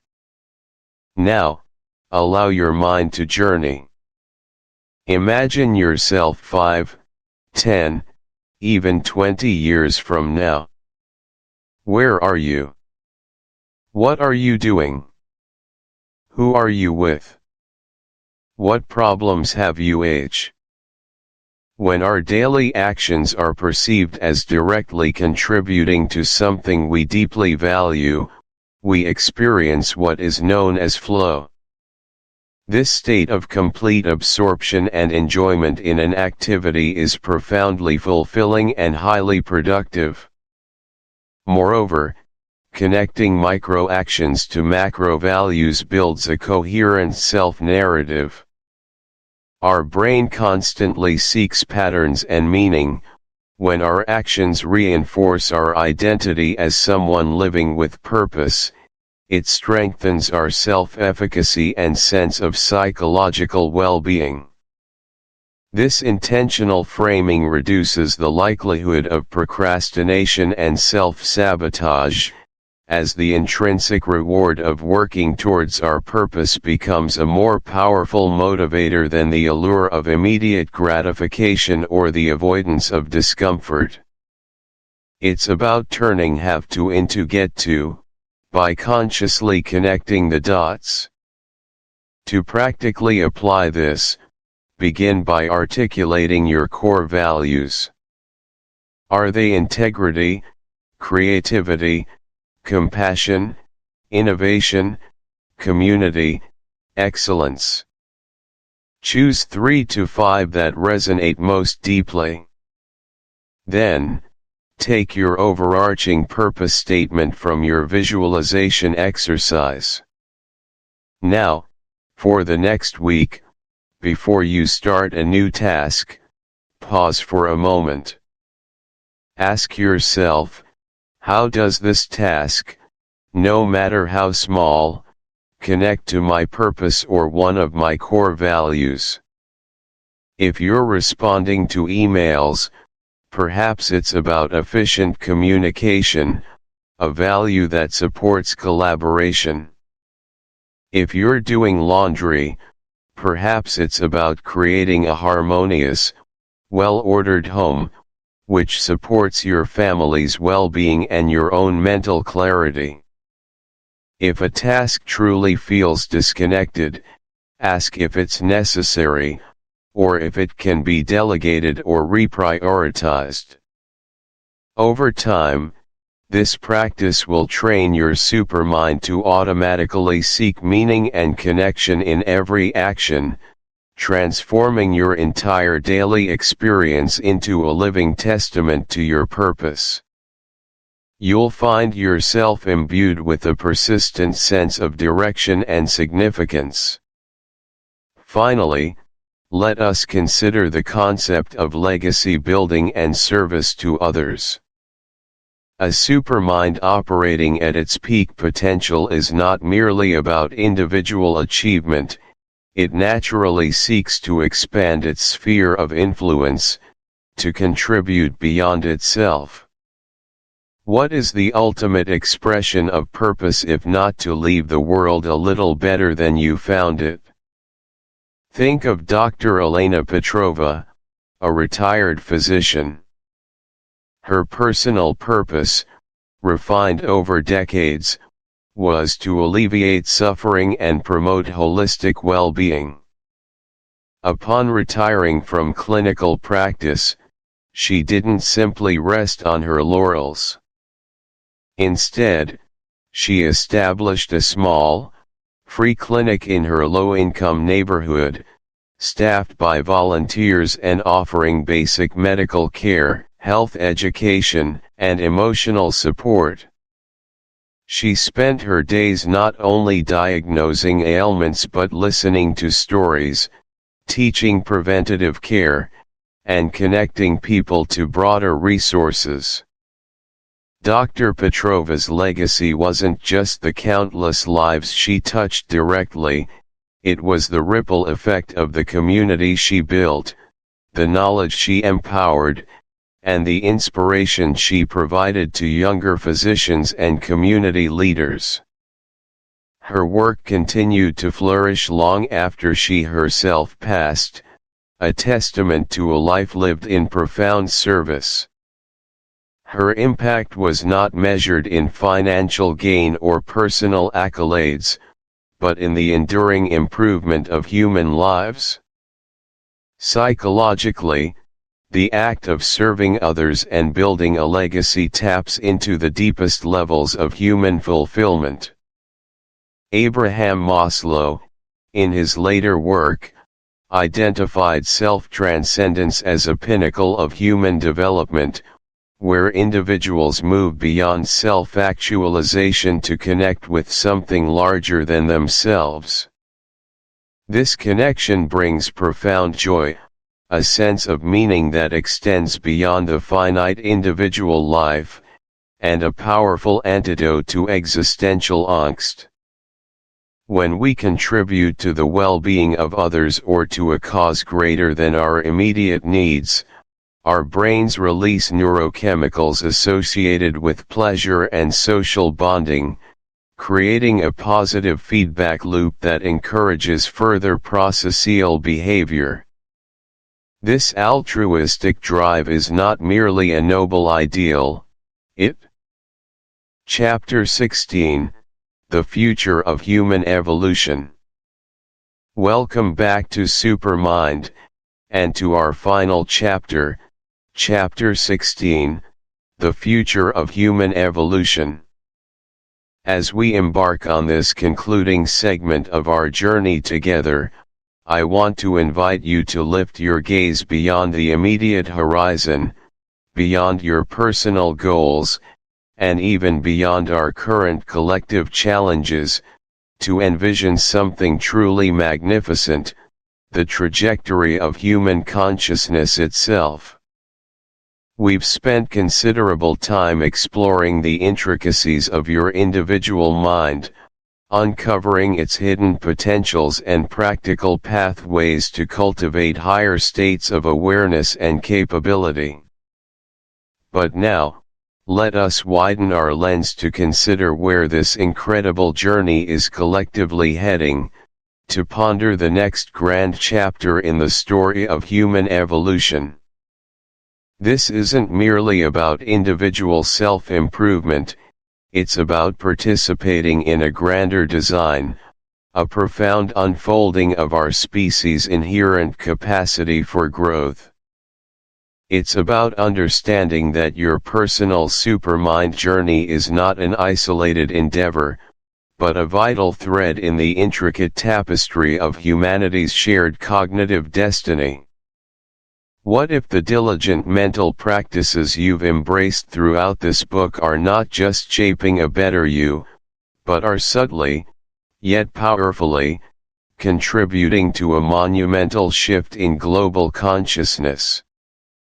It's a visionary look, yes, but one grounded in the observable patterns of our past and the burgeoning potential of our present. To truly grasp where we might be headed, it's essential to first appreciate the astonishing path we've already trodden. Let's take a moment to summarize the breathtaking sweep of human cognitive history. Imagine our earliest ancestors, perhaps 2 million years ago, standing on the savannas of Africa. Their minds, while sharp for survival, operated primarily on immediate sensory input, basic pattern recognition, and instinct. They recognized danger, found food, formed rudimentary social bonds. A monumental leap occurred with the development of sophisticated language, enabling abstract thought, the sharing of complex ideas, and the ability to plan beyond the immediate moment. This wasn't just communication, it was the birth of a new kind of thinking, a collective intelligence that could accumulate and transmit knowledge across generations. Think of the revolutionary impact of tool making, which demanded foresight, problem solving, and an understanding of cause and effect that transcended simple imitation. Consider the invention of writing, for example, a truly pivotal moment. Before writing, knowledge resided primarily in memory or oral traditions, fragile and prone to distortion. The epic poems, the ancient histories, the practical wisdom, all were passed down vocally. But when symbols could represent sounds, and then concepts, an entirely new dimension of cognitive storage and transmission was unlocked. Suddenly, a thought conceived in one mind could be precisely replicated and understood by another, across vast distances of space and time. This wasn't just a technological innovation, it was a cognitive revolution. It allowed for the birth of philosophy, detailed scientific inquiry, and complex legal systems, laying the groundwork for civilizations. The printing press then amplified this revolution exponentially, democratizing knowledge and fueling the Renaissance, the Enlightenment, and the scientific revolution. Ideas could now spread like wildfire, challenging old paradigms and sparking new discoveries at an unprecedented pace. And now, the internet and digital communication have compressed time and space even further, connecting minds across the globe in an instant, creating a massive, interconnected neural network of human thought. Psychologically, what does this tell us? It reveals an innate, insatiable human drive for understanding, for connection, and for mastery over our environment and ourselves. Each cognitive leap, from language to writing to the internet, wasn't just a convenience, it satisfied a deep-seated human need to transcend limits, to know more, to share more, and to build more complex realities. It matters because it demonstrates a clear, undeniable trajectory. Human consciousness is not static, it is dynamic, adaptive, and relentlessly expansive. Our history is a testament to our continuous, collective self-redefinition. So, what can we, as individuals, practically take from this? I invite you to reflect on your own cognitive journey. Think about how you've learned and adapted throughout your life, how you've integrated new technologies, new ideas, new perspectives. Appreciate the profound legacy of past thinkers, innovators, and communicators who laid the groundwork for the incredibly rich cognitive landscape we inhabit today. Recognize that you are a direct beneficiary of this long, unbroken chain of mental evolution, and therefore, also a participant in its continuation. Honor that legacy by consciously engaging your mind, by seeking knowledge, by connecting meaningfully with others, and by fostering an open, adaptive mindset. Now, let's venture into the future. What might be the next great leaps in human mental capabilities and the societal shifts they will inevitably precipitate? I envision a future where human minds, individually strengthened by practices like those explored in Supermind, will achieve an unprecedented level of collective intelligence and empathy. Imagine a world where enhanced intuition is not a rare gift, but a widely cultivated skill, allowing us to grasp complex pattern. No, it is a future that we, you, and I, individually and collectively, must actively co-create.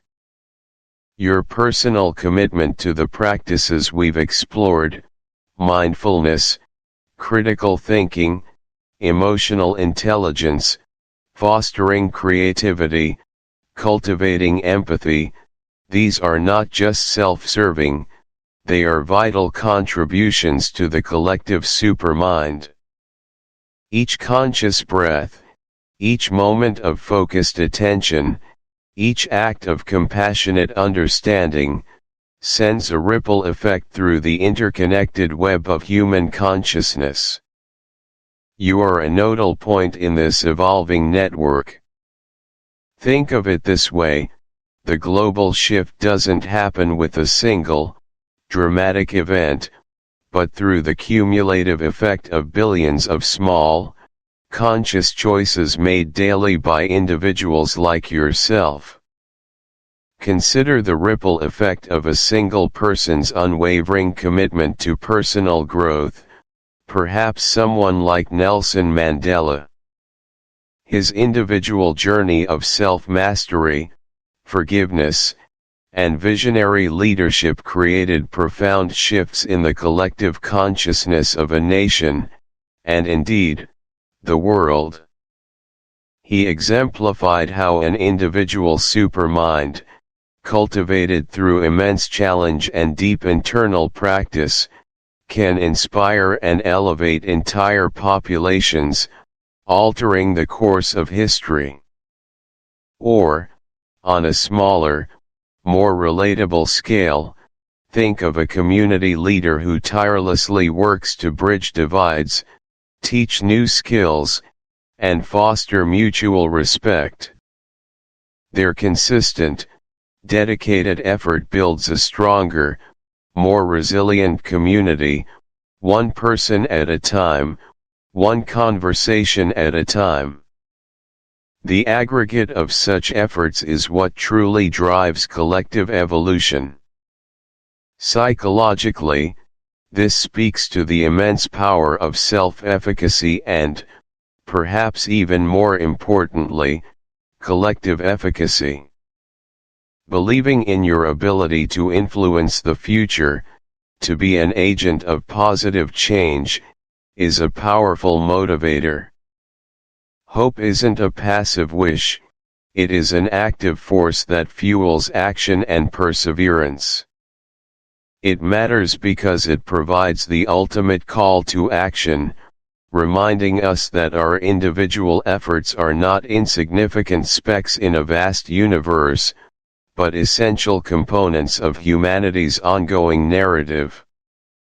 Your journey with Supermind isn't just about unlocking your potential, it's about activating your role as a conscious participant in the grand evolutionary drama. Therefore, your practical application steps for this final chapter are perhaps the most crucial. Recommit, with renewed vigor and intention, to your daily mental practices. Don't view them as tasks, but as acts of co-creation for a better future. Seek out communities, both online and offline, that foster growth, collaboration, and shared vision. Engage in deep, meaningful conversations that expand your understanding and connection to others. Share your insights, your wisdom, and your challenges, thereby contributing to the collective pool of human experience and knowledge. And above all, never cease to be curious, never cease to learn, and never cease to believe in the boundless potential of the human mind, both individually and collectively.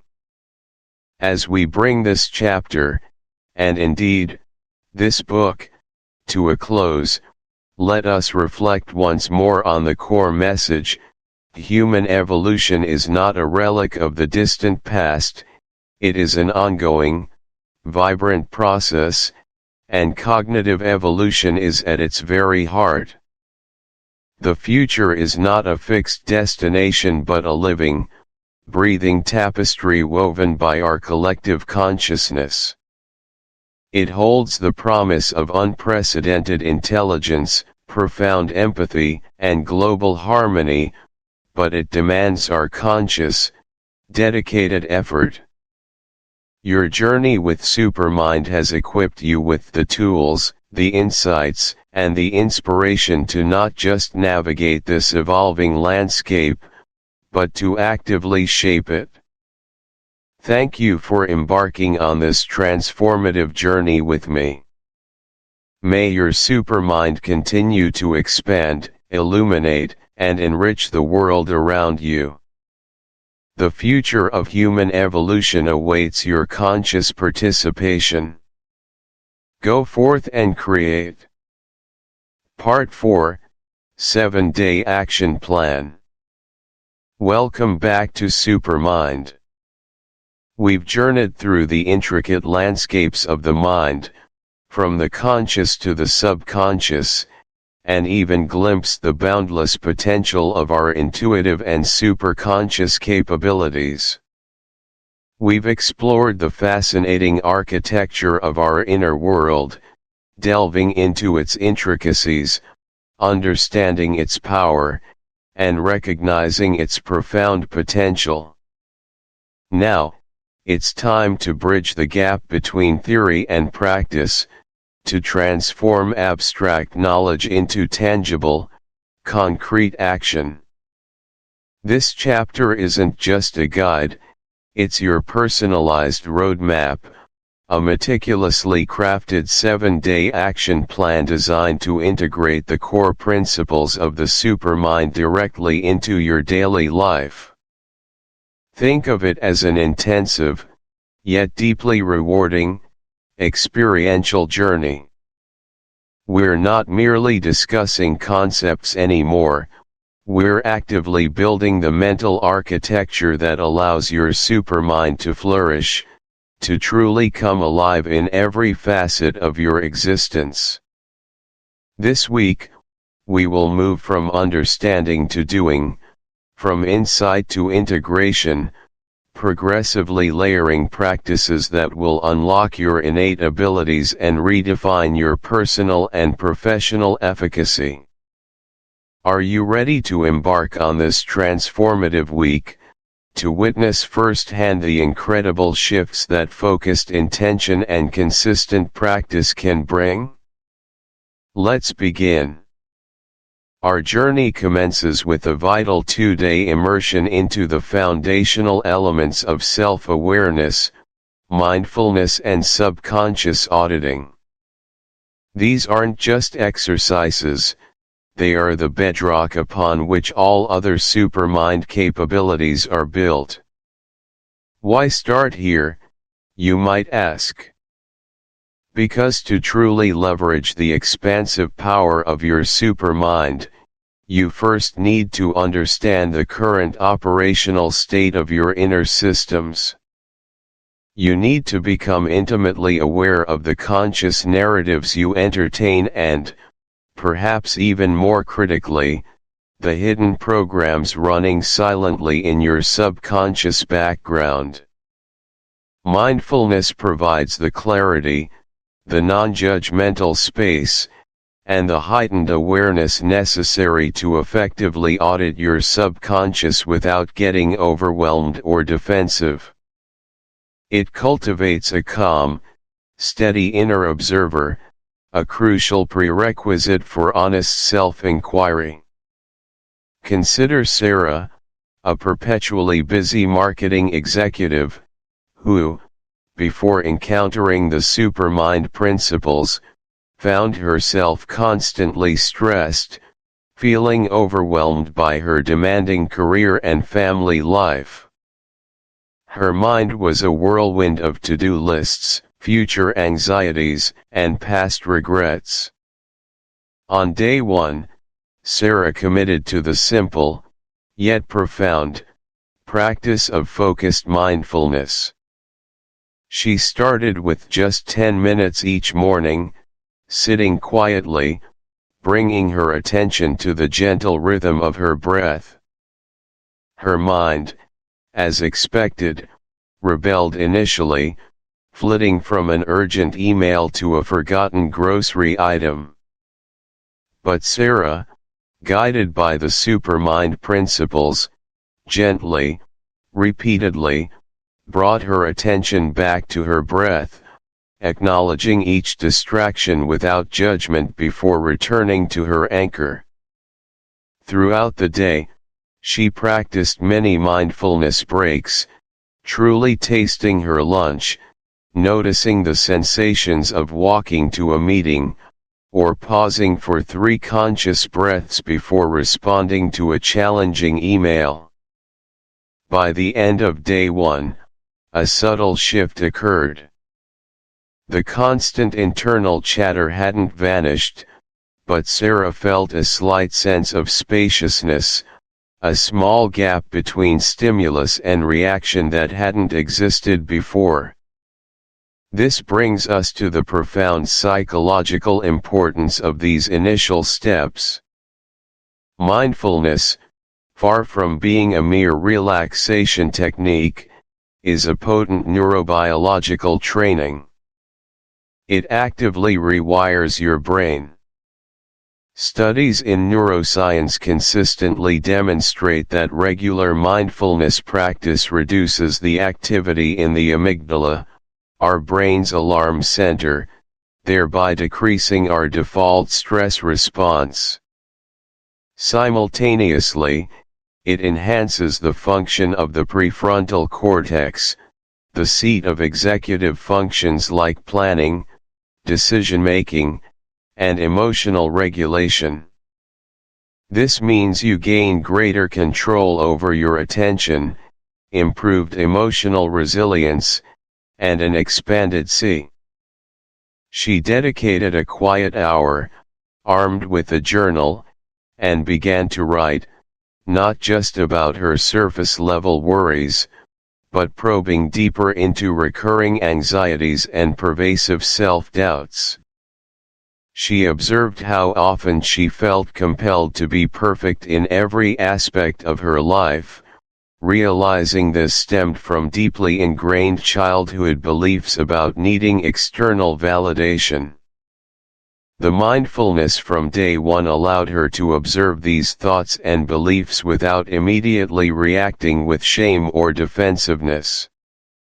She simply recorded them, like an impartial scientist observing a phenomenon. The subconscious mind, as we've discussed, is a vast, hidden repository of all your past experiences, learned behaviors, deeply held beliefs, and emotional imprints. It operates largely outside conscious awareness, yet it drives approximately 95% of our daily actions, decisions, and reactions. Think of it as the operating system running your life. If that operating system contains outdated or limiting programs, beliefs like I'm not smart enough, I'm not worthy of success, I'm always going to struggle, then no matter how hard your conscious mind tries to achieve different results, the subconscious will subtly, or not so subtly, sabotage your efforts. This is where cognitive biases often reside, coloring our perceptions and leading us down familiar, sometimes unhelpful, paths. Bringing these hidden programs to conscious awareness is not an act of self-criticism, but an essential first step toward rewriting them. It's like finding a bug in a computer program. Once identified, it can be fixed. The subconscious isn't a dark, scary place, but a powerful ally waiting to be understood, updated, and reprogrammed to support your highest aspirations. Now, for your practical application steps for Day 1 and Day 2. On Day 1, your primary objective is to cultivate present moment awareness. Morning, dedicate 10 to 15 minutes to focused breath meditation. Find a comfortable, quiet place to sit. You can close your eyes or soften your gaze. Simply bring your full attention to the sensation of your breath, the rising and falling of your chest or abdomen, the feeling of air entering and leaving your nostrils. When your mind inevitably wanders, which it will, gently acknowledge the thought without judgment and then guide your attention back to your breath. This isn't about clearing your mind, it's about training your attention. Throughout the day, integrate many mindfulness breaks. Before drinking your morning coffee, pause and truly notice its aroma, warmth, and taste. While walking, feel your feet on the ground, observe the sights and sounds around you without labeling them. Before reacting to a challenging email or a frustrating situation, pause, take 3 deep, conscious breaths, and notice the sensations in your body. This creates that vital gap for conscious response. Evening, spend 5 to 10 minutes with reflective journaling. What did you notice today? Were there moments of heightened awareness? Did you catch yourself reacting differently to something? What felt new or surprising? No need for grand insights, just simple observations. On Day 2, building upon your mindful foundation, we delve into the subconscious. Morning, begin with your 10 to 15 minutes of mindfulness meditation, just as on Day 1. This grounds you and prepares your mind for deeper inquiry. Subconscious auditing exercise, dedicate 30 to 45 minutes to this exercise. Find a quiet, undisturbed space.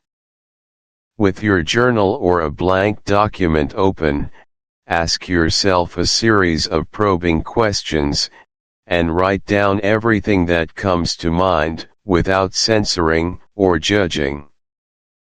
Don't worry about grammar or coherence, just let the thoughts flow. Questions to ponder: what recurring fears or anxieties do I frequently experience?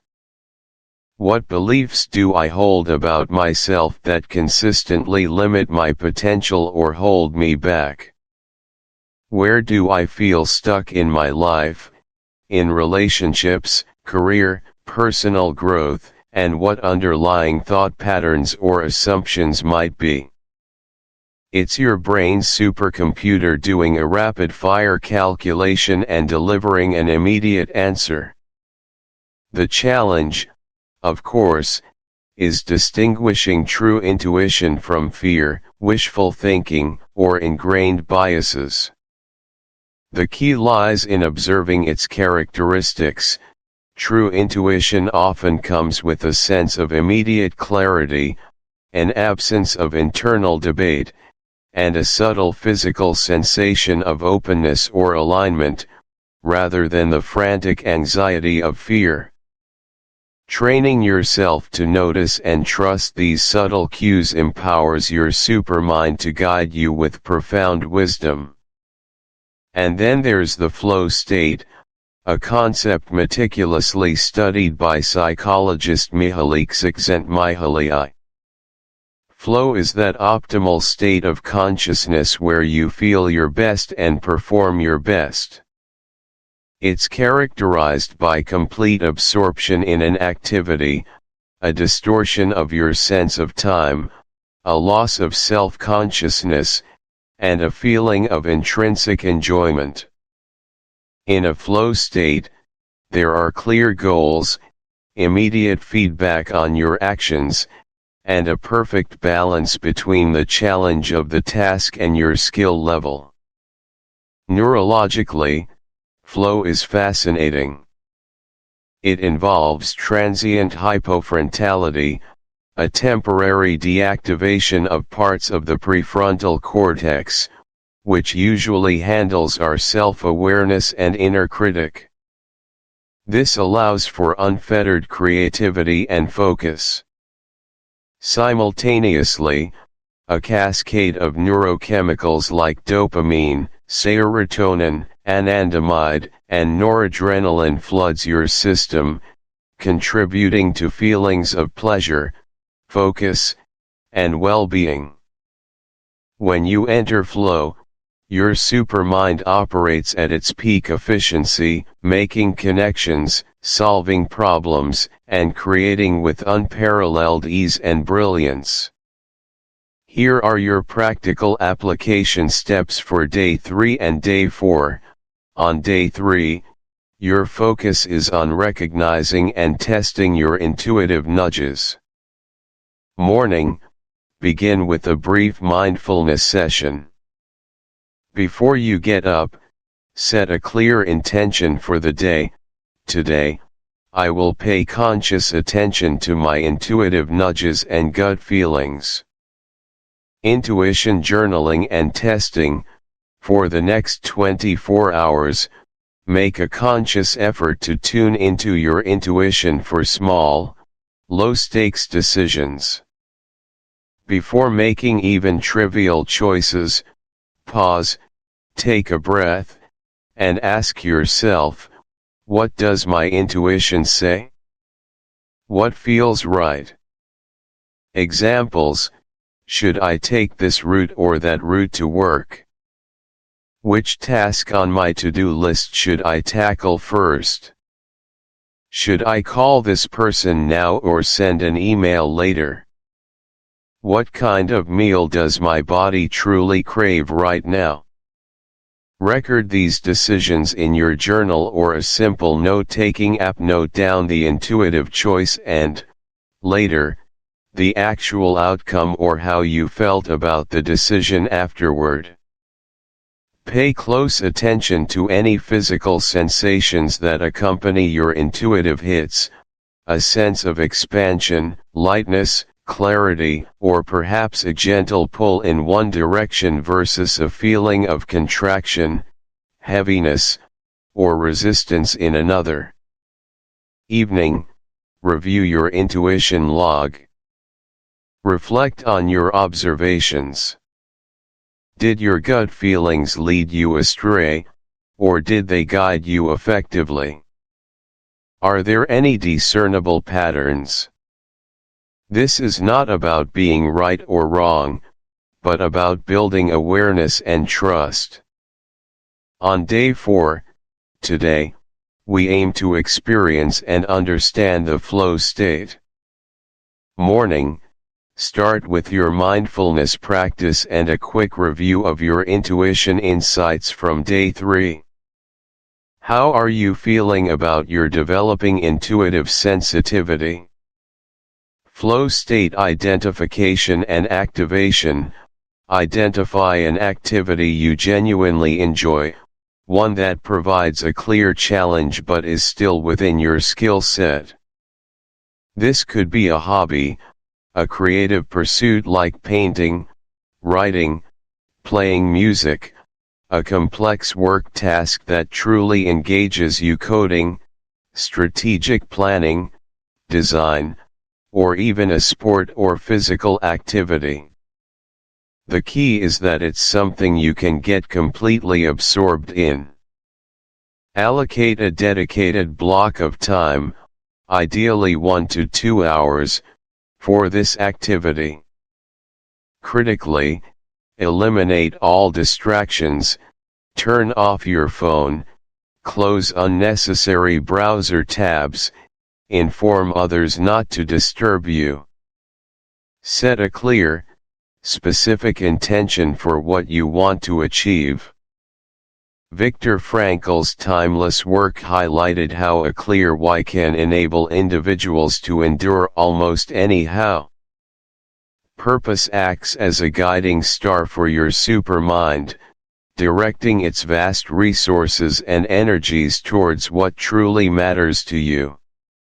When your mindfulness, intuition, and flow practices are intrinsically linked to this deeper purpose, they transcend mere discipline. They feel less like chores and more like essential expressions of who you are and what you're here to do. Your supermind becomes a finely tuned instrument, not just for personal success, but for actualizing your deepest values and making a meaningful impact on the world around you. This alignment breathes life into your practices, making them sustainable and infinitely more powerful. Here are your practical application steps for day 5, 6, and 7. On day 5, your focus is on integrating one supermind practice into your daily routine. Morning, based on your experiences this week, identify one specific supermind practice, perhaps your 10 minutes of mindfulness, or a 5-minute intuition check before planning your day, that you want to integrate permanently into your morning routine. Find an existing, reliable habit to stack it with. For example, after I drink my first glass of water, I will sit for 5 minutes of mindful breathing. Or, before I check my email, I will quickly check in with my intuition about my top priority. Commit to this habit stacking for the entire day. Throughout the day, consciously choose one area where you often feel distracted, reactive, or overwhelmed, and apply a supermind principle. This could be pausing mindfully before responding to a tense conversation, or intentionally engaging your intuition before making a significant purchase. Evening, review your day. How did integrating your chosen practice feel? Was it sustainable? Did you encounter any resistance? What adjustments can you make to make it even easier and more seamless tomorrow? The goal is consistent, gentle progress, not perfection. On day 6, today, we solidify the first integration and explore intentionally triggering flow. Morning, recommit to your chosen routine integration. Perhaps, if it feels comfortable, add a second small practice. For instance, after your morning mindfulness, quickly review your top 3 tasks for the day and intuitively prioritize them. Identify flow triggers. Reflect deeply on your flow experience from day 4. What were the specific key ingredients that enabled you to enter that state? Can you identify 2 to 3 specific triggers? These could be environmental, example a quiet room, specific background music, a clean workspace, internal, example a clear intention, specific breathing patterns, starting with a warm-up exercise, or temporal, example a specific time of day. Schedule a Supermind hour or more. Intentionally block out an hour or longer if possible in your day specifically for focused work or a creative pursuit where you aim to trigger a flow state, utilizing your identified triggers. Treat this as a non-negotiable appointment, protecting it fiercely from interruptions. Fully immerse yourself, just as you did on day 4. Evening, reflect on your Supermind hour. How effective were your chosen triggers? Did you successfully enter a flow state, or parts of it? What adjustments could you make to enhance your ability to invite flow consistently? On day 7, this is a day for deep reflection, purpose alignment, and vision casting. Morning, solidify all integrated practices. You're actively building a new normal for your Supermind. Re-engage with your mindfulness, your intuition check, and your intentional focus from day 5 and 6. Purpose alignment reflection deep dive. Dedicate 45 to 60 minutes to a deep, undisturbed reflection on your overarching life purpose. Revisit your day 2 subconscious audit and your reframed beliefs. How do these new, empowering perspectives align with your deepest aspirations? Ask yourself profound questions. What truly matters to me at my core? What kind of positive I? Thank you for listening to this audiobook. If you found value, meaning, or inspiration in this journey, please remember to like the video, subscribe to the channel, and turn on notifications so you won't miss the next chapter. Your support helps us bring more timeless classics to life. See you in the next reading.